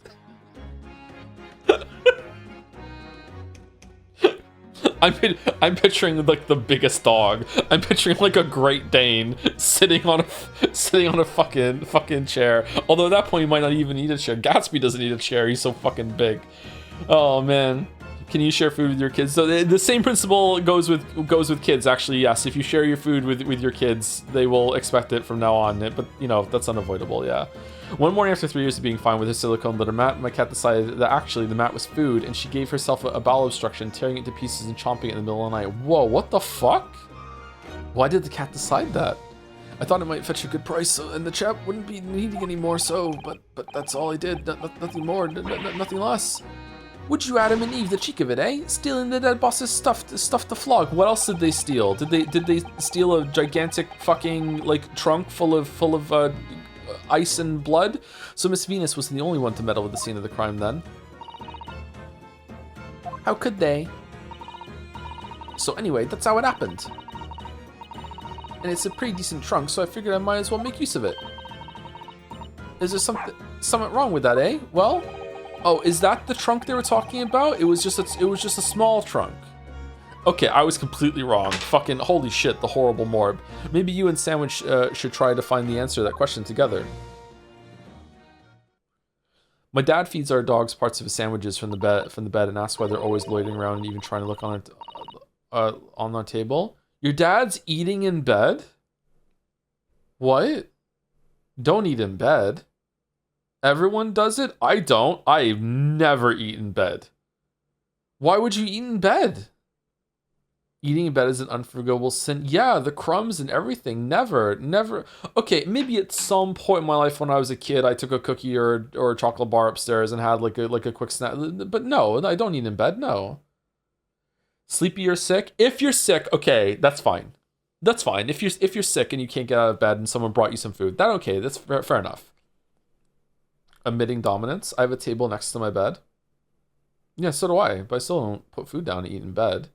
Maybe if you're okay, if you live in a situation where you have like you're living in a shared living space, like you have like roommates and stuff, and your room is the only private place in the whole place, and you kind of want to go and like watch something privately in your room while you're eating your food, like you want to watch some Netflix and you don't have a place to sit. I guess that's fine, like sitting on your bed and eating some food, because it's like you don't have a couch in your room, right? So I guess that's fine. But generally though, I don't think you should be eating in bed. He makes 2 sandwiches, then goes upstairs with the dogs in tow, lays down, watches something on his phone while eating, and as the dogs sit right next to him staring at him, same if he's laying down on the sofa. Is he making, like, preemptively, like, one of the sandwiches is for the dog? That's me right now. Fair enough. Yeah, you know what? Maybe I'm judging it too harshly. I personally wouldn't do it because I only want the crumbs. I clean my sheets fairly regularly, actually. I haven't done it. I'm overdue to clean them, actually. Fuck, I need to do that soon. But I typically, I don't like, I'm someone that, maybe it's because of sleep disorder, like any amount of like grit in the bed, like it irritates me. Like I don't want any crumbs or anything like that. I don't want to be uncomfortable while I'm moving around in bed. Yeah. I change my sheets once a week, so it's fine. That's a pretty good rate, yeah. I think perhaps that trunk should be turned over to the police, don't you? What you want about? I am the police. Gina, if you wouldn't mind. Could we maybe examine it? Yeah, all right then. Do what you want with it. Thank you. We shall make a detailed record of our examination of the evidence. Gregson's trunk has been admitted into the court record. Inspector Gregson's metal traveling trunk was removed from the scene, but subsequently recovered by Gina. Okay. Grrr. What's the matter with Toby? Why is he acting so aggressively toward me all of a sudden? Mr. Naruhodo, be careful. It must be the trunk. What?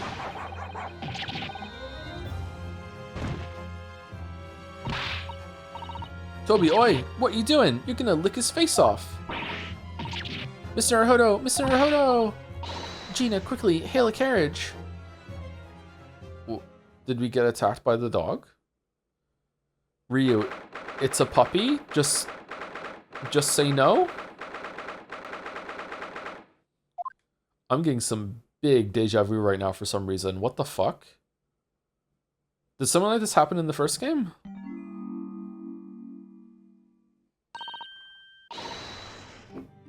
Oh, Mr. Naruhodo, are you alright? So no trunk? Alright. Miss Susato. Ah, conscious again at last. A blessed relief, my dear fellow. I'm kind of the judge, but kind of not. After all, to drop dead after a moderate licking by a small terrier, most unseemly. What is or isn't seemly is irrelevant here, Mr. Sholmes. Susato Defense Force? I'm so glad there's no lasting damage. How are you feeling? I'm fine, thank you. Did you bring me back here? What's this on my head? A bandage? Sadly, we had no ice, so that's a compress of sugar water. Sugar water? Don't worry, Mr. Naruhodo. It's a first aid treatment that my father taught me. Oh, thank you. So let's take tea when you're feeling up to it. But of course, no sugar in the patient's cup. The bump on my head is throbbing sweetly enough. Don't worry. Hee hee. Whenever you feel ready, then. I love Susie. She's so good. Should we do the shovel bit? No. You can either stop right here for a decent stopping point, or you can stop after the next scene for a proper section break in the game, but it's a bit of a longer scene. Let's finish this scene. I'd like to finish this scene and go into the trial tomorrow. Or would we like to have this as like a buffer for the start tomorrow, so we're not getting into the trial right away at the beginning of tomorrow? What do you guys want? Buffer works? Buffer is pretty good, yeah. Having this at the end, and then we're not straight into the trial for people who show up a little later tomorrow, right? It's a longer scene. How much of a longer scene is this? Is it like an hour or no? Stop now because I have an eye exam. Uh-oh. Gonna be a whole new August after this. There's always a yap buffer anyways, or not? Not always. Sometimes, but yeah. It depends. I'd say 5 minutes and 30 seconds, 10 minutes, 10 minutes, 10 minutes. How many 10 minutes is? You do half an hour of yapping and start your stream anyway. What's the need for a buffer? Some people don't show up until after that either. So crazy scene could take you up to an hour. Okay, we'll stop then. I feel like I'm being criticized for my yapping. I'd say stop here and play Enry. Enry. Anyone live? Joe is live. Can I raid myself? A channel cannot raid itself. Damn. Oh, my head hurts from having the headset on. Okay, that... Fucking hell. Jelly's live? Alright. Are you buying the pasta ingredients then? I don't know, I have to look outside and see if it's still raining. Even if it is raining, I could still go, just it's not ideal. Like, I like walking through the rain, but I don't like carrying a bunch of shit in the rain. Should go have a shower as well. Or I could just, you know, go outside and let nature solve the problem for me. No Grace Attorney spoilers for Jelly heads over. Yeah, no spoilers for Jelly, please, for Grace Attorney. Alright, so we're gonna be here tomorrow, and then hopefully we'll finish this case tomorrow, because if we don't finish the case tomorrow, that means we're gonna still be on this case on Thursday, and then we're not gonna be done in time, so we might have to go a little bit later tomorrow and the next day, or start early tomorrow. So I might be starting tomorrow at noon. We'll see how it goes, if I'm awake in time, I don't know. Like I said, I went to bed on time, even a little early yesterday, and I couldn't sleep for fucking ages. And then when I finally did fall asleep, I had you keep dreaming, man. Is there like a record of when I say I feel like I'm on a really bad run of sleep right now? Like, I wonder if it's seasonal. I wonder if it's like every single year around this time, I start complaining more about sleeping. I wonder if it's something to do about the weather changing from spring to summer that just messes with me. Hasn't been that hot though, so it's not the heat. Is that an hour early? Yeah, it's about an hour early, yeah. Everything about getting a Vespa or something? I don't know what a Vespa is, sorry. Anyway, raid's going through. I'll see you tomorrow. We'll talk about Vespas tomorrow, maybe.